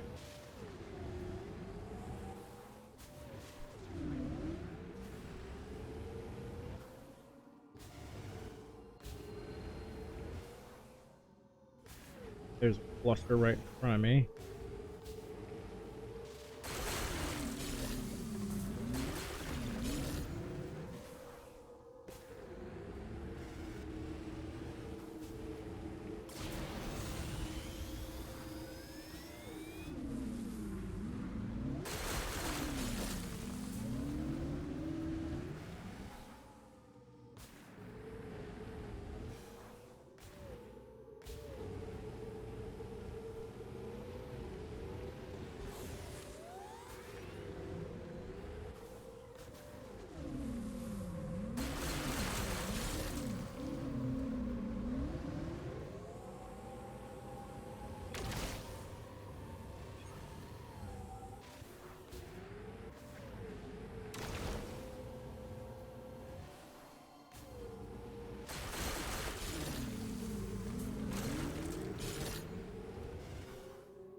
Okay.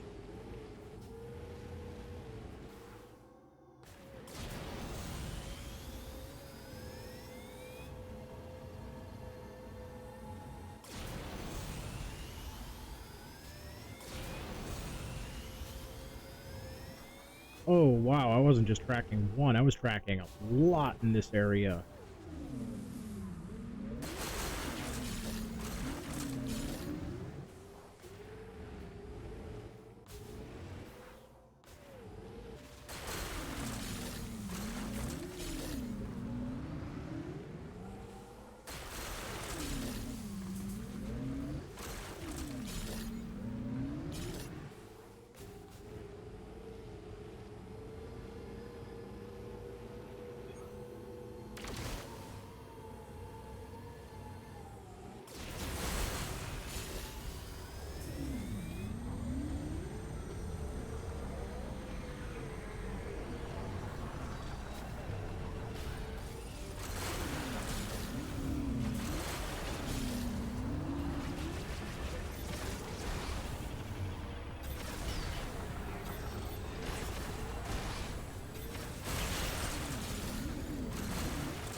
Okay, that's what that was.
There's still some unexplored areas in Icebelt. Want to investigate further?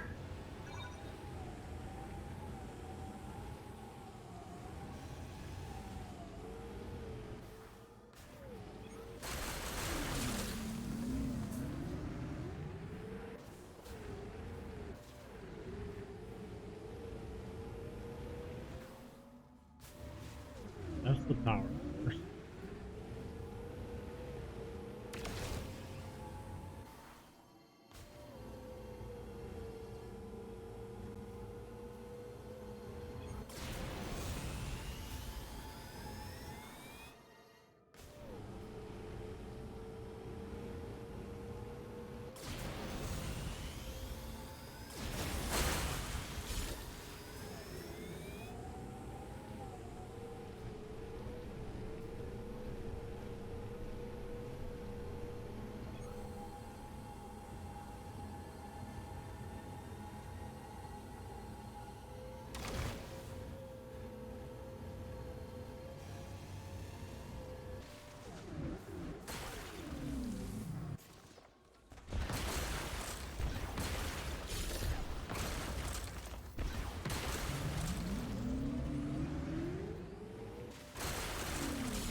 Arm?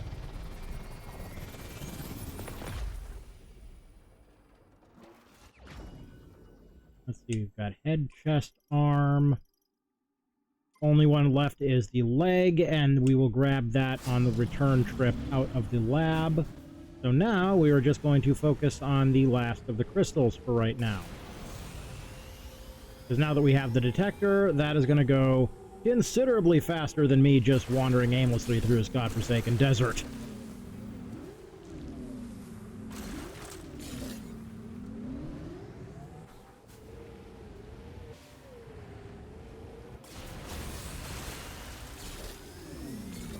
And my only other little nitpick with the detector is it's exclusively for the radar. It doesn't mark any of them on your map.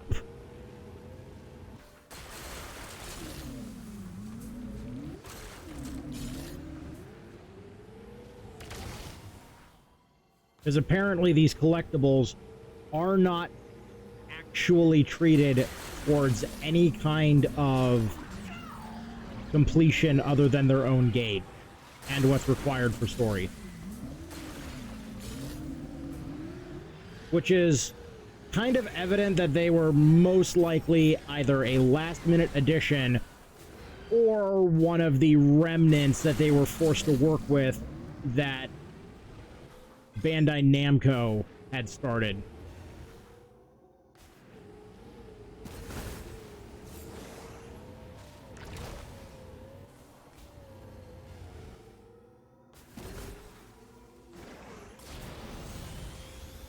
Because honestly, a lot of this kind of feels disjointed. Which has been the overwhelming concern / complaint that I have heard for a lot of the elements of this.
Ugh, these drones are persistent as all hell.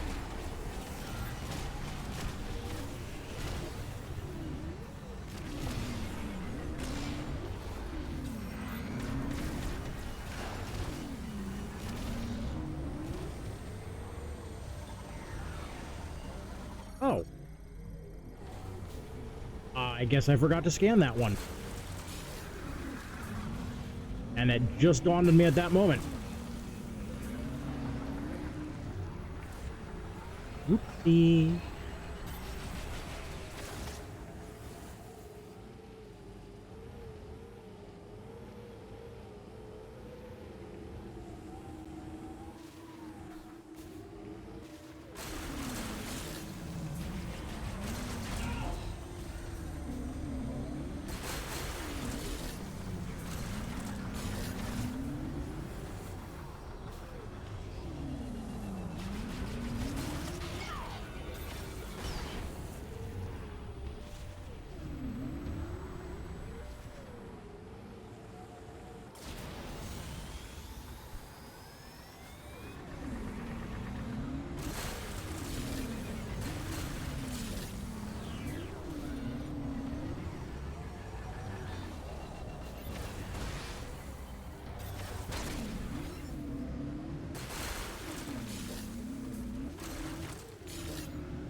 Okay, I think we're getting close to being done with this set of collection.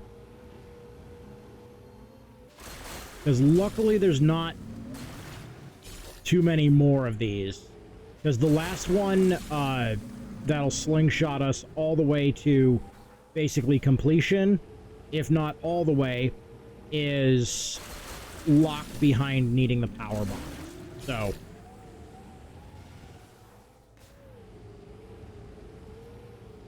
okay.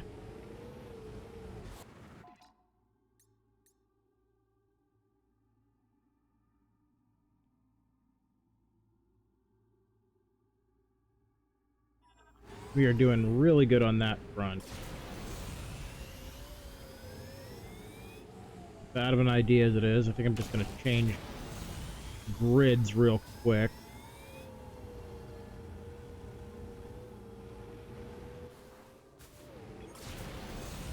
Just to make sure.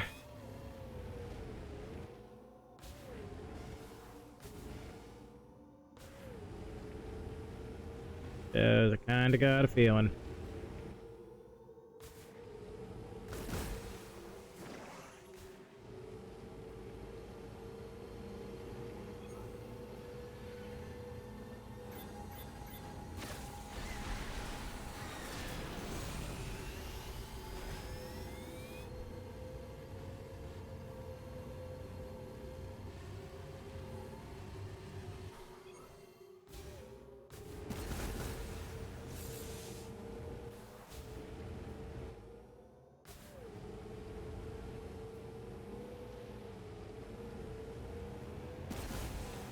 Okay, and I'm not getting currently any other readings, so...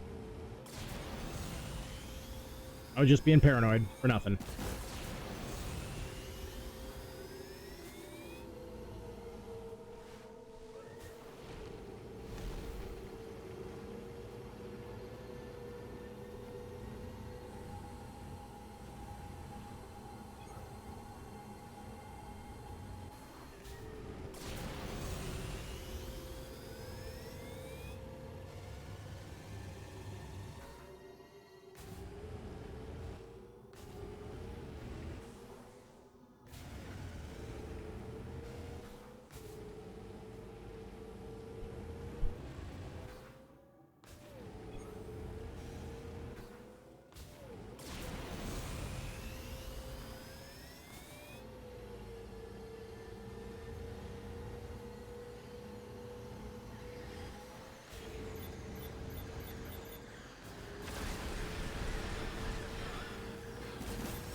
Am I missing any other...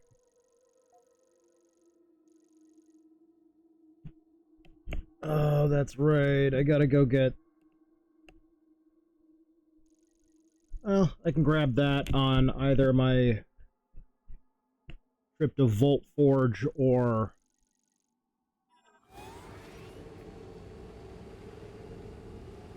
the mine, or somewhere else. Because that's the simple one. I just need to shoot a door with the thunder shot.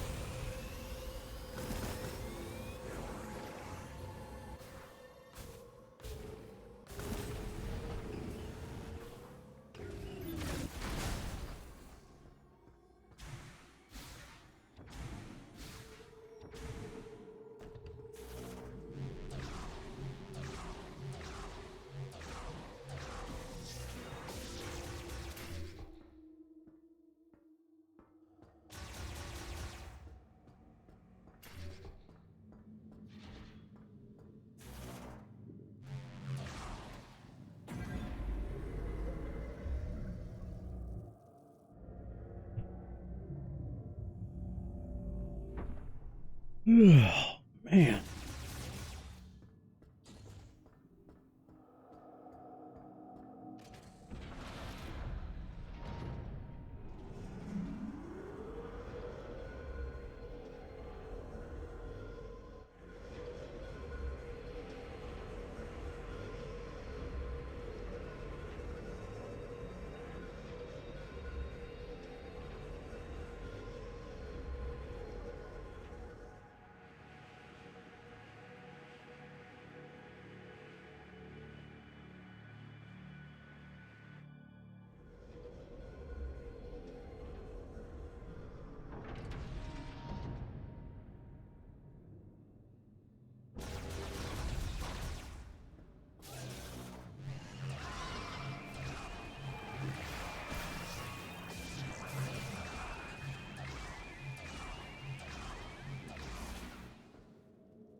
If memory serves, that is all I needed to grab from that particular basement.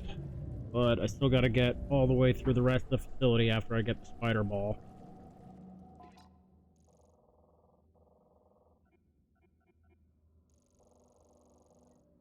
Are you?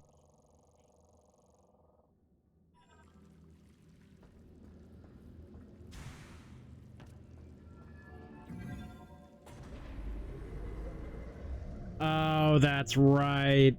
There was a breakable wall.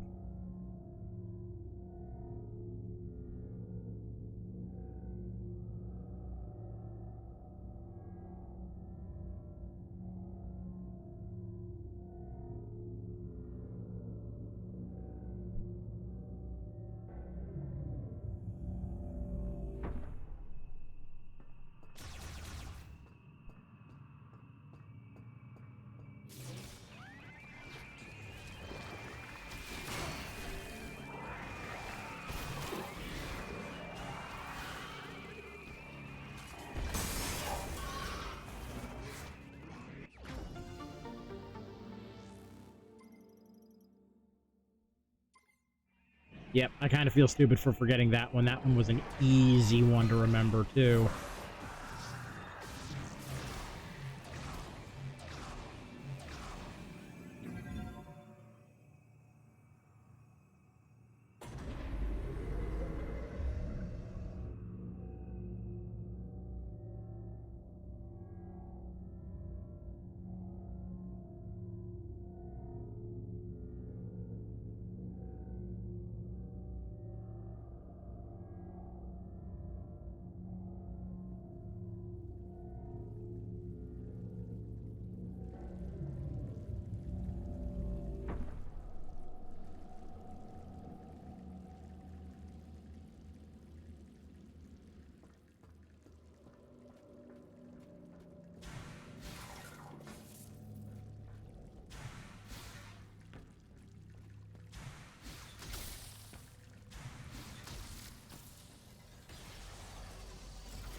And now it's time to go meet my absolute best friend.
I love my favorite door pick. Well, lock pick, door remover.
Okay, that actually worked out in my favor.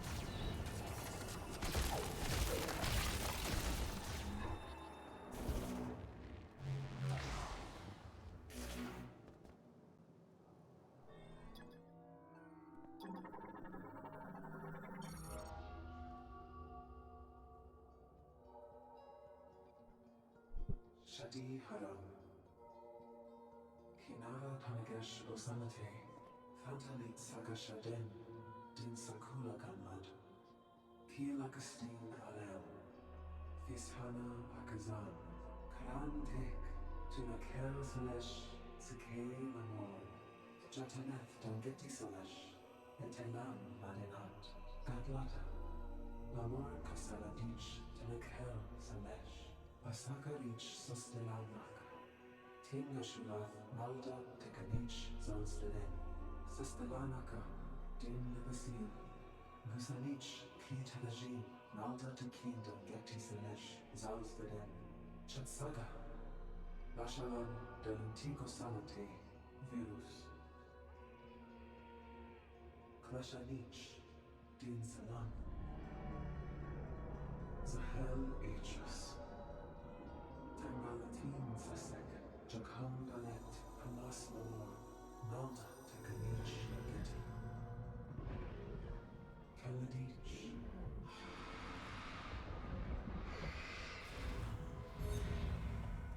Aslan. Shigameth. Brazil.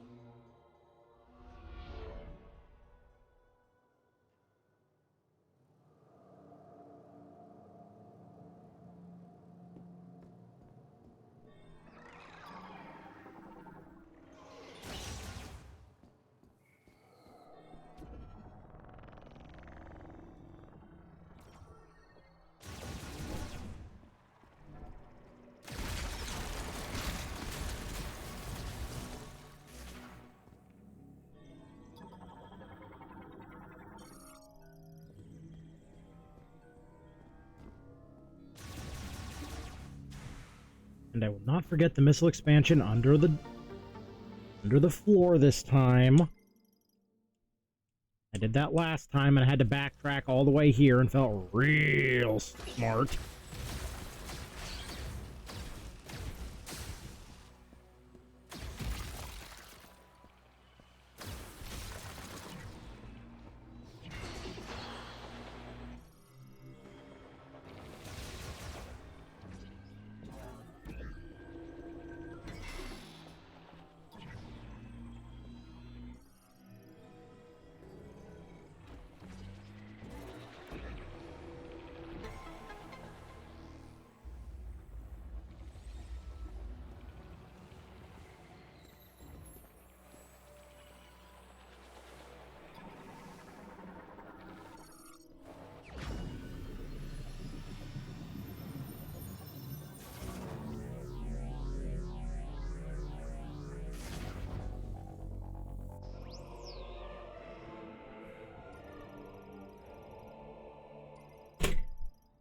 Ooh, ow, ow.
Like, this part actually feels like pretty decent, especially for spider ball puzzles, because these have always been pretty fun in the Prime series.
That's not the way I want. This is.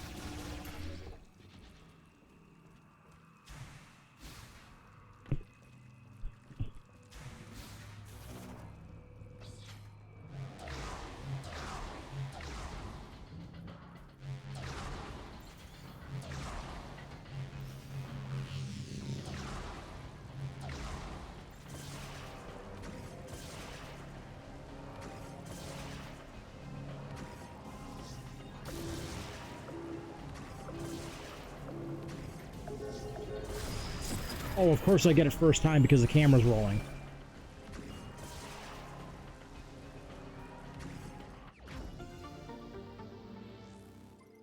Normally that takes me a good 4.5 minutes to get.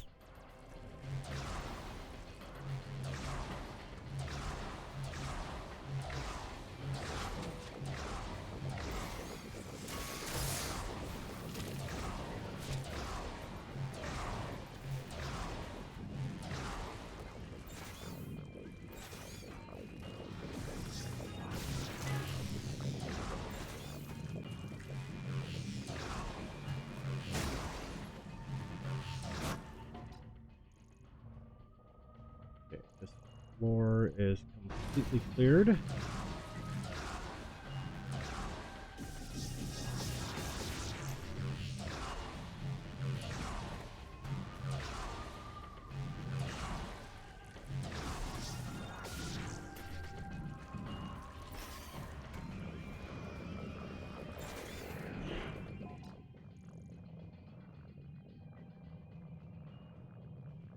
Okay, there's only 2 in here. There's 3 on this floor because of the energy tank.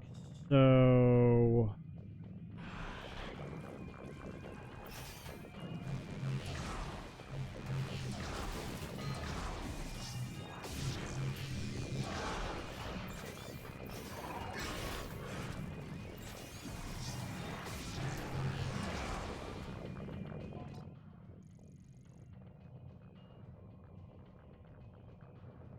Okay, I know. That's right, I'm going the right way. It is faster to go this way and then circle around to the other room.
Minus that creature, that was also a fast one, so now I got the timing down.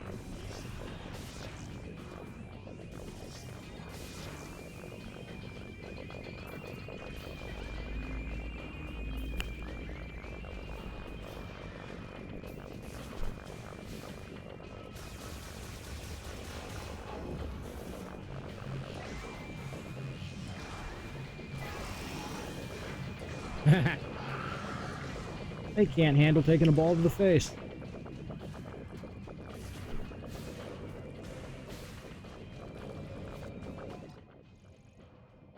Right, the ball track is back here.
Okay, we've got everything we can from this area.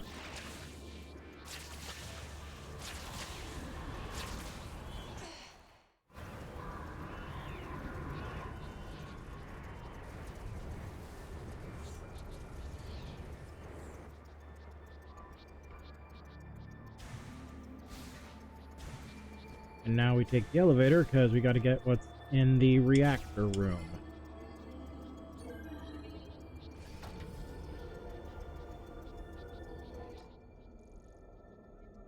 Think.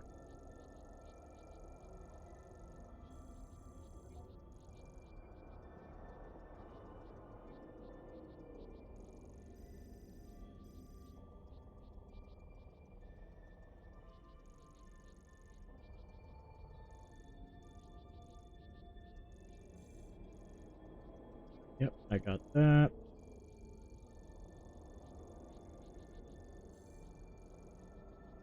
That's taken care of. Yep, okay, so it's literally just this last expansion, and then we are done, and we never have to come back to the ice facility.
Oh, absolute mad strat there.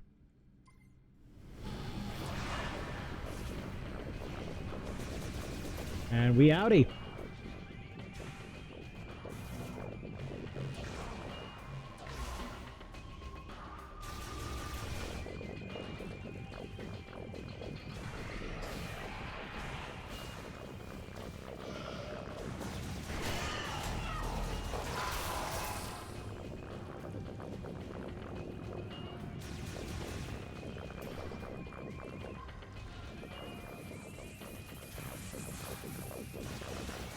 Now on our way to Volt Forge, we will pick up the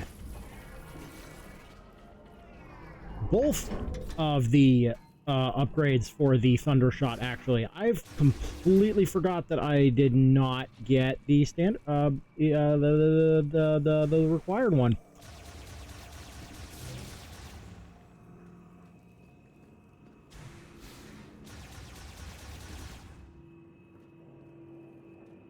Because my brain is pulling a Brian right now. Whee!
Entire leg.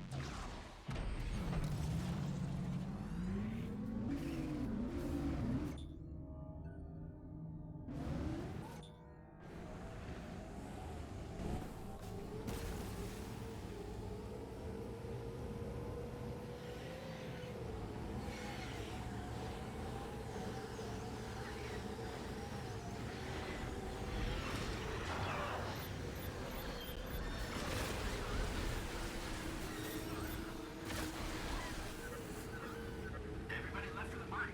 You can meet them there. Oh, and I just made contact with U-995. I sent them the mine's coordinates. They should be on their way to the mine now.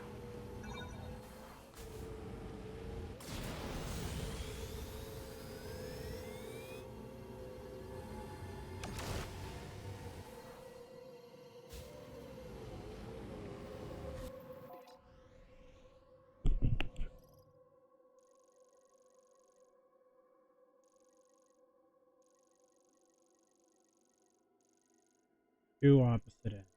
You're a cutscene, and you're an item I can get. You're the power supply. Which one is this? Rings of Stone, already done. Okay, that's the one I need to get to, the Falling Labyrinth.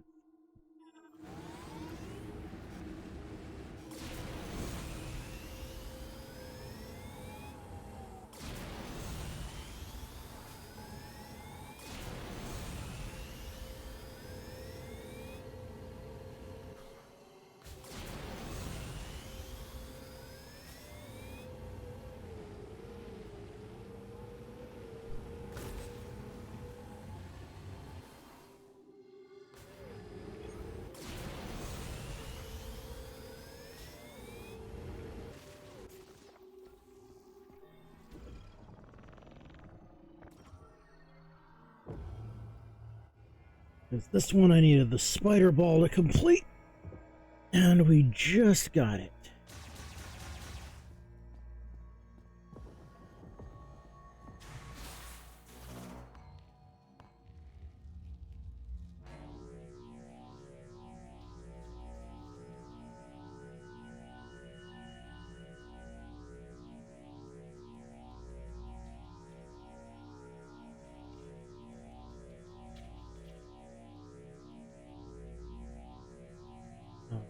Right.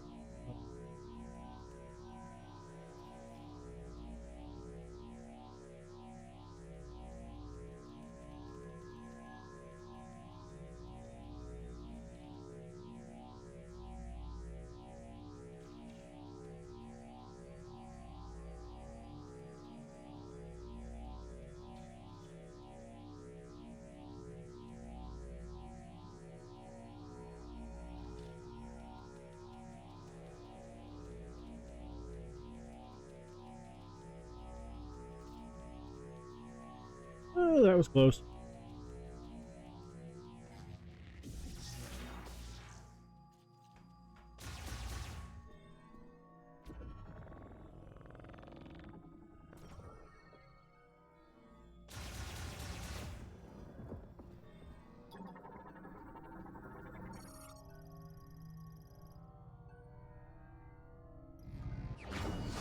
Wait.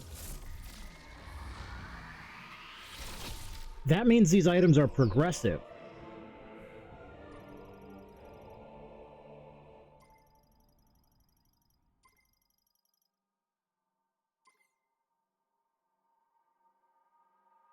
Interesting. Because this is ordinarily where you would get the super Thundershot. Interesting to know. We're just learning all sorts of things about Prime 4 this time.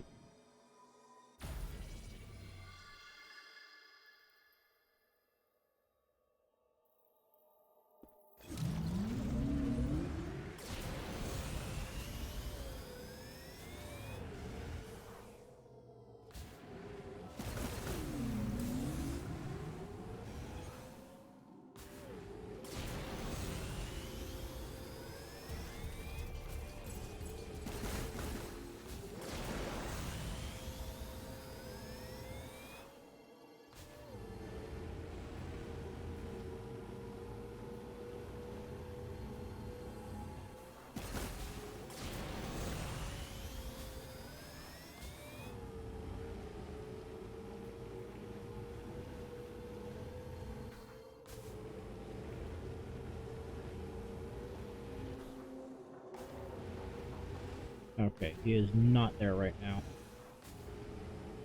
Excuse me. Ugh, pardon me.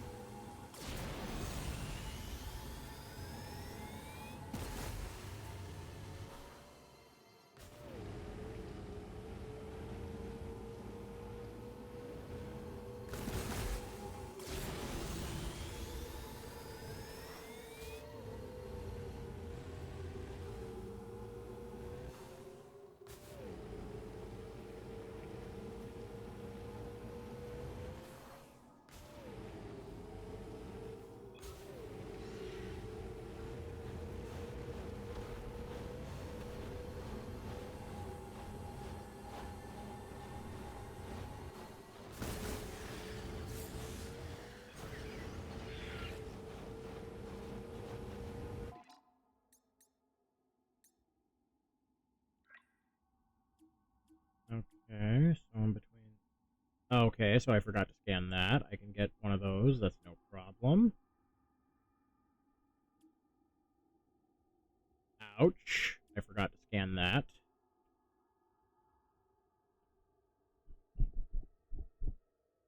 And that's the volcano.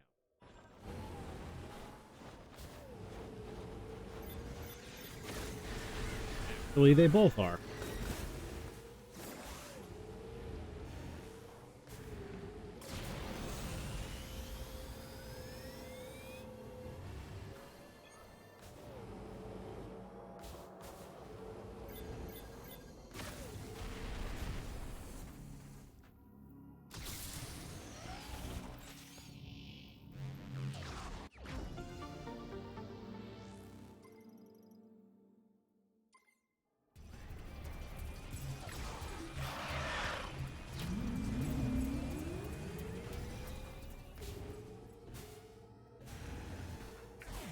Okay, now, which one of these was...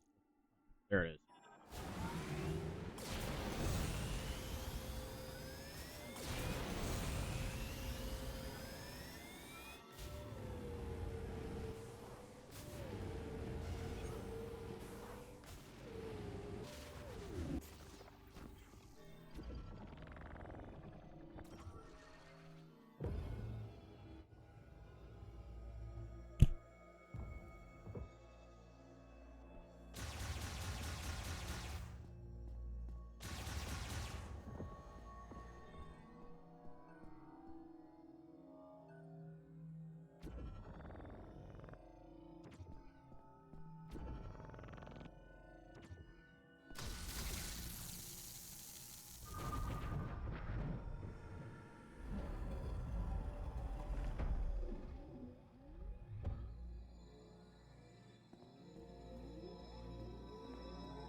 And now we have acquired basically the ultimate weapon in the game.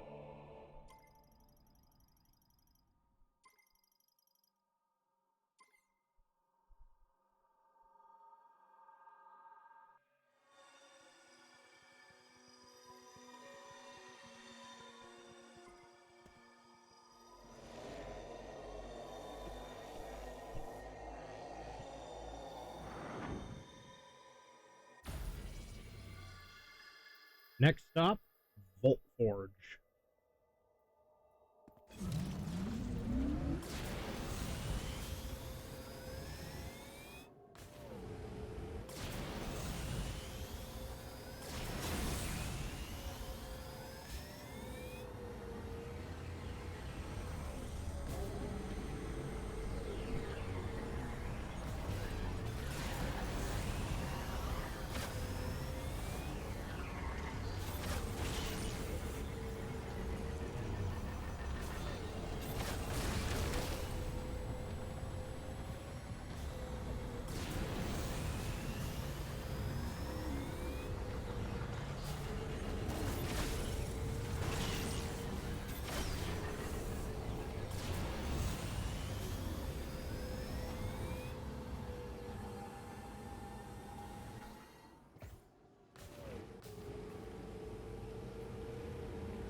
Yeah, do this because I need to head to Tower 2's basement.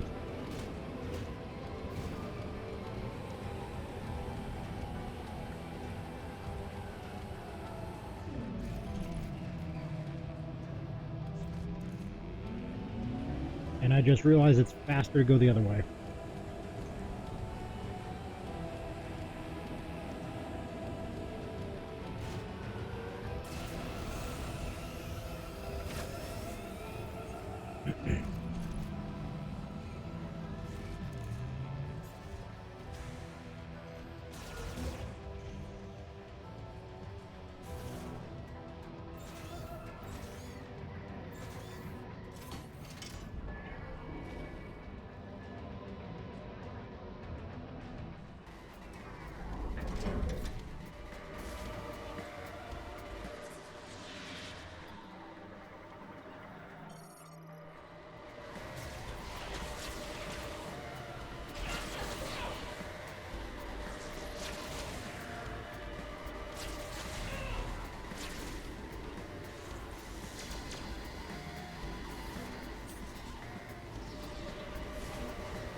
not interrupt the scanning.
Okay, this one should be the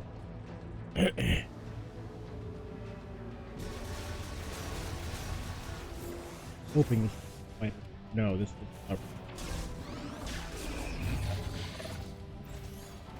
I actually could have got this when I got the boost ball.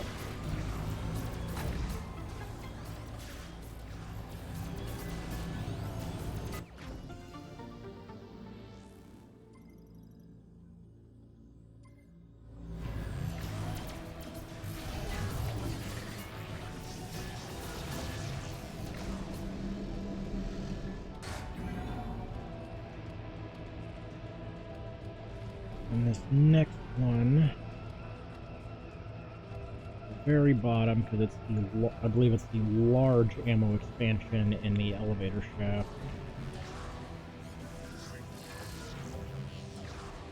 Oh. Well, so this.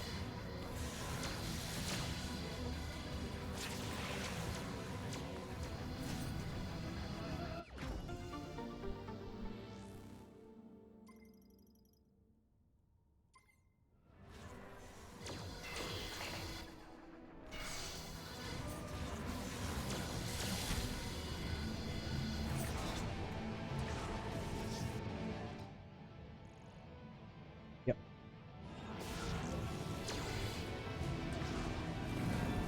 Damn it, I did not mean to go into the elevator.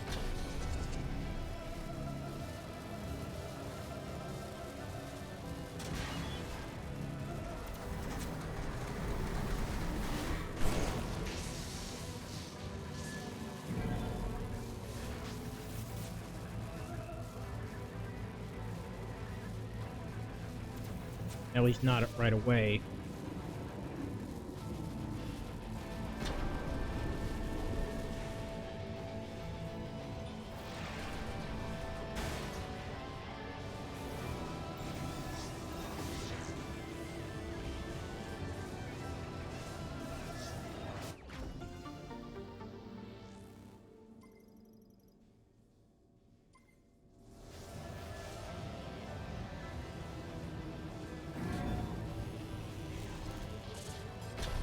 And then we'll take this path back to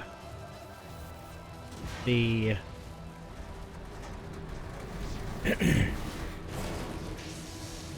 the bottom of Tower 1. Oh, I'd come here anyways.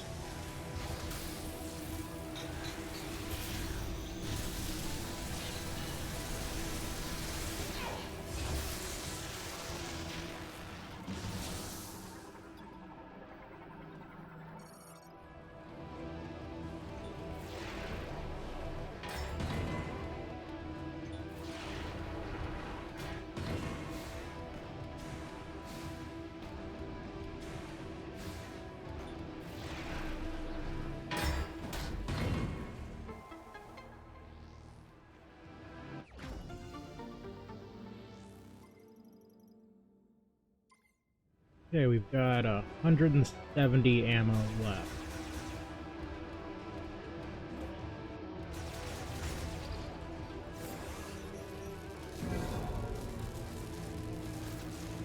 And this was the wrong elevator again.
This is one of the last upgrades here.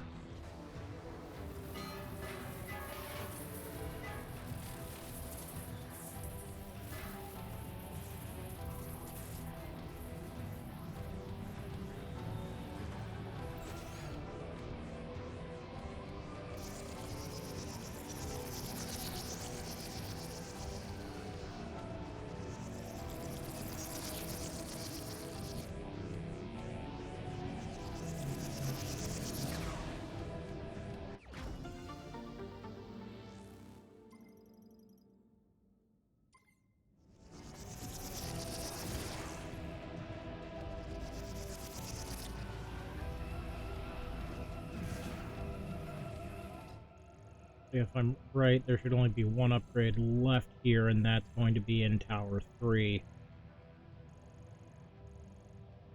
Yep.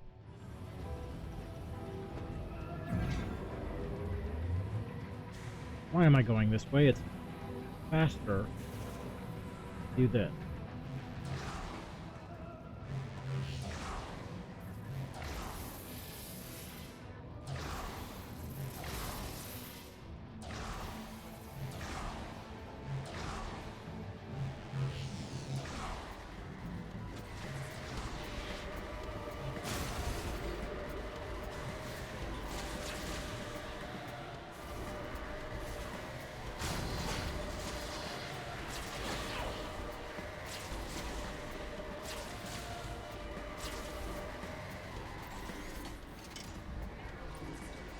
Now I can go directly from the bottom floor to the top.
now down to the basement.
Okay, check the map one last time because I'm pretty sure that is Volt Forge 100%.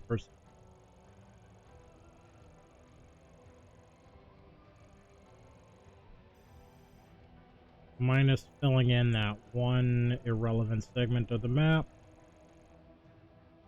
Yep, we are good.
Oh, I wish the boost on this thing charged faster without that damn amiibo.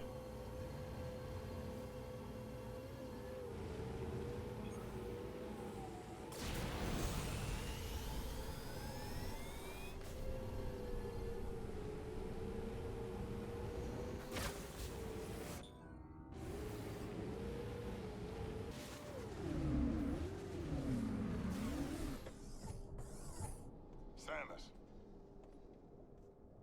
let us accompany you. But one issue. Looks like we can't get across. Mackenzie tells me the bridge controls are on the other side of this gap. What do you think? Samus, hey, if you can get this bridge working, there's an elevator on the other side that'll take you down into the mines. You'll want to be careful underground. I'm not getting any readings. That's why we're here. Ready when you are, Samus.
Okay. While this plays, I will be right back. I'm gonna go grab the print and grab me a fresh drink. Because I need some caffeine. Thought I did all that training.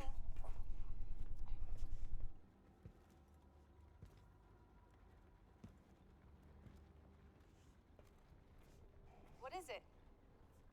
Nothing good. Reavers inbound. Multiple contacts.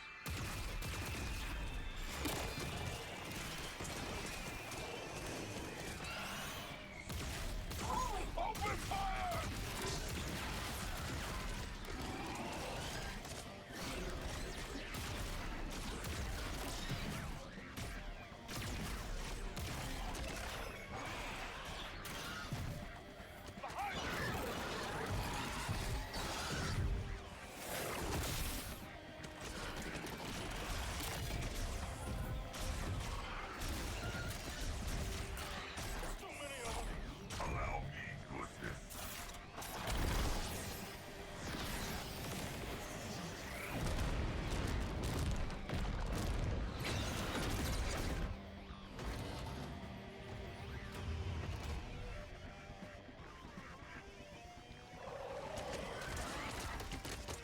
Elevator's here. Let's go. Now.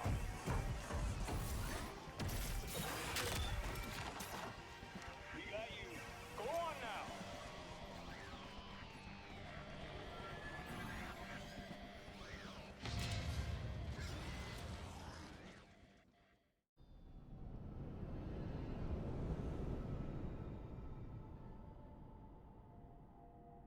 Grievers just kept coming.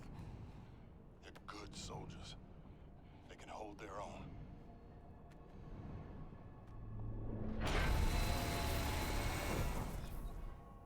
Why'd we stop? I don't know. Might be stuck. Let's get out of here. Copy that. We can't get down from here. Lead the way, Samus.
Alrighty, I am back. Sorry for the delay. Took a second to grab a few slices of cheese out of the fridge because I did not realize how hungry I was getting.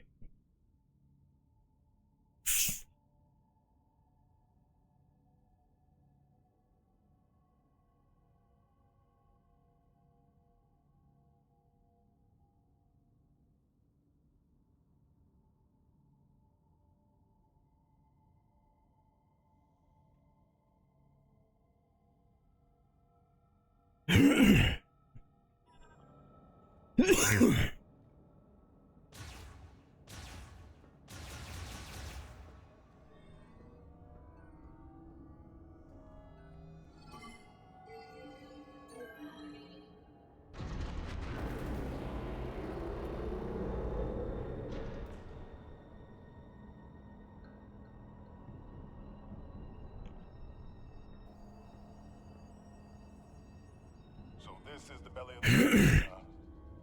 Not impressed.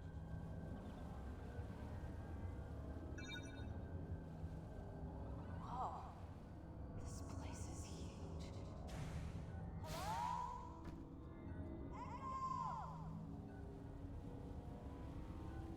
Walk onto the damn creature, thank you.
Don't go falling now.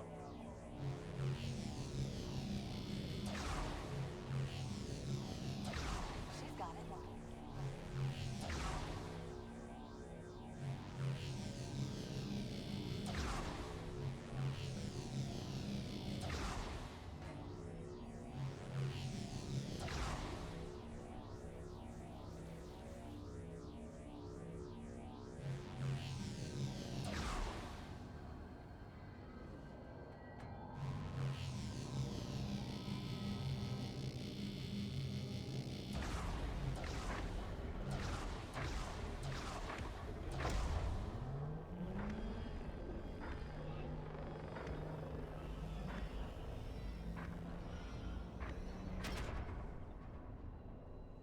Thank you, Samus.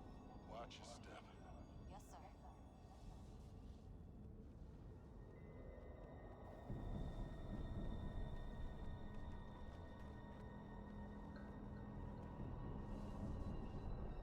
That's not right. How many of these does it make? I told it to make 10.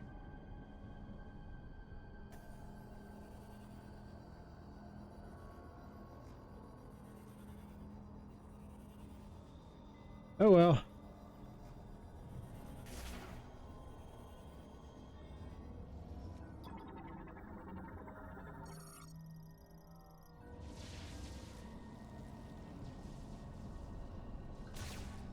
What do we have here? Grab a side, Sarge. Ah, careful with that lightning.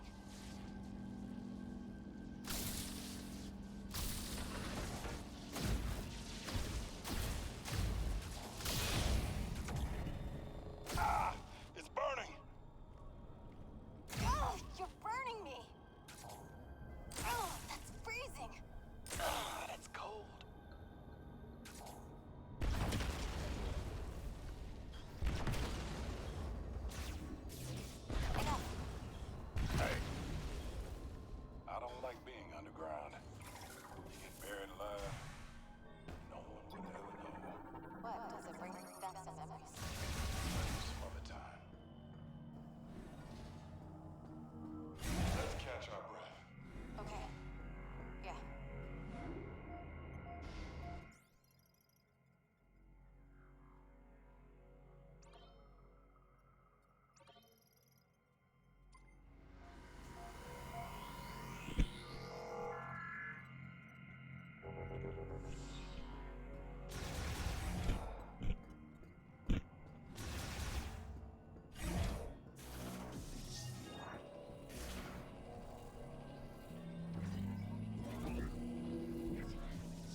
Think we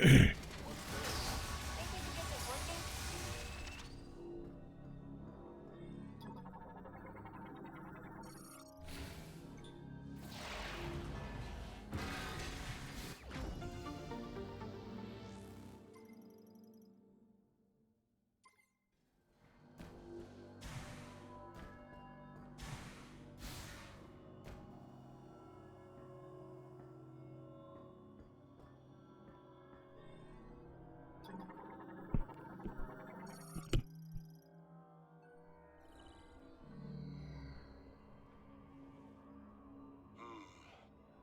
Doesn't look like there's a way down without the elevator.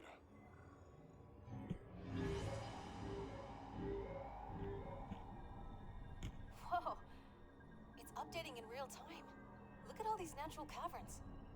We're in luck. Looks like they connect to the lower levels of the mine. We can use these to reach the teleporter key. Let's look for a way in.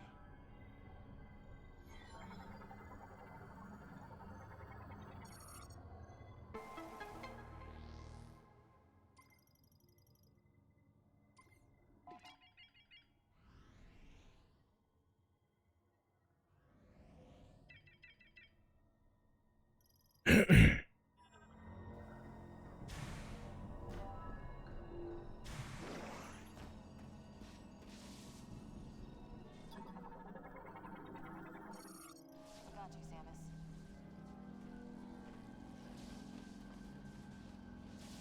Okay, while I wait for those to get in position, I'm going to go fix the printer again, because I told it to make 10.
Okay, I've returned once more. The printer is no longer fighting me, and it did not result in me having to bribe it or pay it a lot of money. So, yay.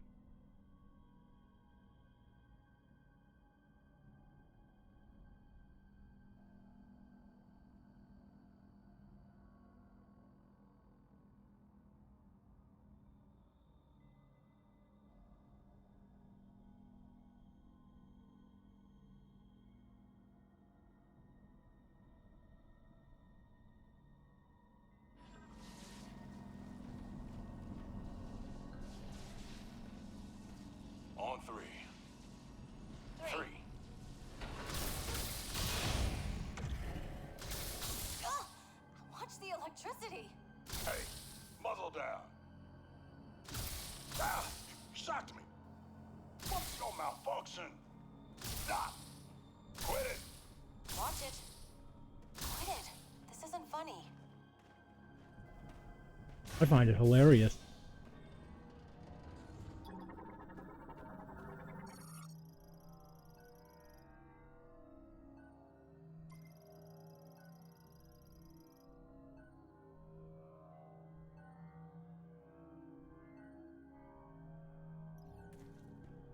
Might need to come back for this one.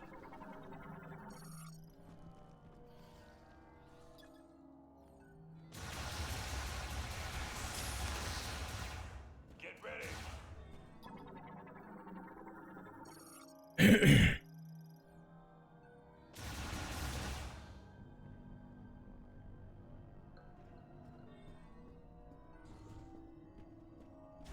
Whoa. What's this huge thing? According to the map, those cabins should be right below us.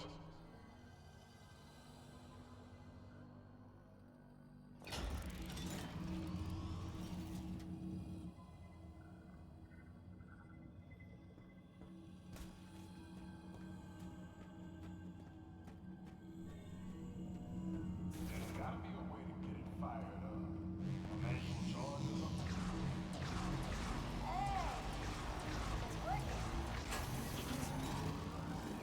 Nice work, Samus. Now let's get this baby into position. Easy does it. That's as high as it'll go. Just need to aim it.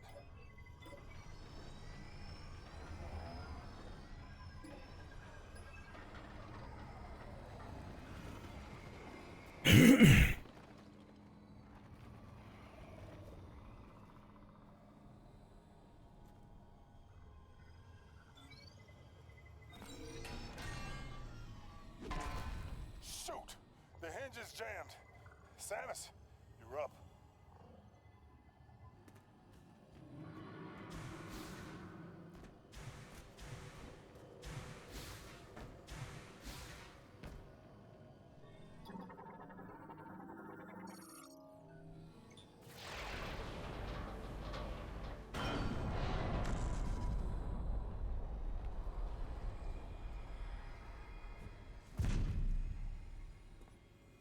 Well, that's one way to do it.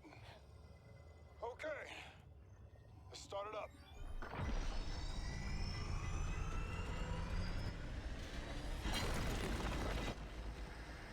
Sarge?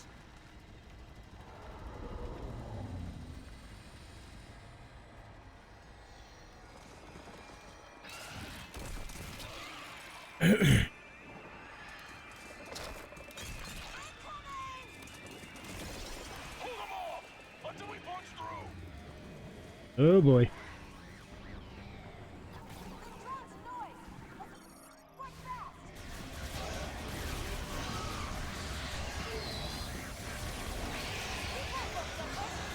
Like they evolved. Captains in the dark.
your plans. You'll be safe. They can't follow you anymore. Wait! No! See you on the other side, kid! Sarge! Do you read me? Sarge!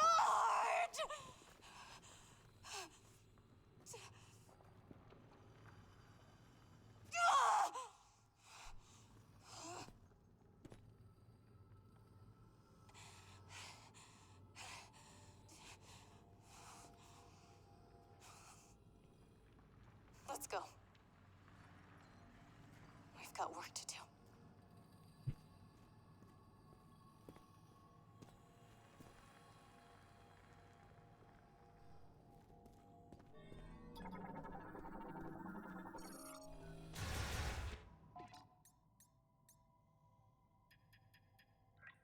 Make sure I didn't miss any. Okay, I know what those are.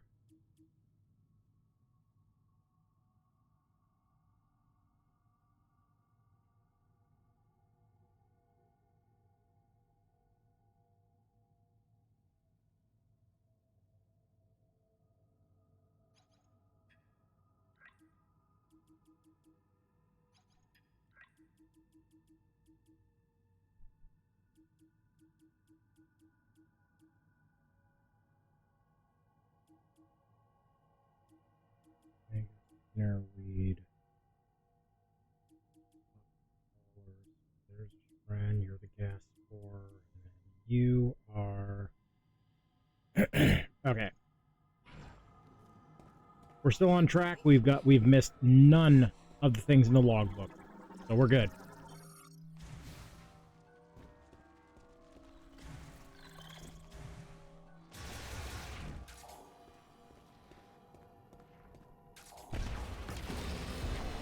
I don't like the sound of that.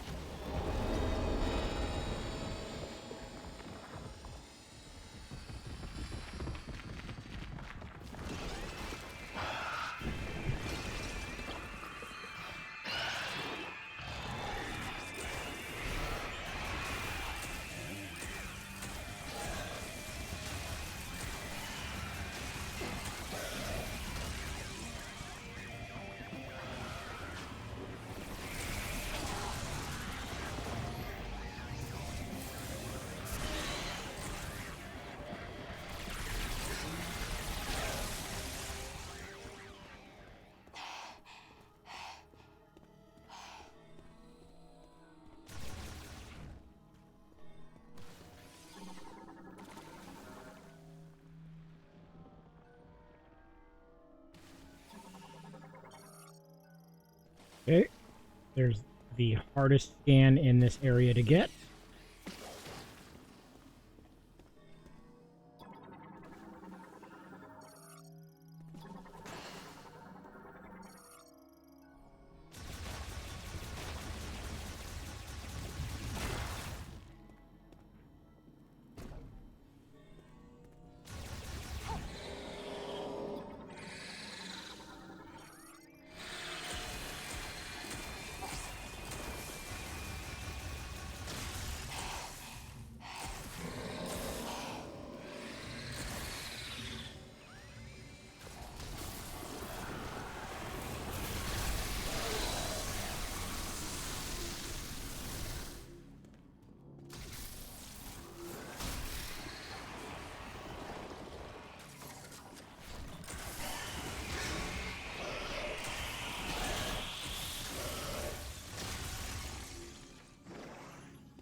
Need a power bomb for that.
need to find our way down.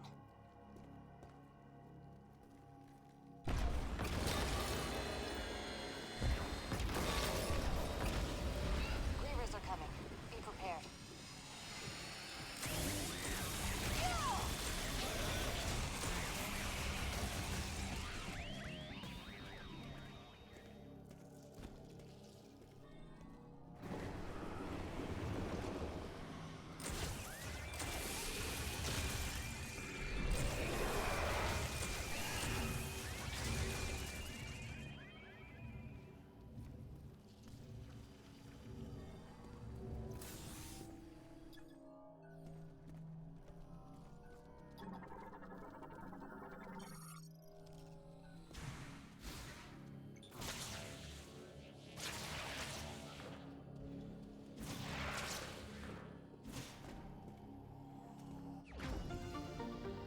Okay. There's one of the easy ones taken care of.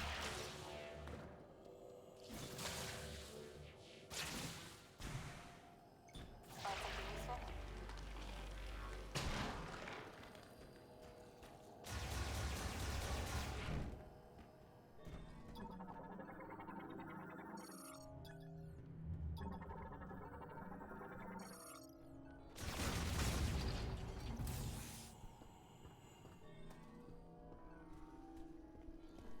Looks like something's back there.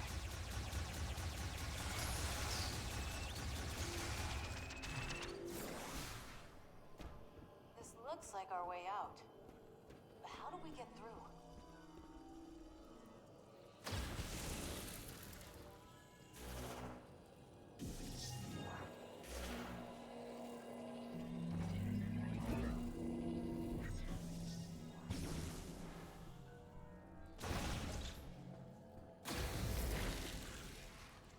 We need to find a way to break through the rubble back there. What is that?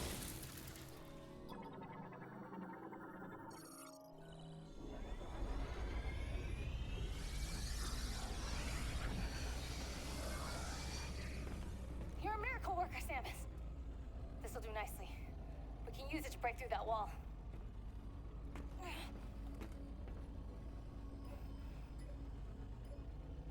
Come on, you can do it. That a girl.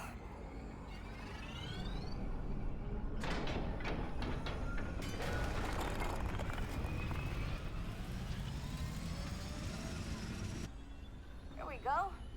This'll do.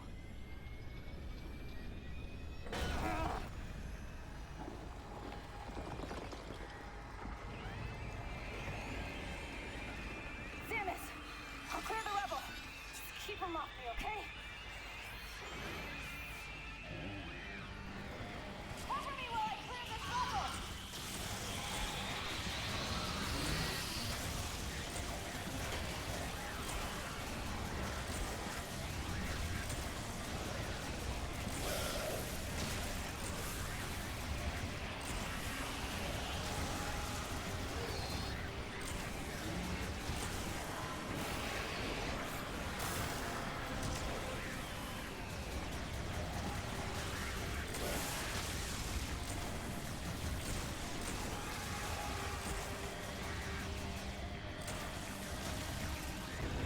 Hang on!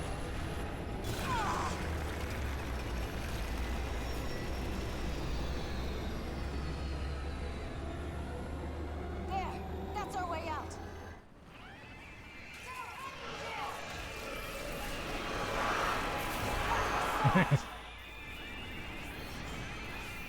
I never saw them stand in front of the drill before. Got this.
keep them occupied.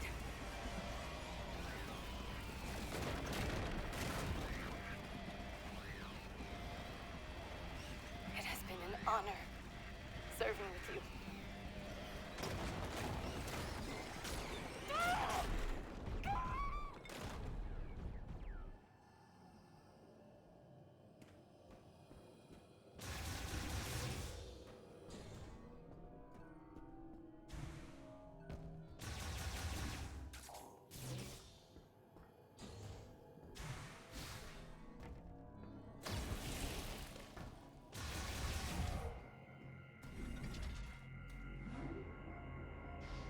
Do a quick save, not just to maintain our progress, but we need the ammo. Desperately.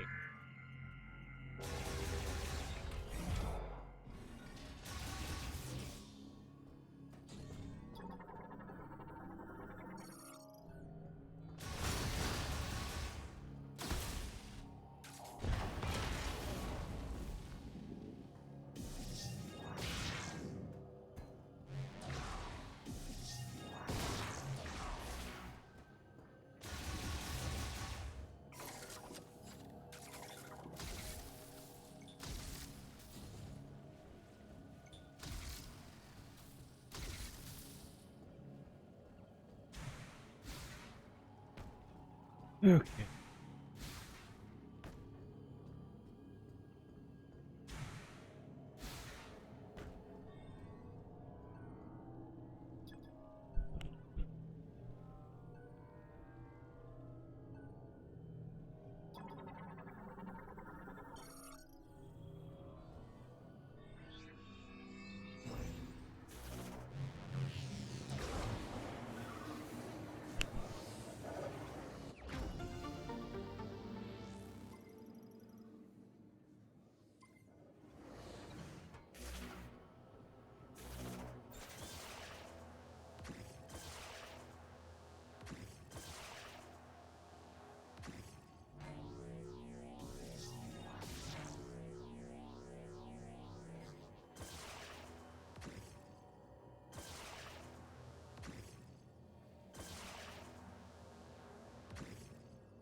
Okay, get this all connected up, and then grab that E-tank, and then head to the next zone, because this area gets kinda tedious.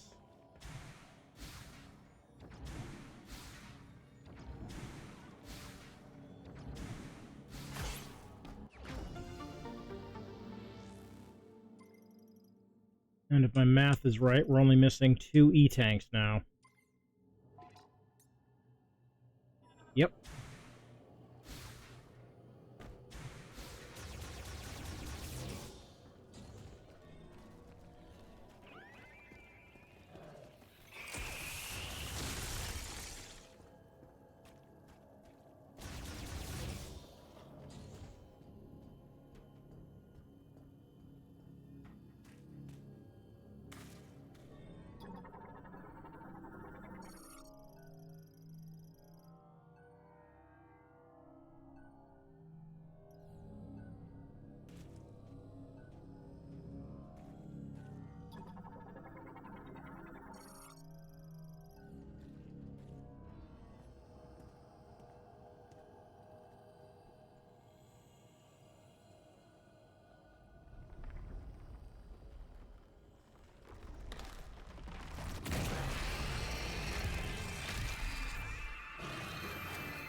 My buddy's back.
Power bomb socket.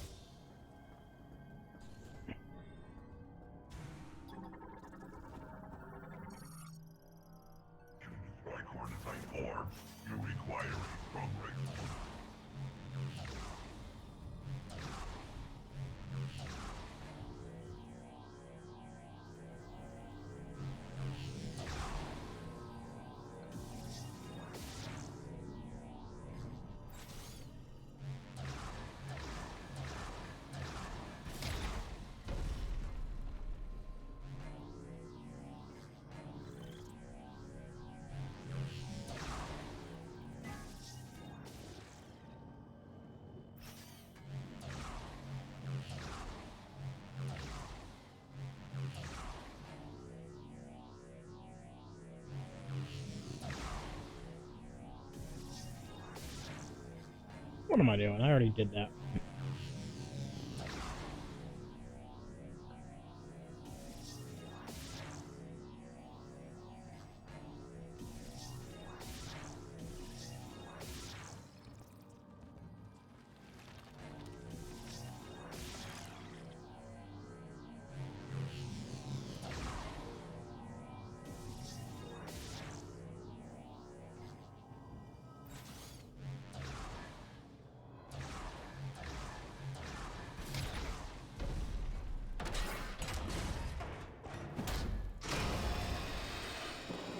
Oh, that made some noise.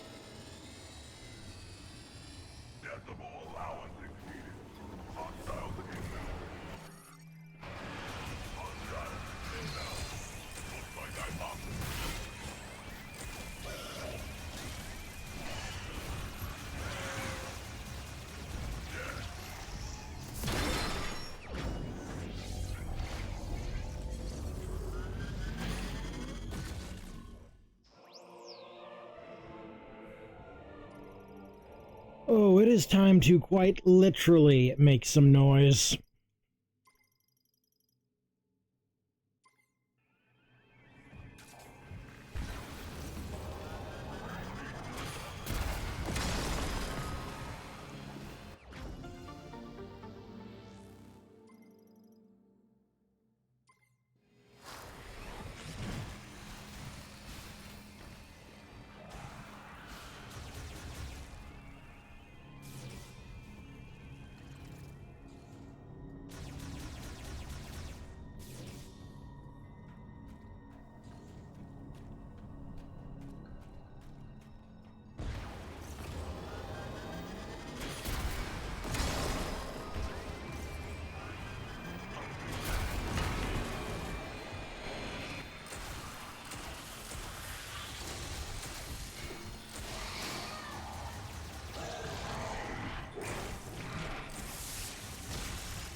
Okay, then I come here and I do this.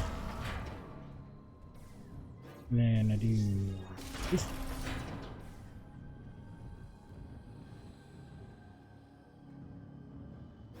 And then I do this.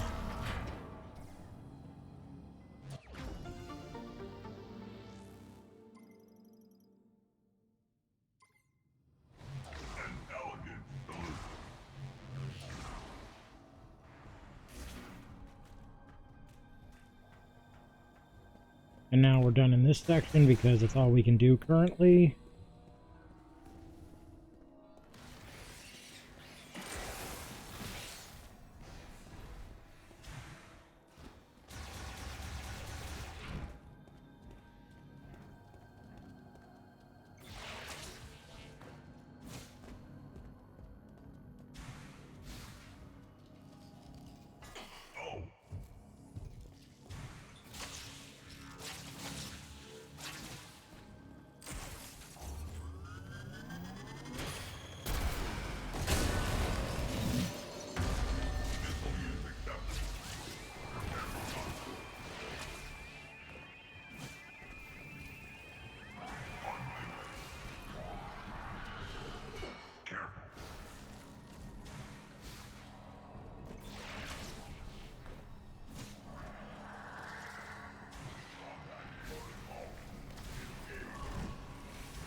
Uh-oh.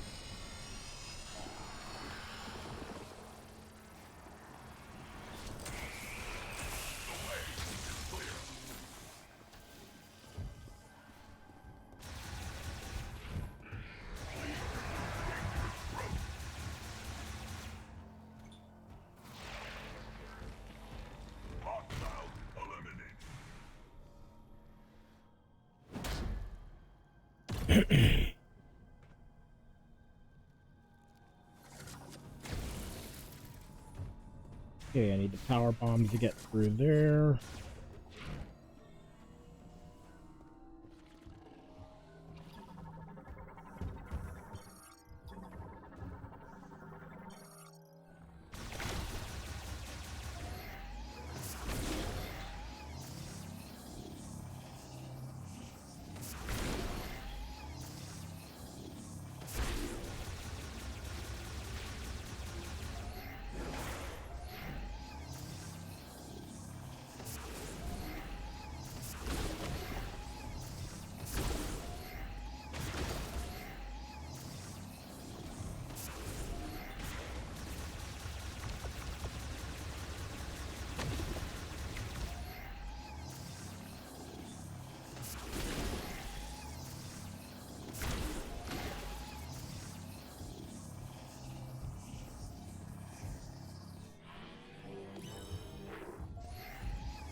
You get ganked.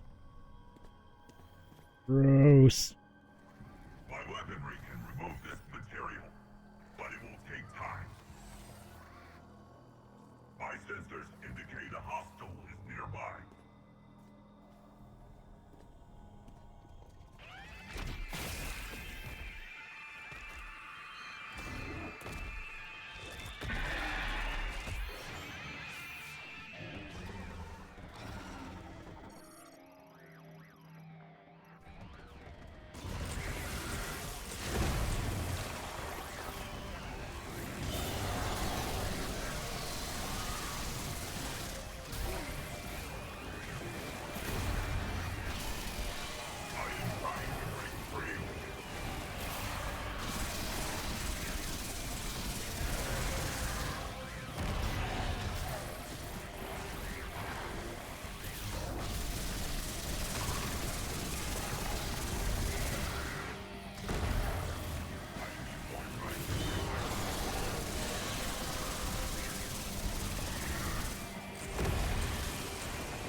can.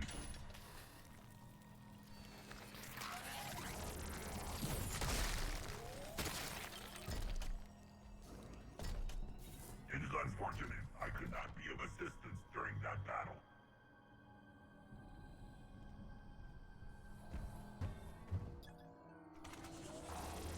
I love that she just shrugs it off. The way is clear. A large number of hostiles are headed this way. It would not be tactically advantageous to fight here. I suggest we keep moving. Providing support. Hostiles eliminated. They are gaining on us. Time to move.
Careful.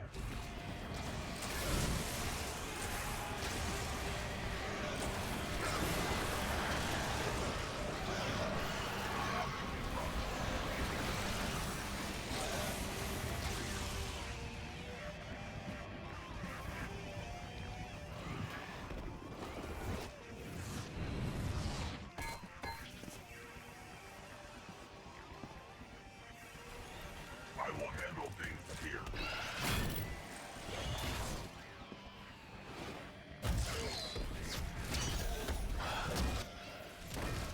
I am glad I could be of service to you today, Sam.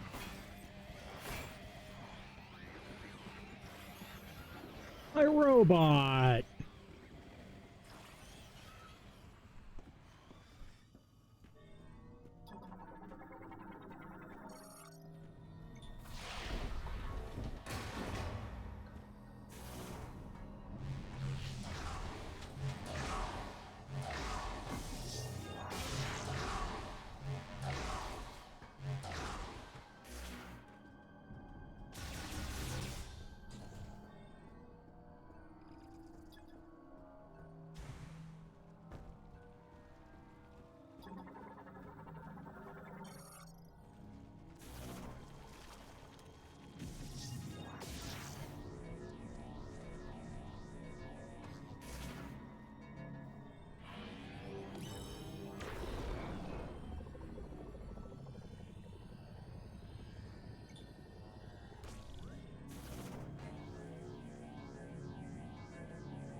Okay, it's done.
Okay, let's top off the ammo and everything, because this fight is a slog.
Okay, there we go.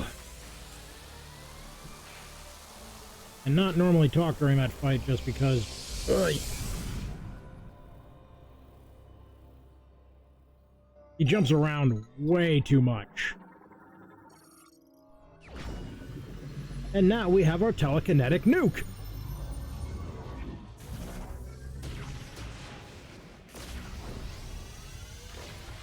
And a badass intro enemy. And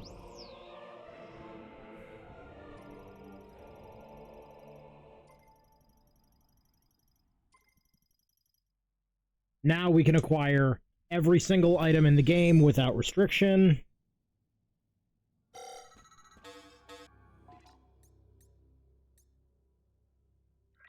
And let's just check our logs here, because we should only be missing 2 things. Indeed we are, and both of those are in the volcano.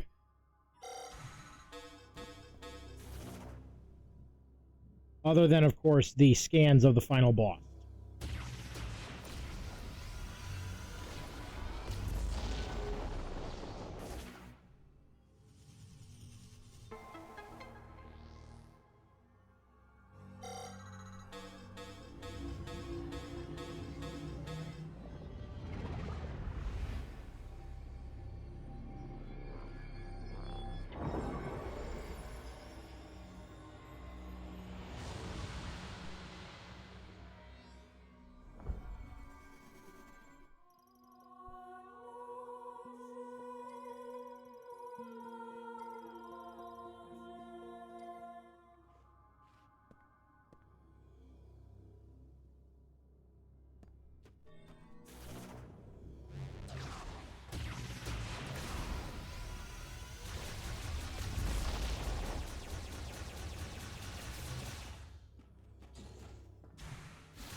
Okay, now we've got this taken care of, so the elevators are back online.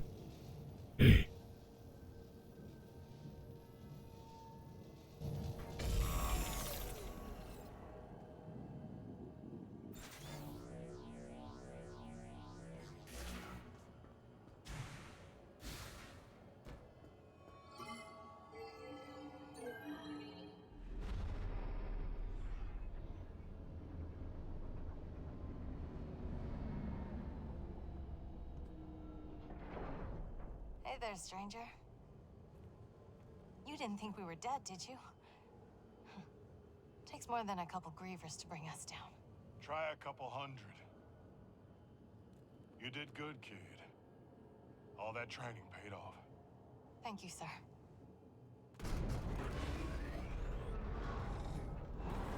Me? I thought you were up top. What happened to your arm? Status required assistance, but I was attacked by grievers. The fact that they all survived down here against all that, like, makes very little sense. My robot, I can understand. All they have... She has just a submachine gun and a thruster pack. He has a thruster pack, a rifle, and a grenade launcher. That is all he had. I hope Takabi is okay. All right, knuckle up.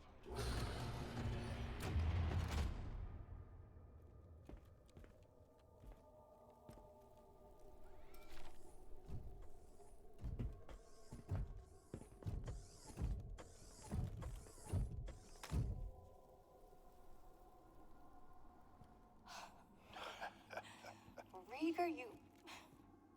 Corporal.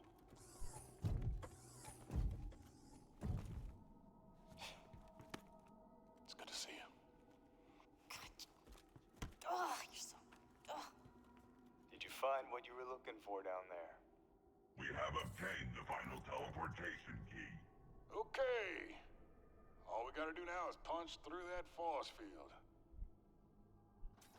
Mackenzie, you read me? Loud and clear, Sarge. Where you been? We found the key. Headed home now. All of us. Unfortunately, I require maintenance. Oh, well, you're in luck. I'm running a special on bot repair. Come on back and I'll fix you up.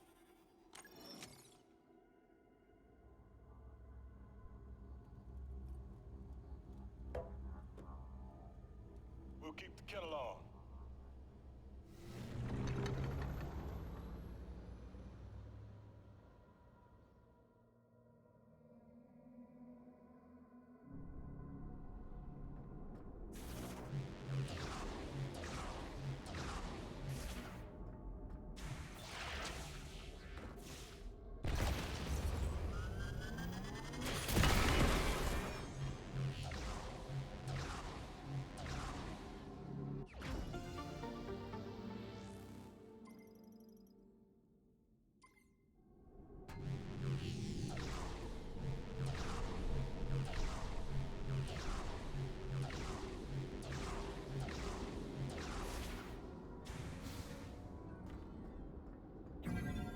Okay.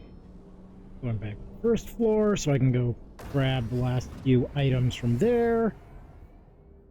And then we'll just keep going down until we hit the bottom, and then we're back to the top because you only have to go through this area once after you get the power bombs because you're forced to leave. Which I understand, but at the same time, it would have been easier if I just had the option of staying in and getting everything so I wouldn't have to come back.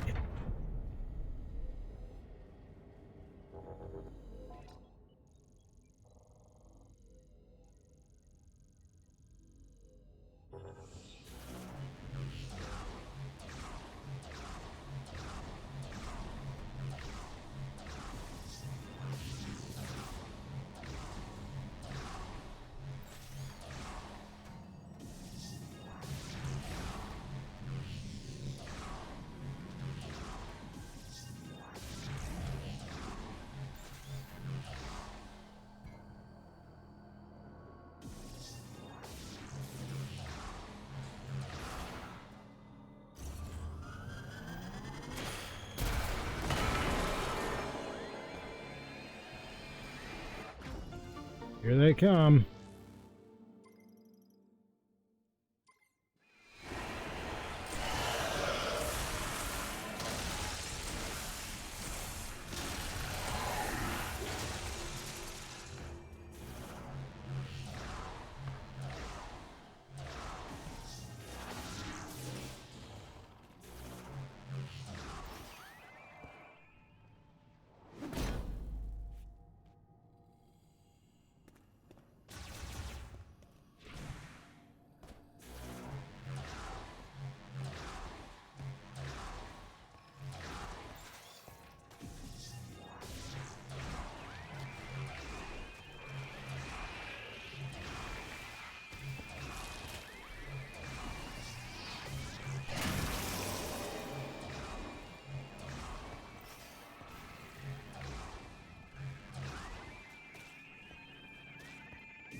Okay, now if my memory is correct, that is the last one on the first floor. Yes, it was.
Okay, there's only a handful of items left here now.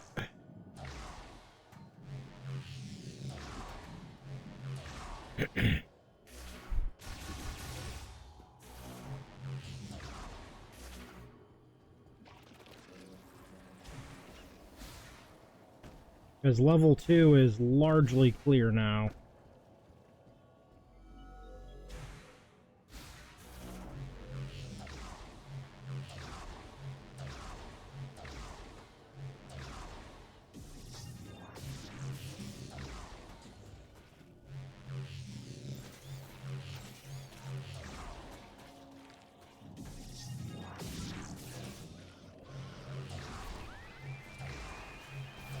I already got the upgrade here, so I can just skip right to the next part.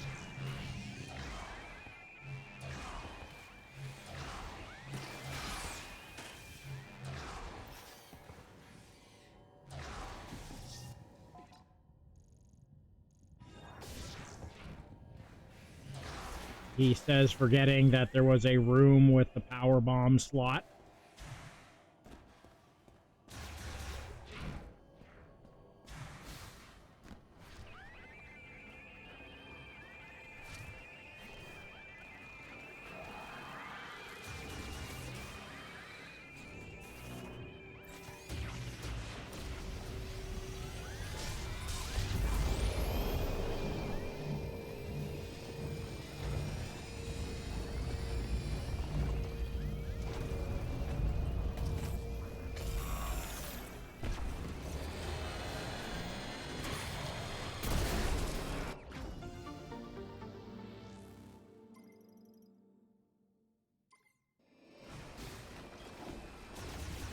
Alright, now we're on to the next area.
Nope, nope, nope, nope, nope, nope, nope, nope, nope, nope, nope, nope, nope, nope, nope.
Okay, and that puts the last E-tank in the volcano.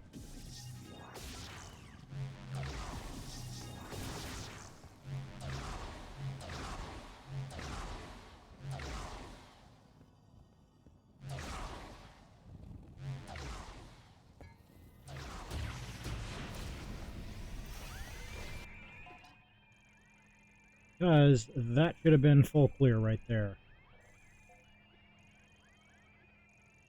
Yep, full clear. We are out of here.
And now we play a little fast and loose, but not a whole lot.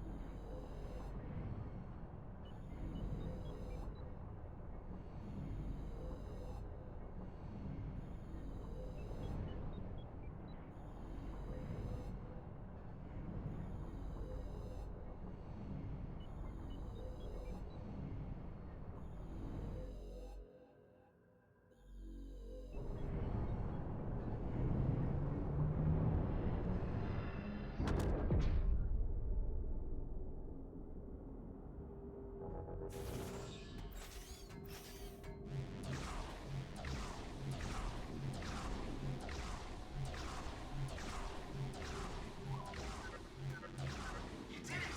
You found all the teleporter keys. If we can fix the mech, we can break down the force field around Chrono Tower. All you have to do now is find the missing mech parts and send them my way. I'll be on standby. Also, how you doing with the hunt for green energy crystals? Don't forget to bring the green energy crystals. So you can grow the memory fruit.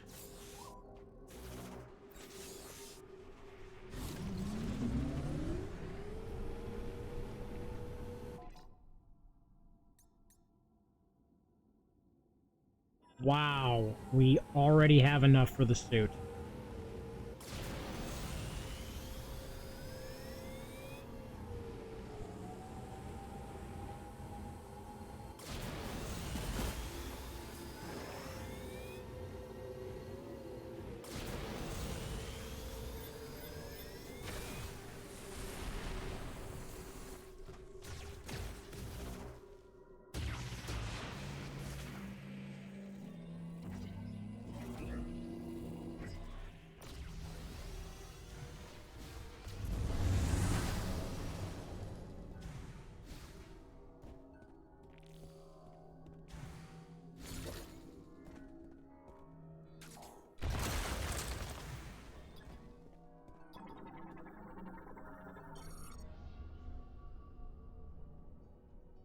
Lethelia Salam, and Kanich Gazlatir Planet.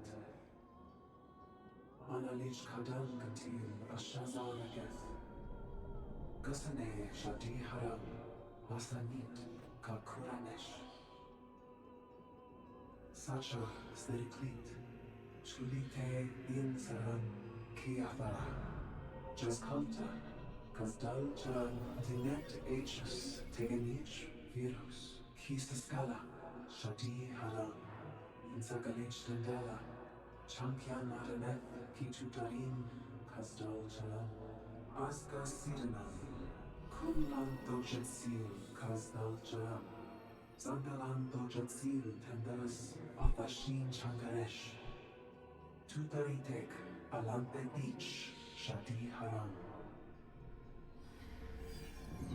Taganin Chiogathara, Ki and Grat.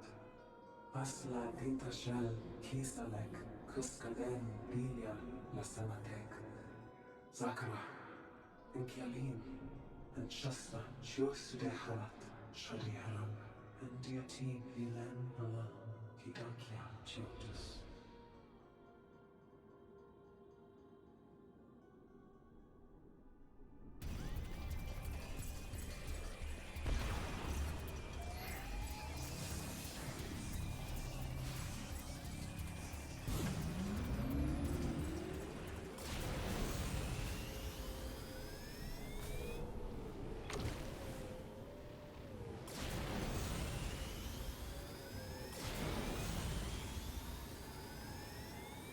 Right, this pile I'm tracking is the one that requires the good old jump to get to. Collected enough green energy crystals? Maybe you should return to Fury 3 and offer those green energy crystals to the altar.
Samus, nice to see you again.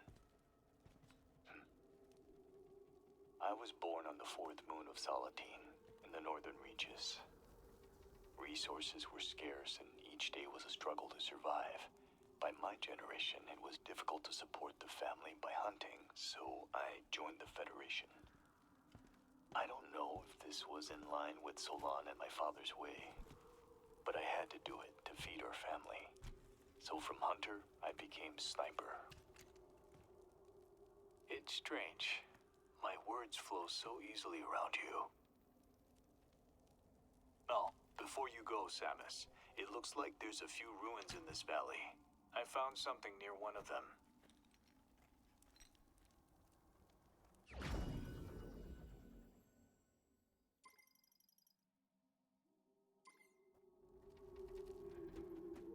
May Solon watch over you.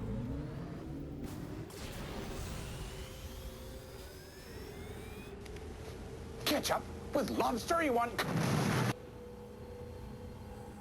Thank you. Thank you.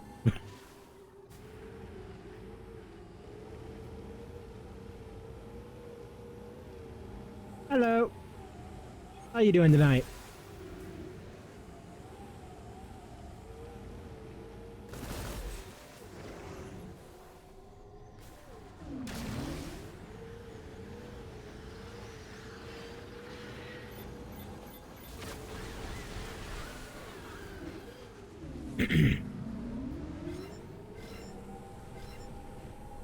First time through the desert or first time on Twitch?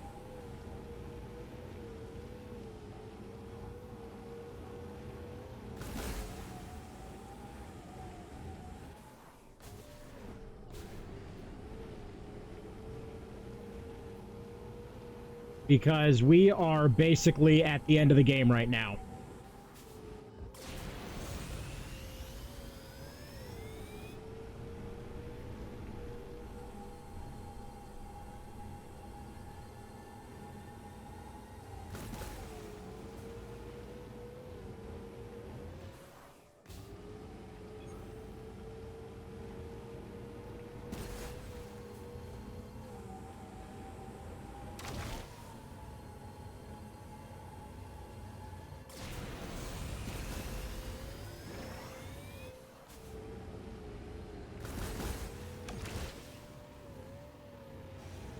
Only 2 things left we can do out here, and well, technically 3. We can grab the power bomb expansion, wait for Rieger to get his butt over to the 4th location,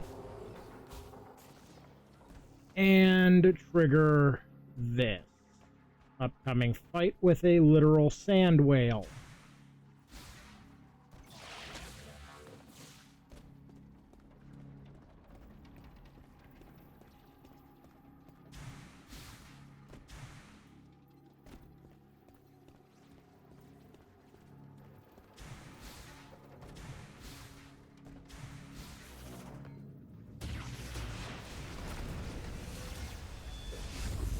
Power bomb. So for Metroid Prime 4, I've only been playing for about 4 days, maybe a week at most. But as far as how long I've been playing this particular run, I've been doing it over the last 2 days. So collectively, and I just wanted to check my playtime. Now I have to wait for the map to update. Thank you, game. I love your hints and system. Yay, we have all the crystals. Oh, wow. At this rate, we are set to shave 3 hours off of my record for playtime for 100%. That's incredible.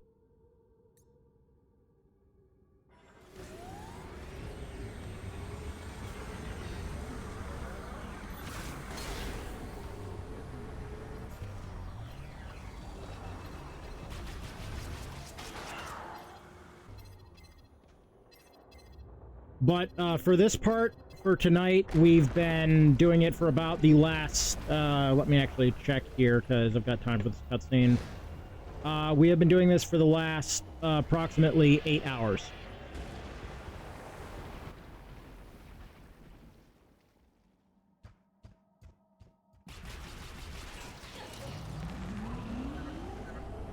That transfer pod is important.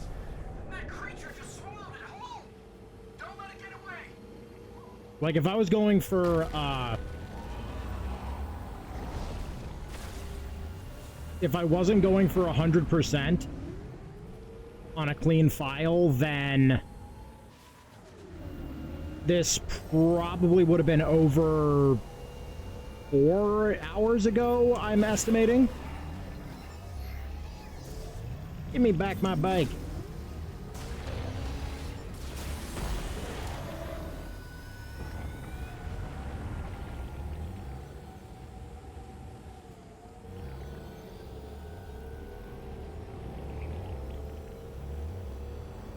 I wish I was, but I've been on and off so infrequently that effectively I started bleeding. So all of my stats have to be redone and everything, and honestly, like, I'd rather, like, I enjoy streaming, don't get me wrong, but, like, at the same time, I'd rather, you know, multitask and make stuff. That's why in the lower corner there you see the Bamboo Labs logo. That's actually hooked up to my printer right now, as while I've been playing the game, I have been making some stuff to hopefully fix my my workspace area here, because oof. Yeah, go for it. If you want to help out, sure, I'm all for it.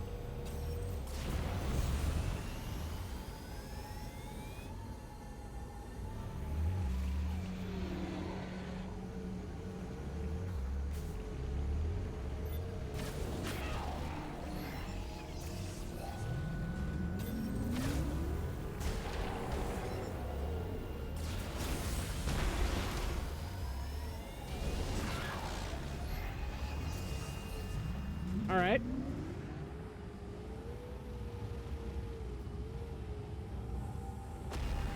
Yeah, I mean, you can see my, in the upper left there, I should have, like, that's my current, information and everything like that, so feel free to shoot me a request.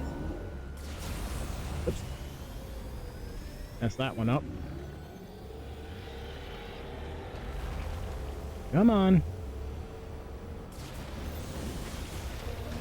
Oh, that was some serious air. I'm not making it back in time, I don't think. Nope.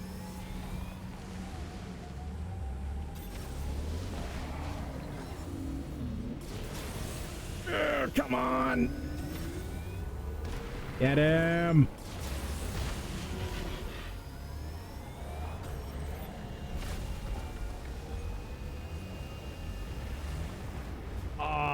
Well, at least I got the boost recharge.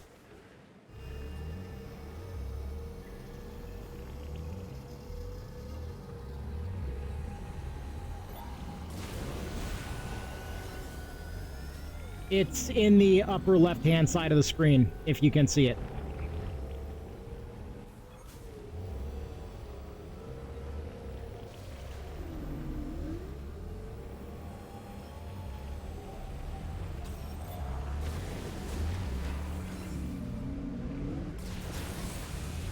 Yes!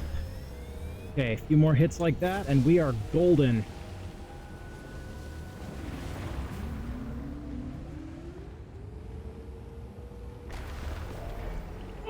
That was close. That is the first time I have seen him actually spawn on top of me.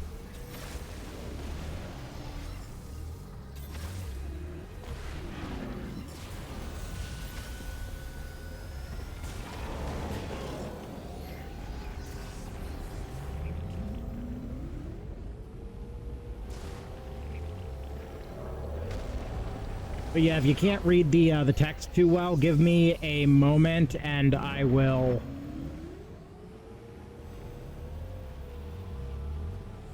shoot you my information after I take down this freaking whale.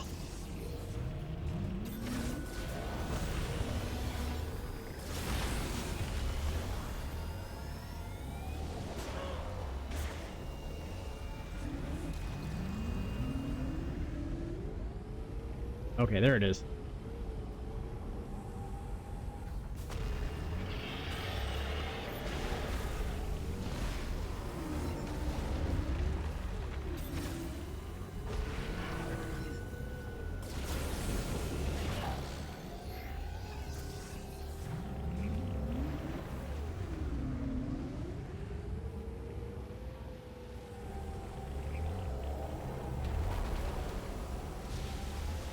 Where are you hiding, Mobius dick?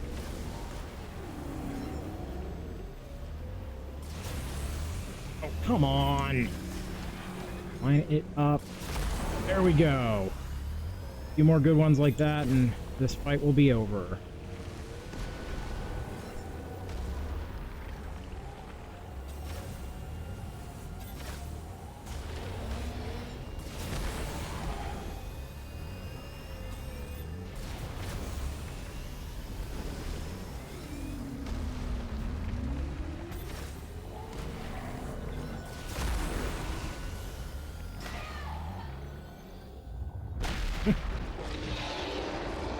Well, that's an interesting way to end the fight.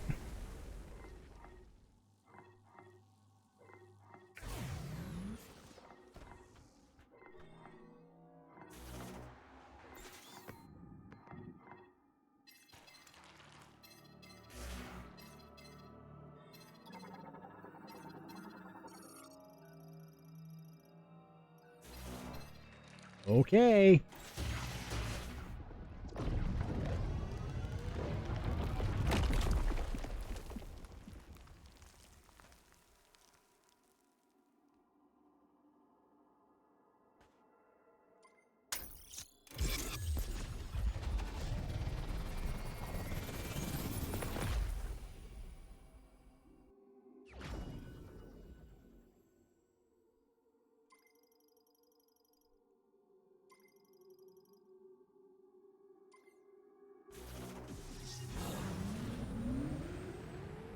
Okay, next area is the last thing I have to do before we are in go mode.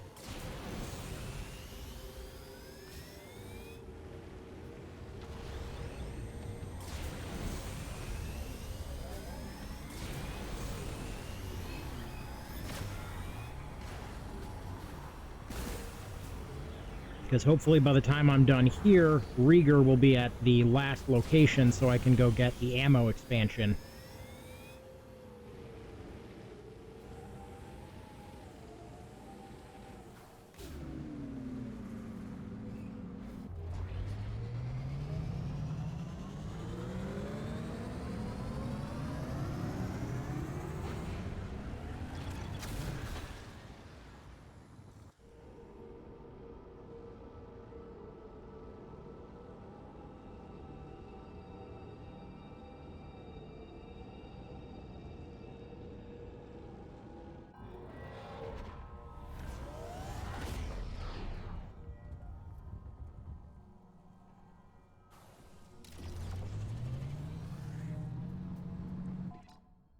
Okay, give me a moment here to open Twitch on my end as I, again, do this so infrequently. Where is... Oh. Doi. I sent my own link in the community server. Can you tell I'm a little rusty?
there's the... I am not used to the Twitch interface, if you can't tell.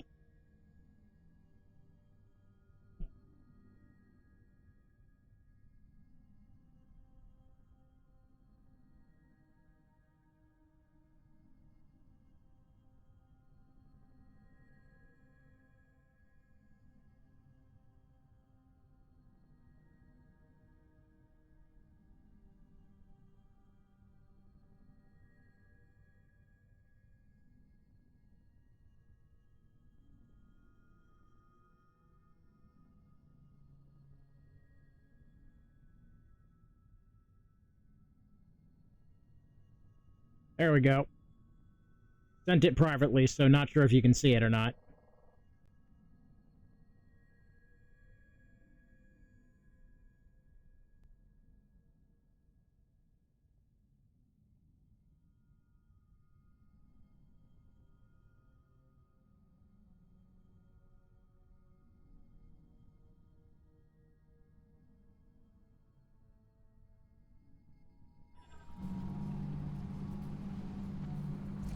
Okay, we've got a few things that we'll have to do here. Next item we should grab is to our right.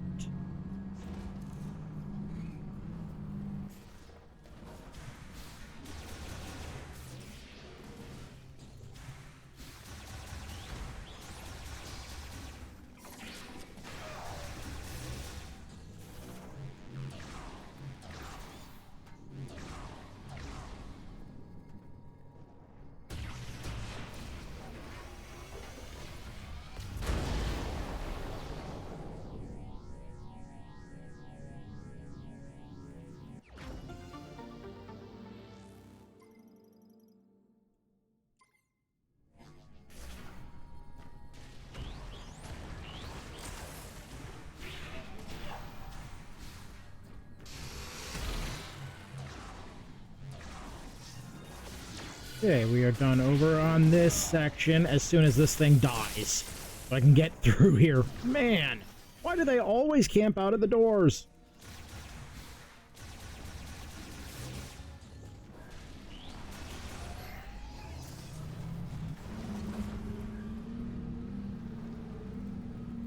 Okay, I've already got that one.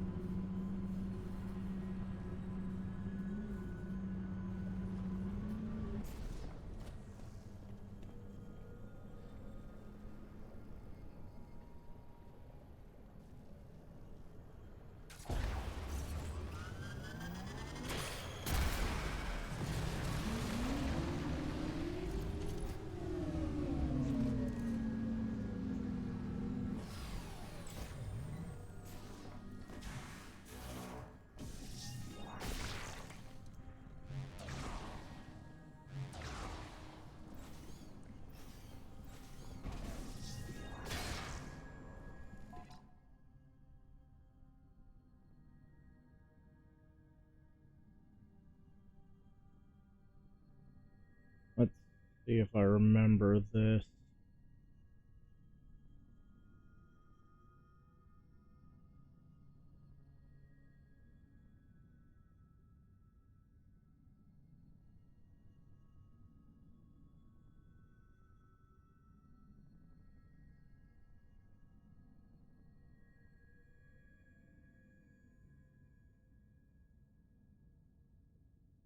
Okay. Request sent.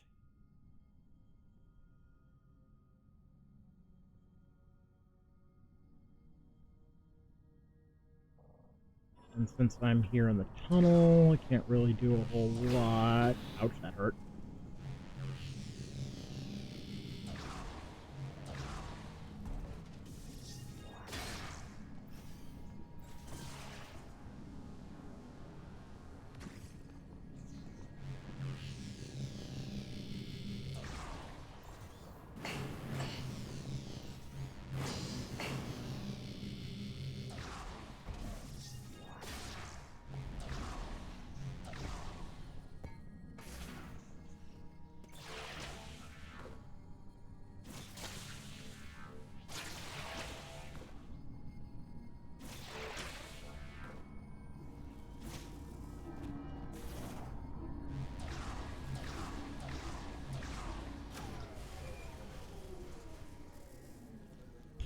Okay.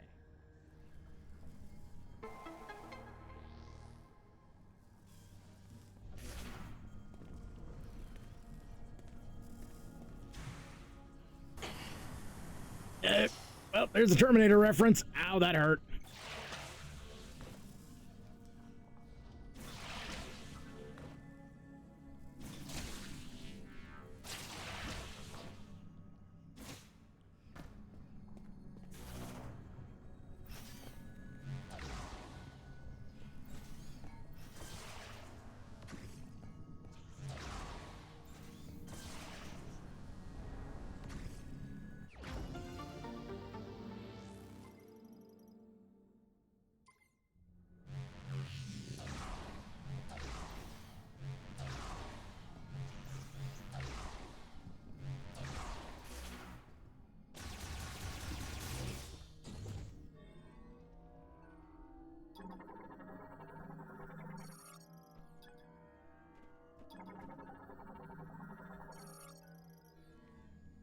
And there's a perfectly good cannon.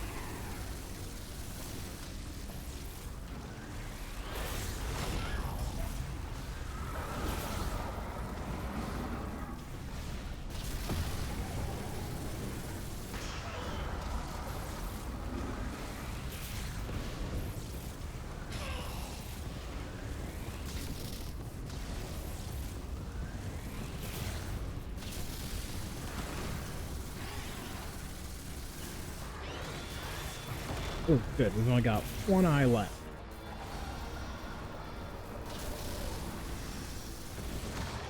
There we go.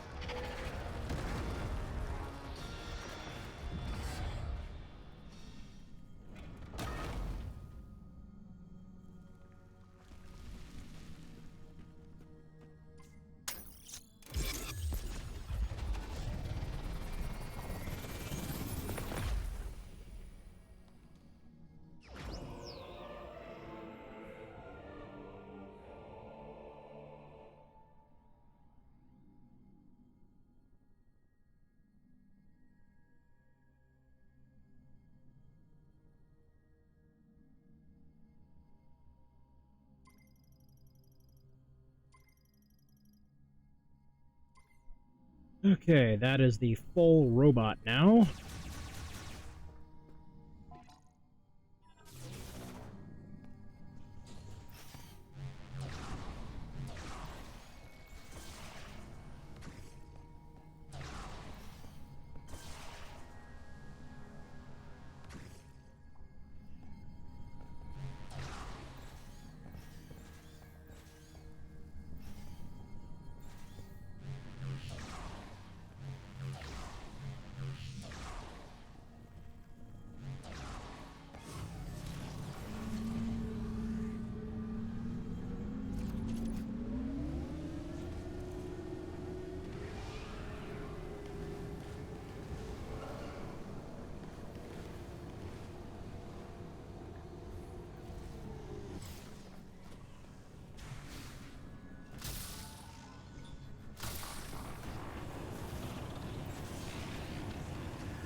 Okay, highlight the items just to make sure I have everything visible so I don't miss anything.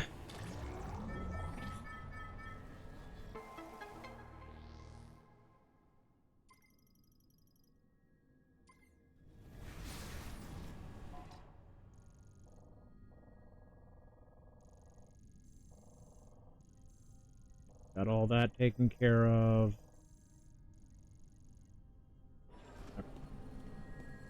Everything else here is pretty much where I know it is. So let's go down here and get these 3, because this is honestly the longest part right here.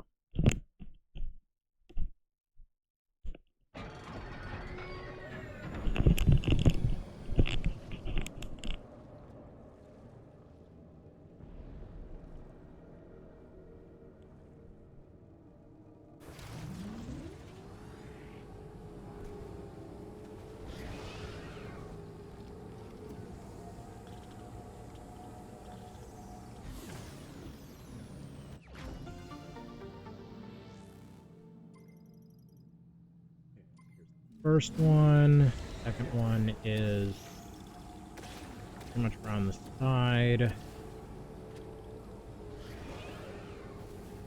There's the E-tank.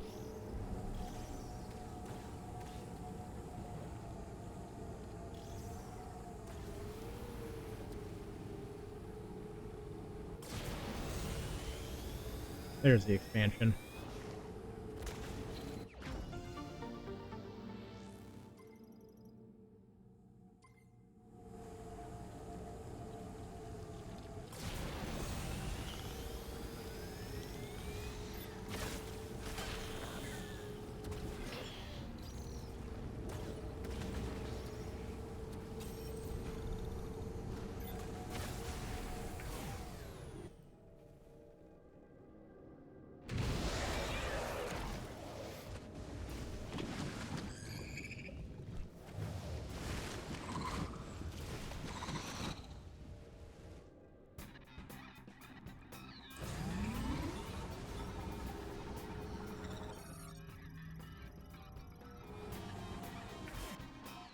Check the logs real quick.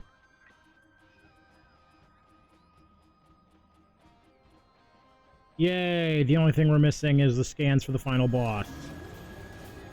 I hope. Wait.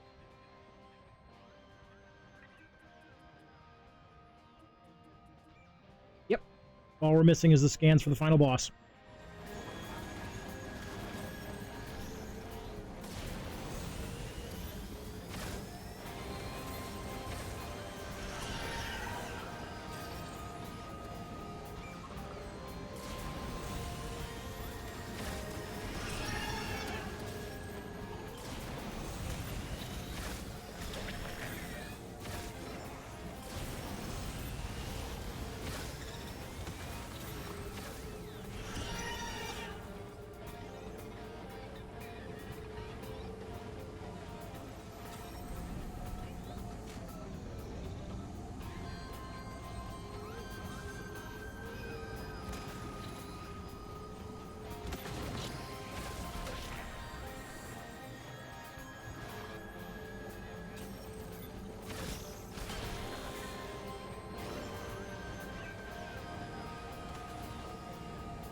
There he is.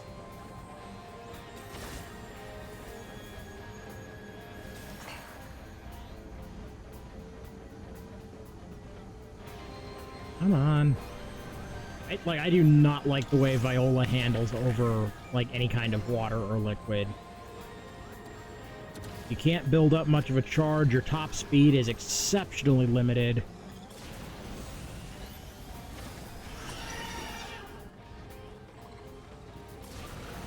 Like, it compared to how it handles on land, it feels real squirrely.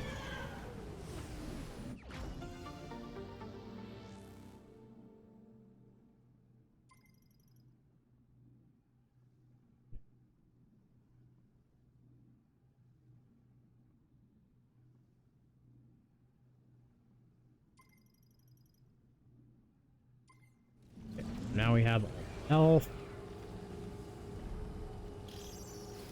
And door.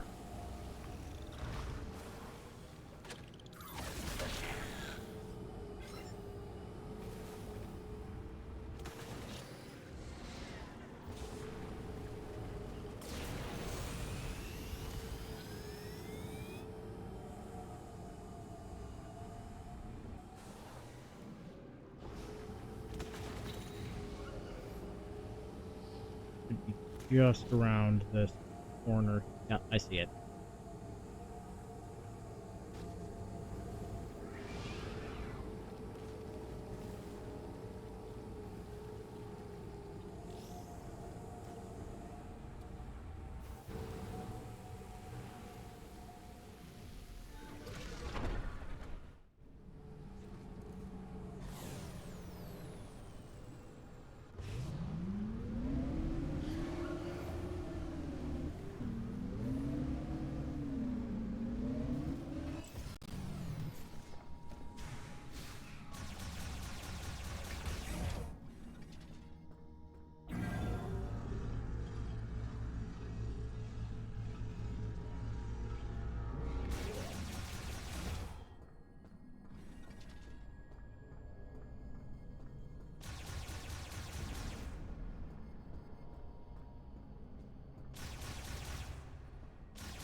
No reason. Do not take this elevator back up.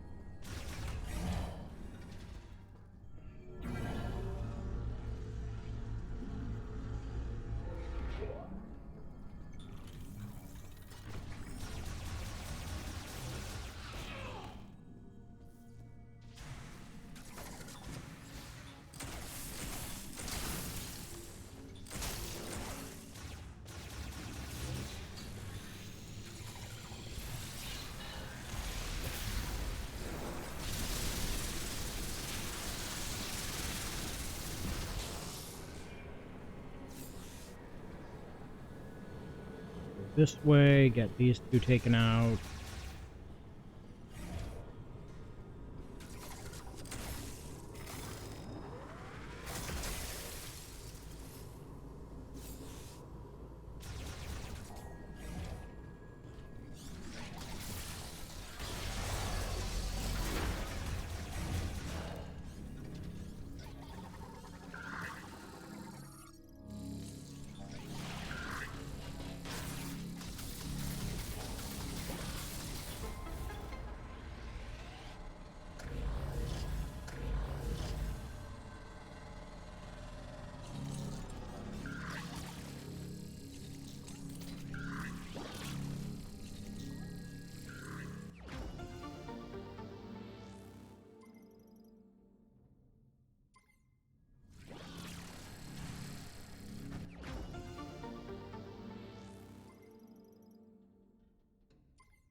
Give me one moment and I will respond back and all that jazz. I am obviously just trying to beat my record.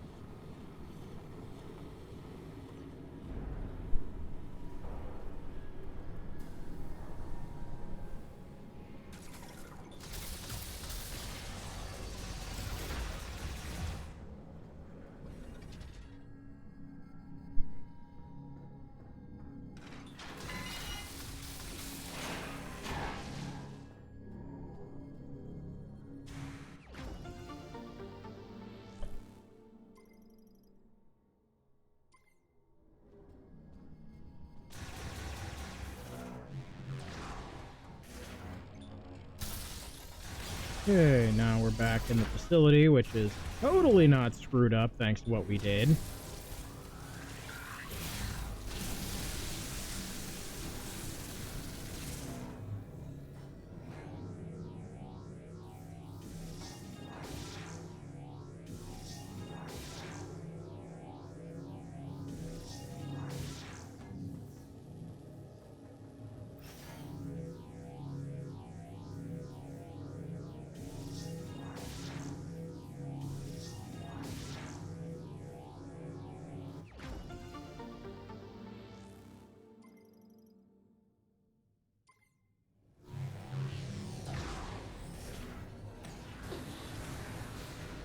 Ooh, that was a hot step.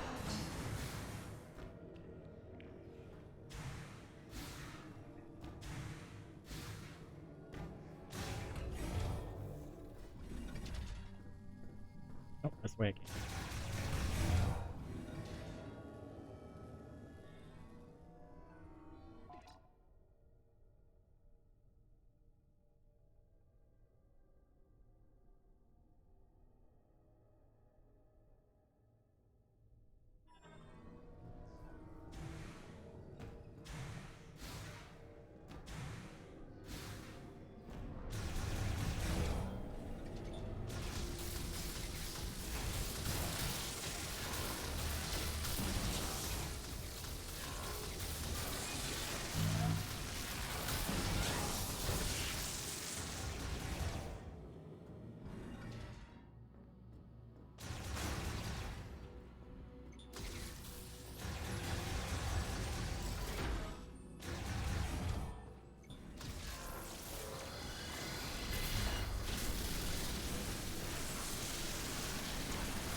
more sense for me to go backtrack this way.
Cool. There's only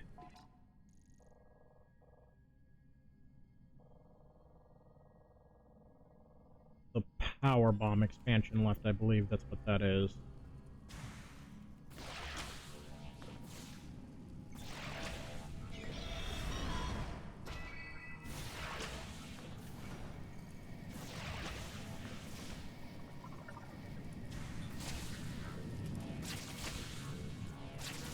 No, it's ammo. A lot of ammo.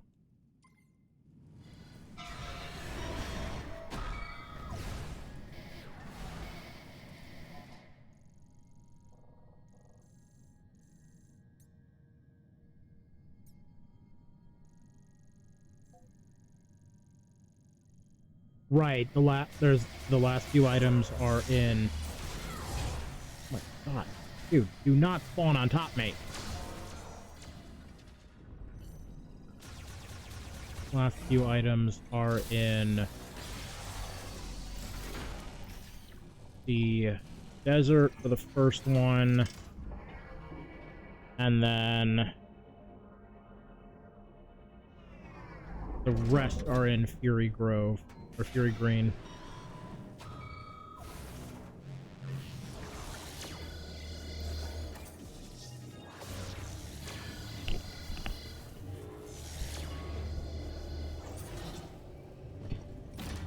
Yeah, because I've got one power bomb expansion left, one missile, the suit.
now we go like a bat out of hell straight back to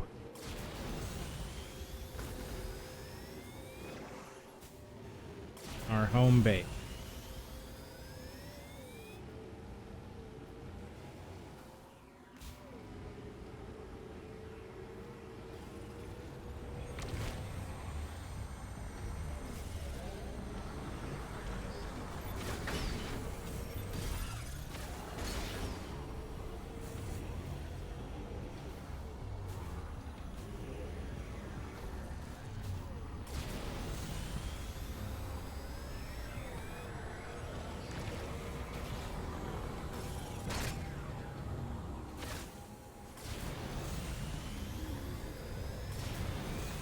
And there he is.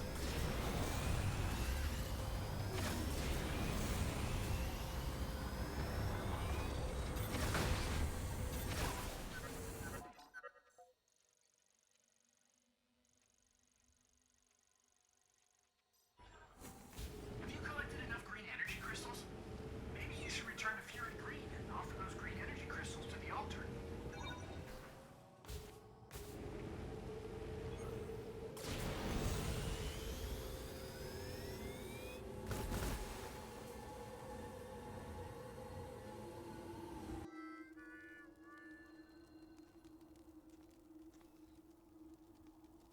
Samus, have you already seen the rebels from the Federation base? Seeing that reminds me of my job. Ever heard of Herc Unit Delta? Come rest. Quietly eliminating threats to keep planets on the fringe safe, unknown to everyone. That is the job. And in return for my service, I would get paid, just like a bounty hunter. You are also a bounty hunter. But you fight for a greater purpose. Alone. Overcoming death and continuing to fight. Something only you can do. Here. A gift. I pulled it out from under the debris.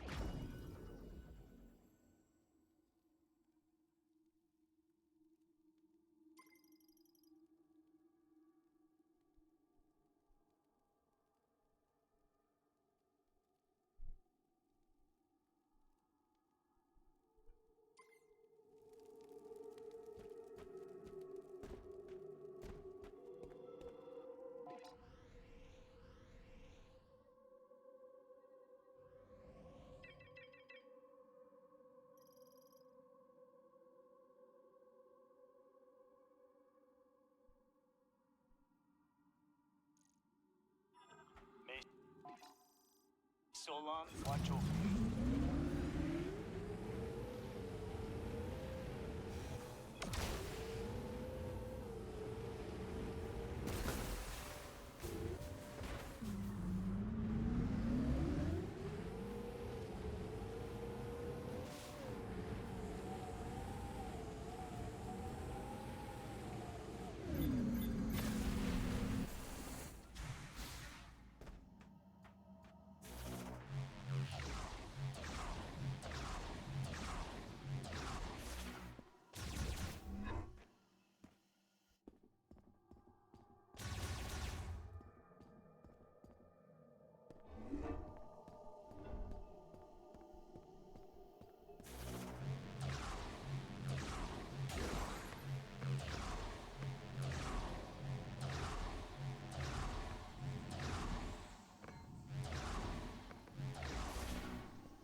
Okay.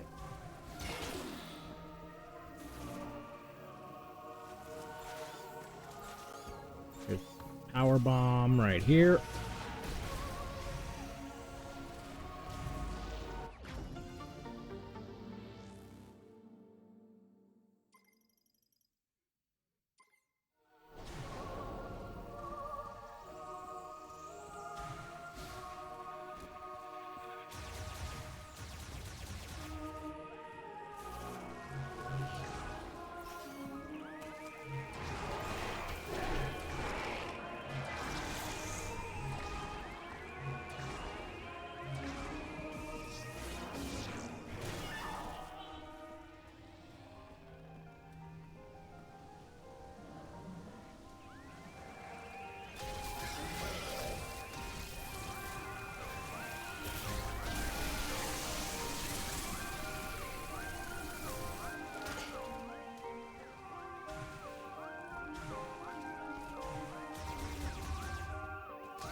Okay. Only have.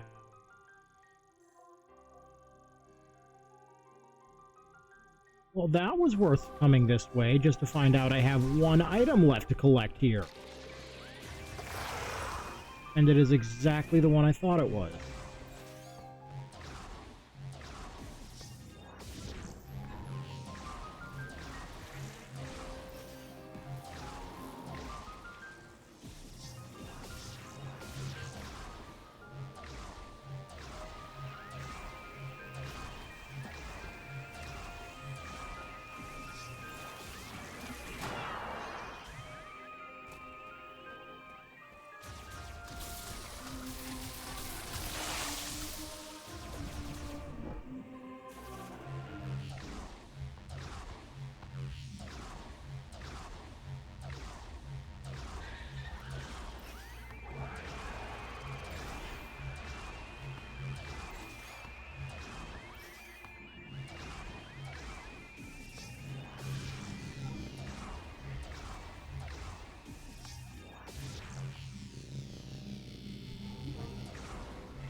Okay, if I'm right.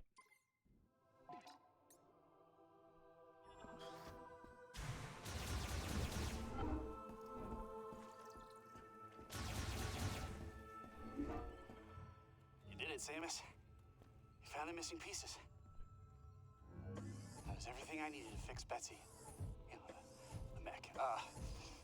She is good to go. Excellent work, Samus. With the mech repaired, we'll be able to destroy the force field around Chrono Tower. Yeah, we're gonna want to be careful with that. Just saying I had to get a little creative with those repairs. Yeah, I can only guarantee about 80% functionality. Oh, just 80%. That's good, Gearhead. We trust you. Before we can leave, you'll need to secure the memory fruit. Come back and see me when you're ready.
And I really, really do like the design of this new suit.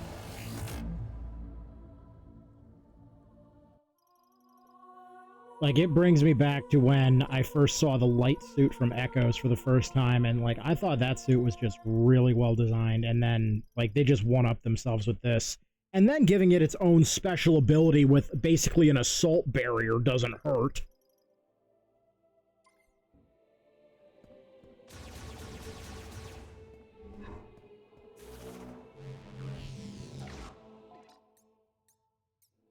And that was 100% just getting the suit. Look who it is.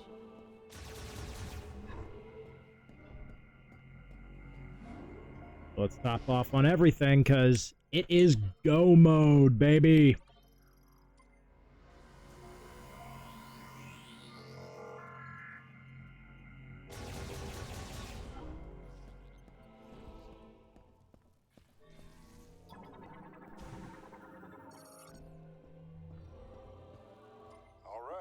Secured the memory fruit. We can leave for Chrono Tower as soon as you give the order, Samus. You ready? Once we leave, there's no turning back. If there is anything you need to complete, now is the time. All right, listen up. We got a lot of ground to cover, so check your gear. If it don't punch a hole in something, we don't got a use for it. Our mission is to guide Samus to the Master Teleporter. To do that, we gotta cross Soul Valley and destroy the force field around Chrono Tower.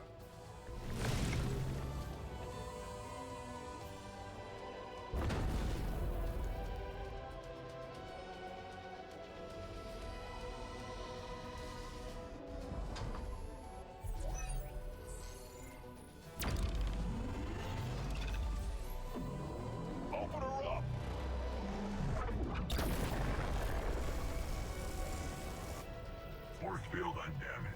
I must increase power. No, I told you I can only guarantee 80%. Recalculating.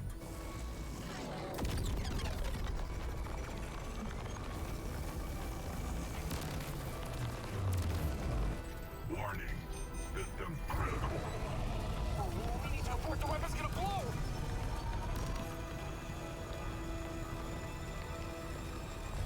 Oh no.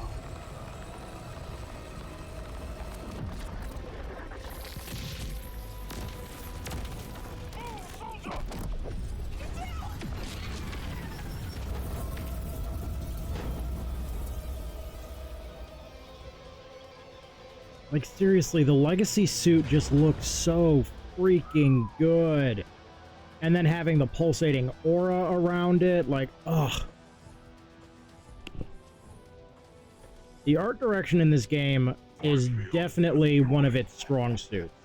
I can't give high marks to the desert area because desert is desert. It's very simple to make.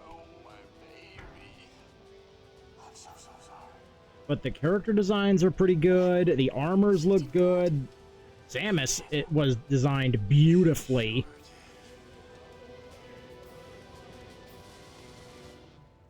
Like, the boss fights are really engaging for the most part. Like, some of them actually make you think. Coming, Mac? Yes, sir, Sarge.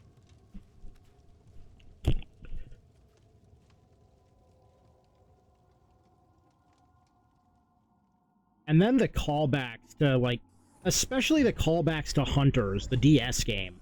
Like, that wasn't even in, like, the top 10 for the Metroid games. And in all honesty, like, actually, it is in the top 10, but, like, it's not very high.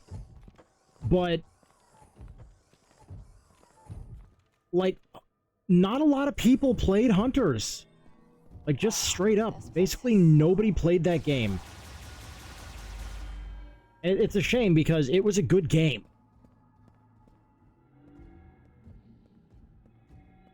Granted, it releasing on the original DS did not help its controls at all. but it really pushed the hardware. The robots are awake. Yes, the temple responds to Samus.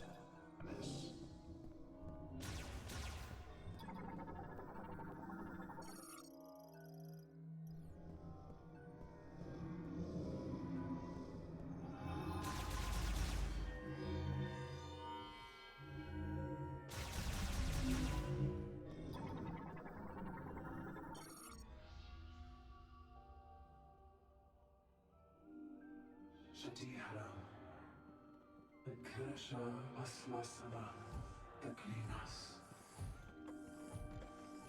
النثريج كسال السكند جنت دينت نمور تيغنيج كيه سسكالا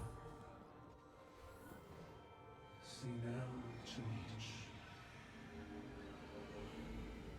انسلك دناث قشتندا تيغنيج ايجس شيولا alone اسكني جانلث دين انكرشا كالس الشكا انتاكمين شاتسك انكيالين تغنيت شوتالن فيروس انكيالين جوغريت ايتشس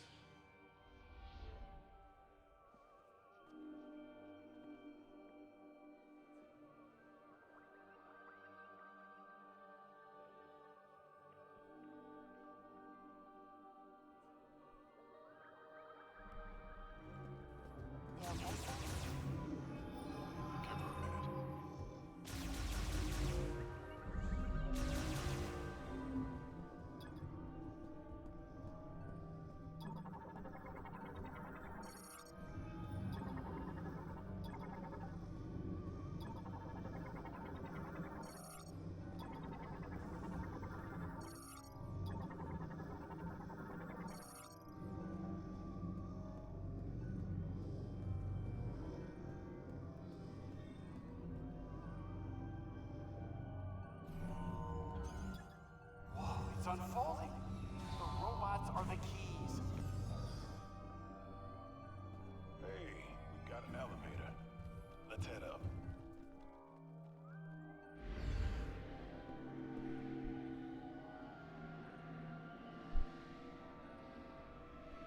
We are ready to proceed. I am here to support my friends. Take us home, Samus. Look! Isn't it gorgeous? I am here to support my friends. Take us home, Samus.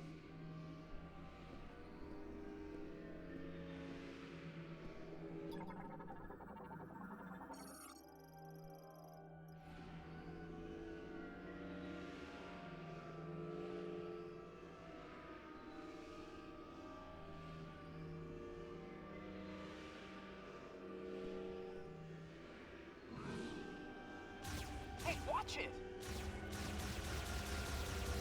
Don't! Ouch! Careful! Finally reached the top of the tower. Come on! If you could stop, that'd be great.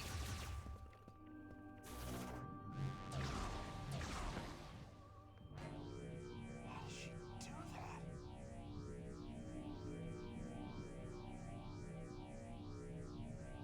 Careful now, Samus. Careful up there.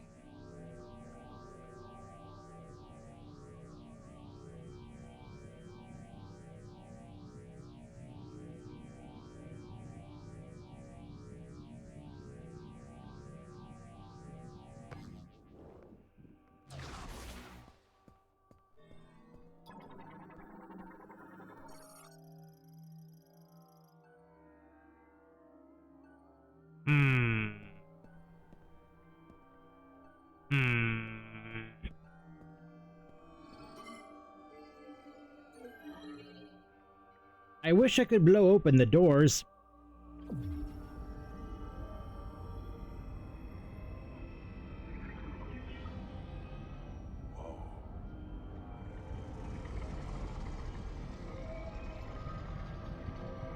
Look at this place.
us home.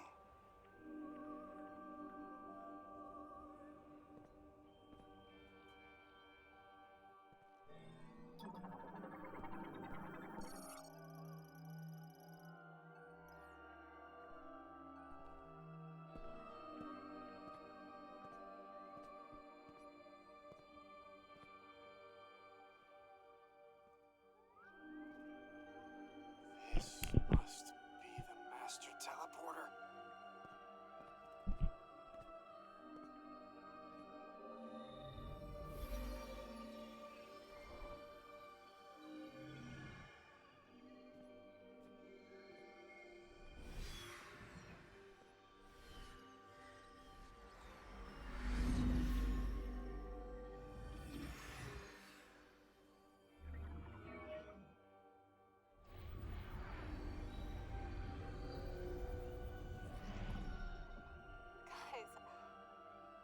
Guys, I can't believe it. We're actually going home.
Samus! I've been waiting for this. Silence! Knuckle up!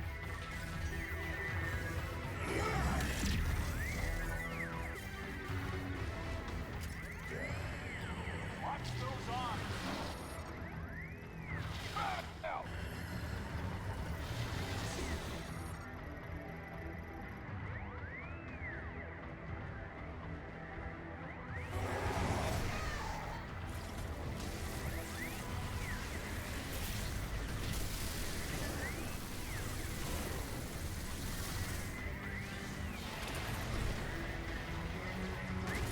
Come on.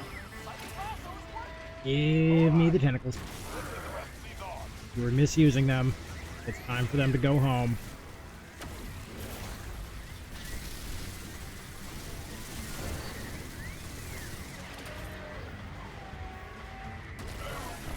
Yes, that's the last one. He's vulnerable. Now's our chance. Hit him with everything you Oh no, the arm's transformed. Keep it together! We got this!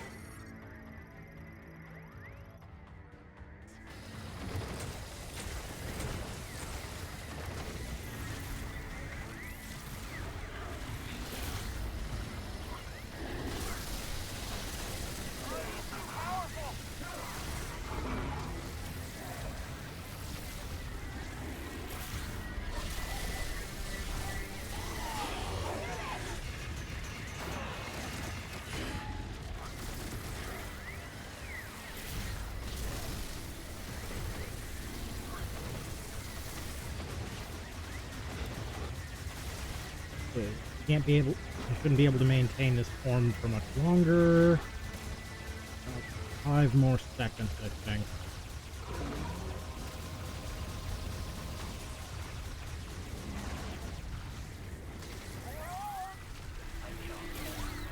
Took him out once! You can do it again! Watch your feet!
Oh, we're close to phase 2 already. Sweet.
Ooh.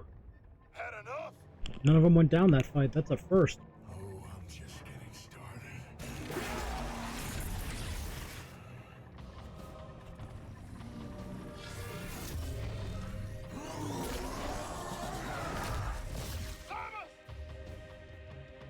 Where'd they go?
And that's game.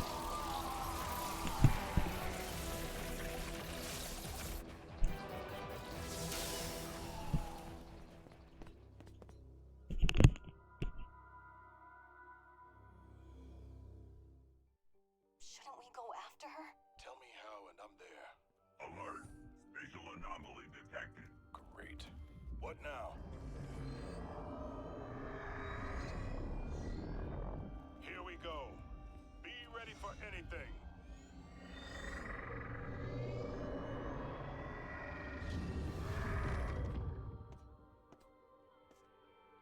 Samus! I knew you'd come back. Never doubted you for a second, boss. Glad to have you with us. Samus, does that mean Silex is good? Ready to go home? We'll be right behind you.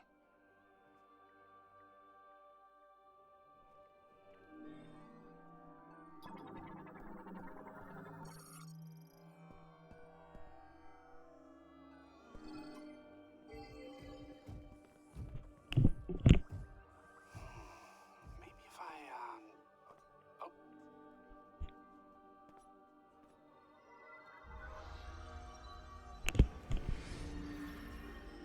Oh, your crystal powers the teleporter. It only responds to you. Wait, is that Veros?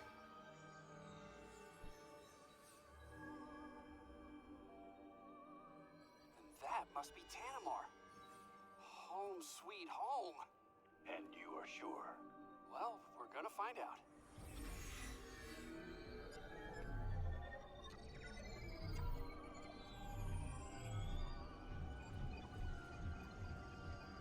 You did it. We're really going home.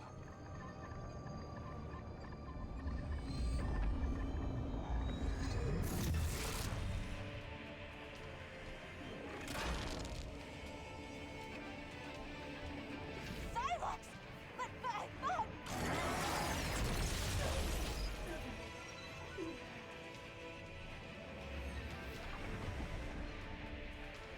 Samus! No! Protect the teleporter! Samus, are you alright?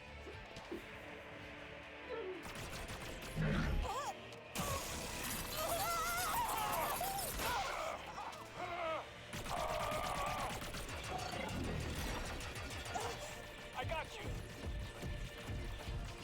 Providing cover.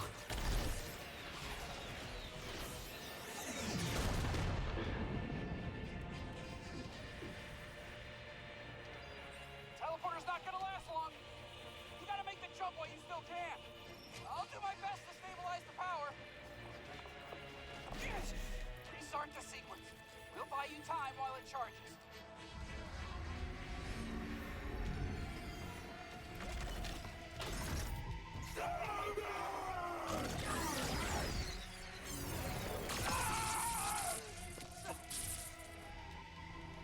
Samus, go. Back! No! Enough.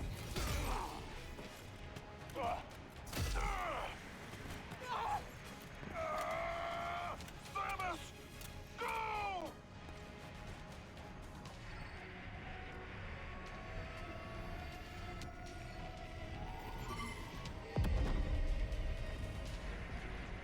Hey, Samus.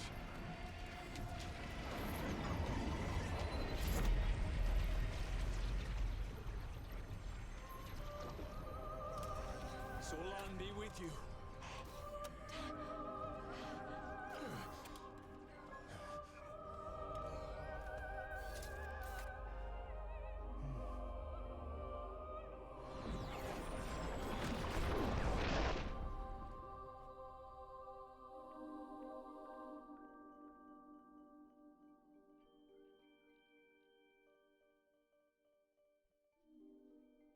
So there is no way to change that cutscene, by the way. I've tried. There is nothing you can do, and if you wait to try and change the ending, it automatically game overs because the teleporter explodes, taking out everyone. So I think that may have been how Retro had to wrap up the many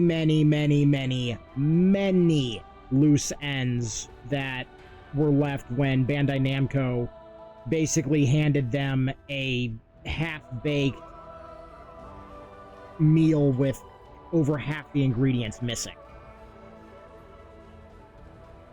Like, they did the best that they could with what very little they were given, and they were not at all given the option to redo from the ground up, as they should have been,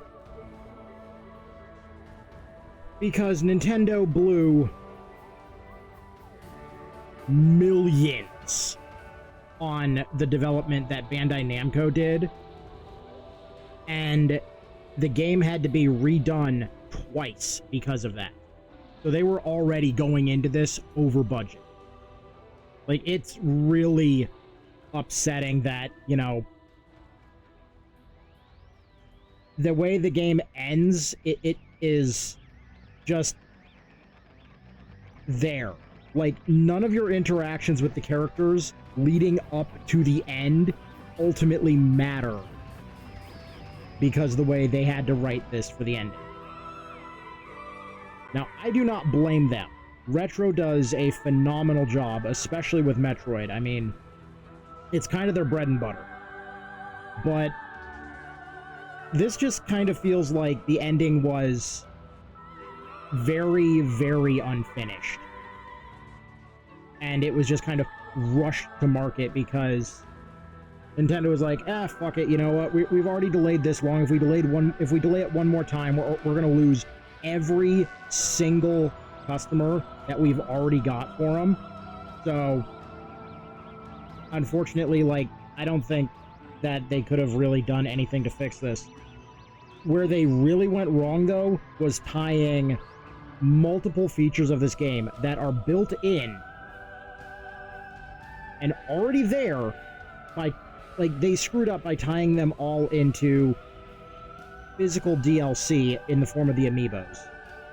So in order to get anywhere in this game, you need to get if you want to have all the features, you need to have the Varia suit amiibo for Metroid Prime 4. All of the regular features that are here but removed are part of that amiibo. The Viola amiibo only adds I can't even really say adds, because all it does is it gives you, once per day, it gives you a significantly increased boost recharge while you're in the desert, but the second you leave Soul Valley, even once, the boost is deactivated. Like, that's just very much mishandled. Like, they should have made it so that the boost was permanent. Like, it was active once a day, and the second you quit out of the game, it expired. Because at least then that would give you utility from how much time you spend in the desert in this game. Because at that point, you know, the only way you'd get actual full benefit from it is waiting until the literal end of the game to start doing the green crystal hunt, and that'd be the only way to maximize it. And by that point, even then, you will not have all of it, like, really, really done. Because, as I've previously stated multiple times in this part of the stream, I personally feel that the power-up orientation from collecting the green crystals is structured incorrectly. I believe that the detector should have been the earliest and the first power-up that you got from that. Like, it should have been given to you the second you blew up the first pile of crystals in Fury Green on your way out after getting the bombs. it should have been done that way, because that honestly would have been the best way for them to, frankly, not confuse players. Because once you get into the desert, which makes up the bulk of the game, at least in terms of how much time you're going to be spending going back and forth across it, if you don't have that detector, you are quite literally lost. Like, they went Breath of the Wild with this, and not in a good way. Because they turned the green crystal hunt into the Koroks. And that is not a good way to go, you know?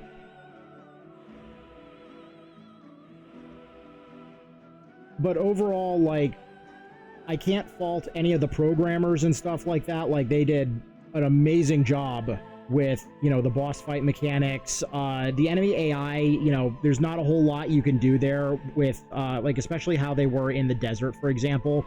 So, the enemy AI there is programmed to just come at you.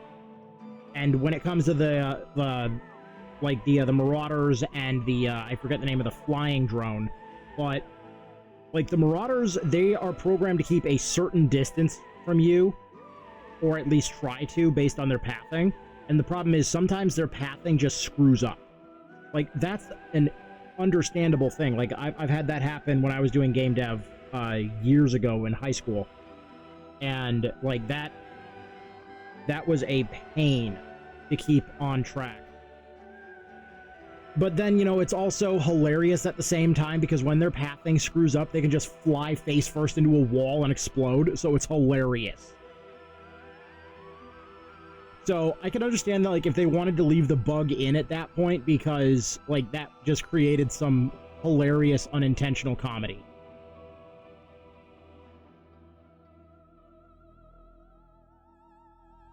But yeah, like, I am kind of excited for Prime 5, if and when it comes out.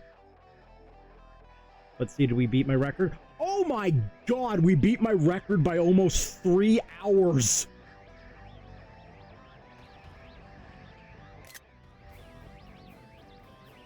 That's awesome.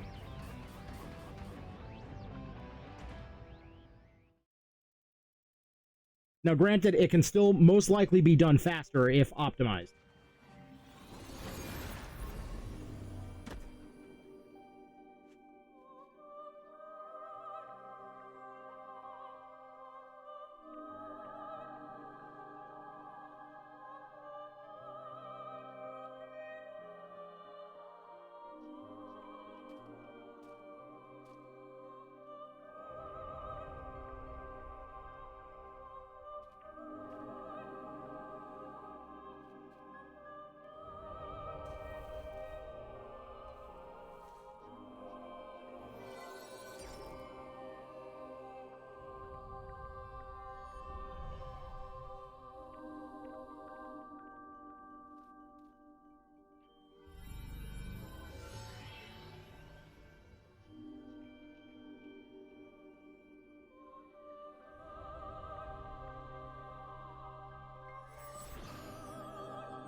Yes, we want to save. Now, unfortunately, this is the one part I do not really like with how they did the wrap-up for the game. If you save, it voids out your logbook and your items. The items are understandable, but the logbook is not acceptable in this regard. Like, it fills in the gallery. Like, that's what everything was for. It was basically for the gallery. But, like, it really kind of feels like a slap in the face that your save is just nuked. For a quote-unquote new game plus. Just to up the difficulty. Which, by the way, the difficulty can be increased at any point from the options inside the game. So, I don't understand why it's, like, really, really required.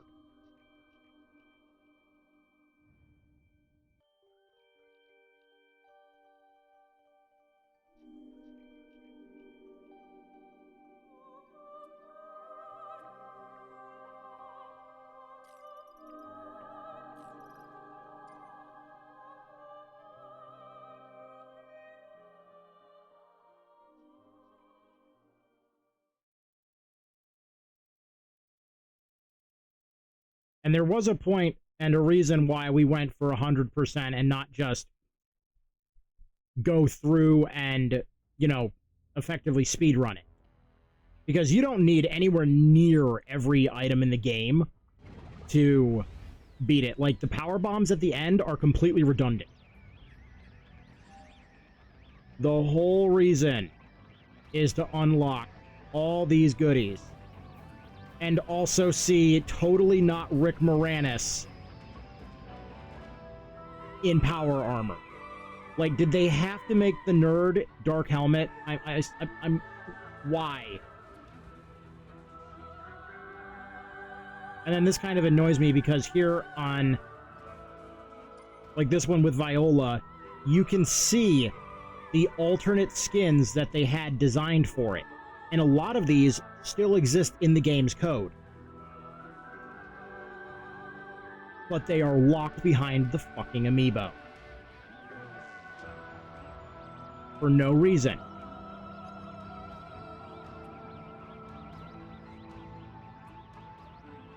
Like, they did an amazing job bringing Silex into, like, full 3D like this. Like, the art department went absolute ham on it, and it is beautiful. Like, it's a shame, like, they also spent so much time, like, updating the gunship from the model it had in Corruption, and then it's in one cutscene and the opening of the game, and that's it. I think that may have also been a remnant of what Bandai Namco had done, because I have a feeling that they probably intended the gunship to be used on Viros to complement the bike. I just have a hunch. Because the way everything was done, like, even with the pirate assets and everything like that, like, the pirates, you never see them again outside the opening act of the game.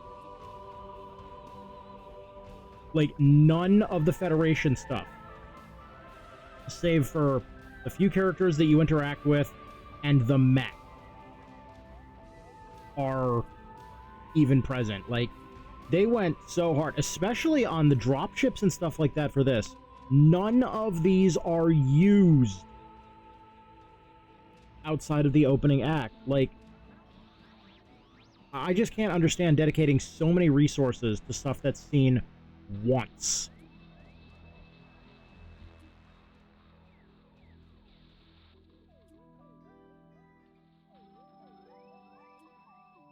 Like, especially the Metroids here, like, they have so many concepts, and the Metroid, the actual Metroid itself, is seen one time in the game.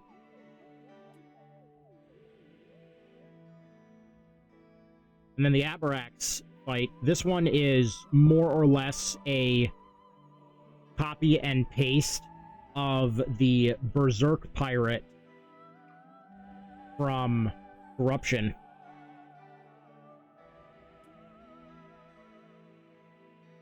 As they have very similar openings, they have very similar animations, similar everything in terms of design, too. Like, the environments team did so well, especially in the concept art here.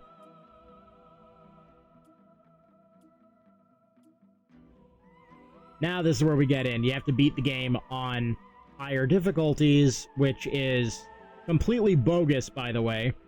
So in order to unlock hard mode, in most games, you would unlock the challenge difficulties by beating the game on any difficulty before it.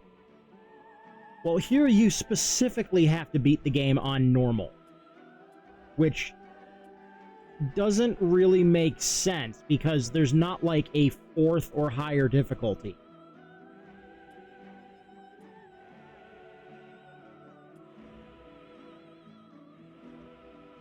Like this area where you do the tests for like the certification for Viola and stuff like that, just to learn the controls. They went absolutely crazy on the detail in there in terms of lighting and just general design to make you feel like you would be, coming back there at some point.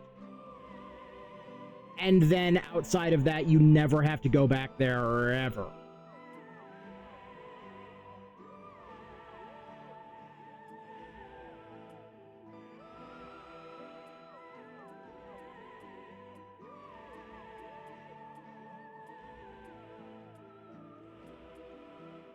Like, they crafted a pretty good story. I wouldn't say it's as good as any of, or on par with how it was for the original trilogy, but, that's a really hard comparison to make, too.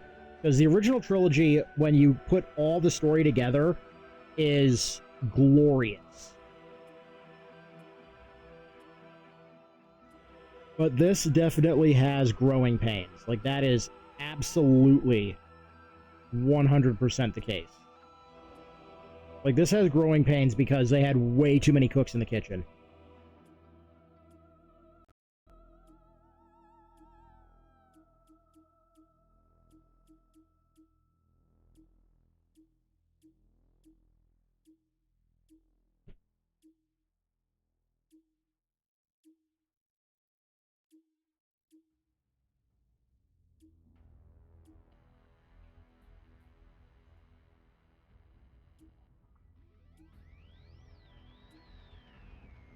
I'm glad that this, came out and everything, but at the same time, it doesn't exactly feel as polished as it should have been, considering the enormous gap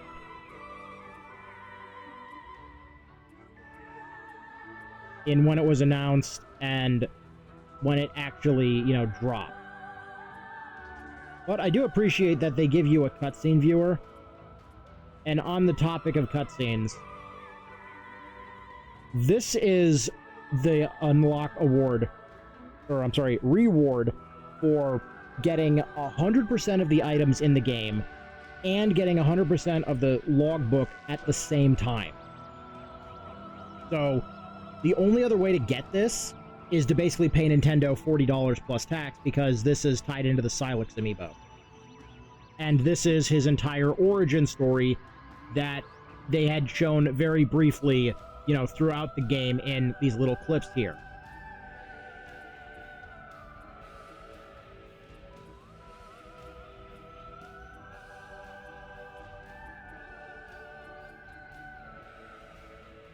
So, with that in mind, let us actually observe the movie that we worked the entire freaking game to get.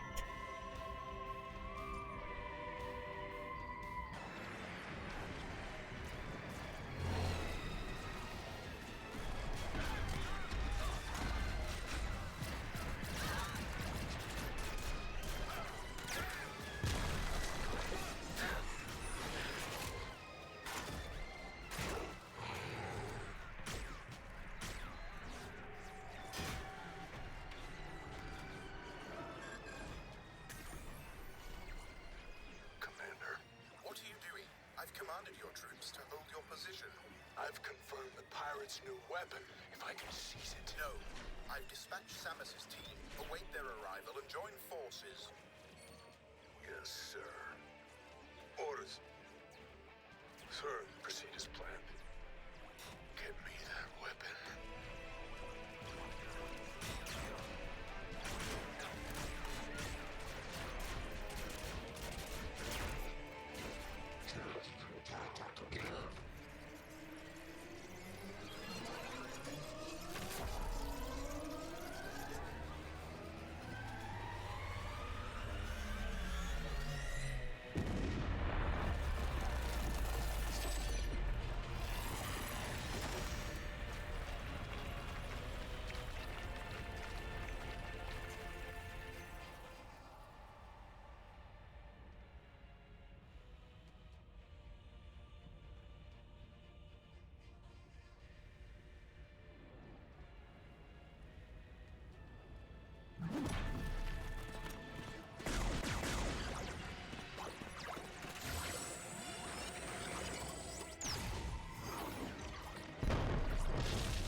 like, as 100% reward, I can understand why you would get rewarded with, you know, an extended cutscene, especially, you know, of this length. Like, it actually rewards you for actually putting in the time and effort to go through the game that spent way too long in development hell. But on the other side of that coin,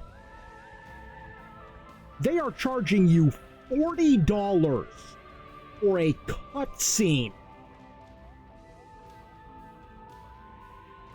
Effectively. Like, the Silex amiibo does nothing else outside of that. Like, you can't use, like, it doesn't give you missiles, it doesn't give you health, it doesn't give you anything else. It just early unlocks this cutscene.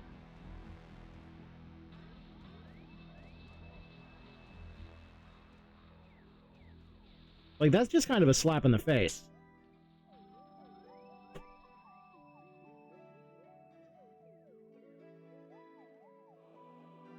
But now the only... Wait, what? How did I miss a cutscene?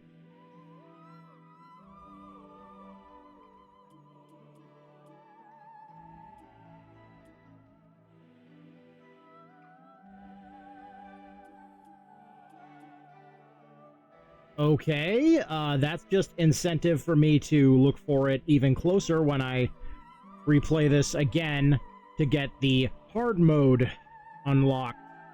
Kill me. You know, at least the good news is none of the gallery here, at least from what I can tell, says anything about getting 100% on hard mode. Like, at that point, I think 100% on hard mode is just bragging rights.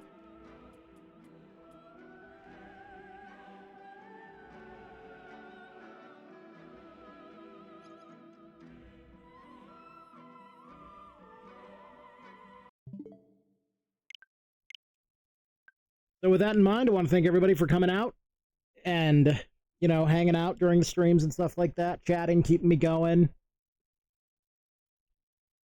And just generally making it a good time. Hope everyone had a good, you know, holidays, everything like that. And I hope going into the new year that, you know, people's stress levels can be properly managed. So with that in mind, thank you all for coming out. Peace.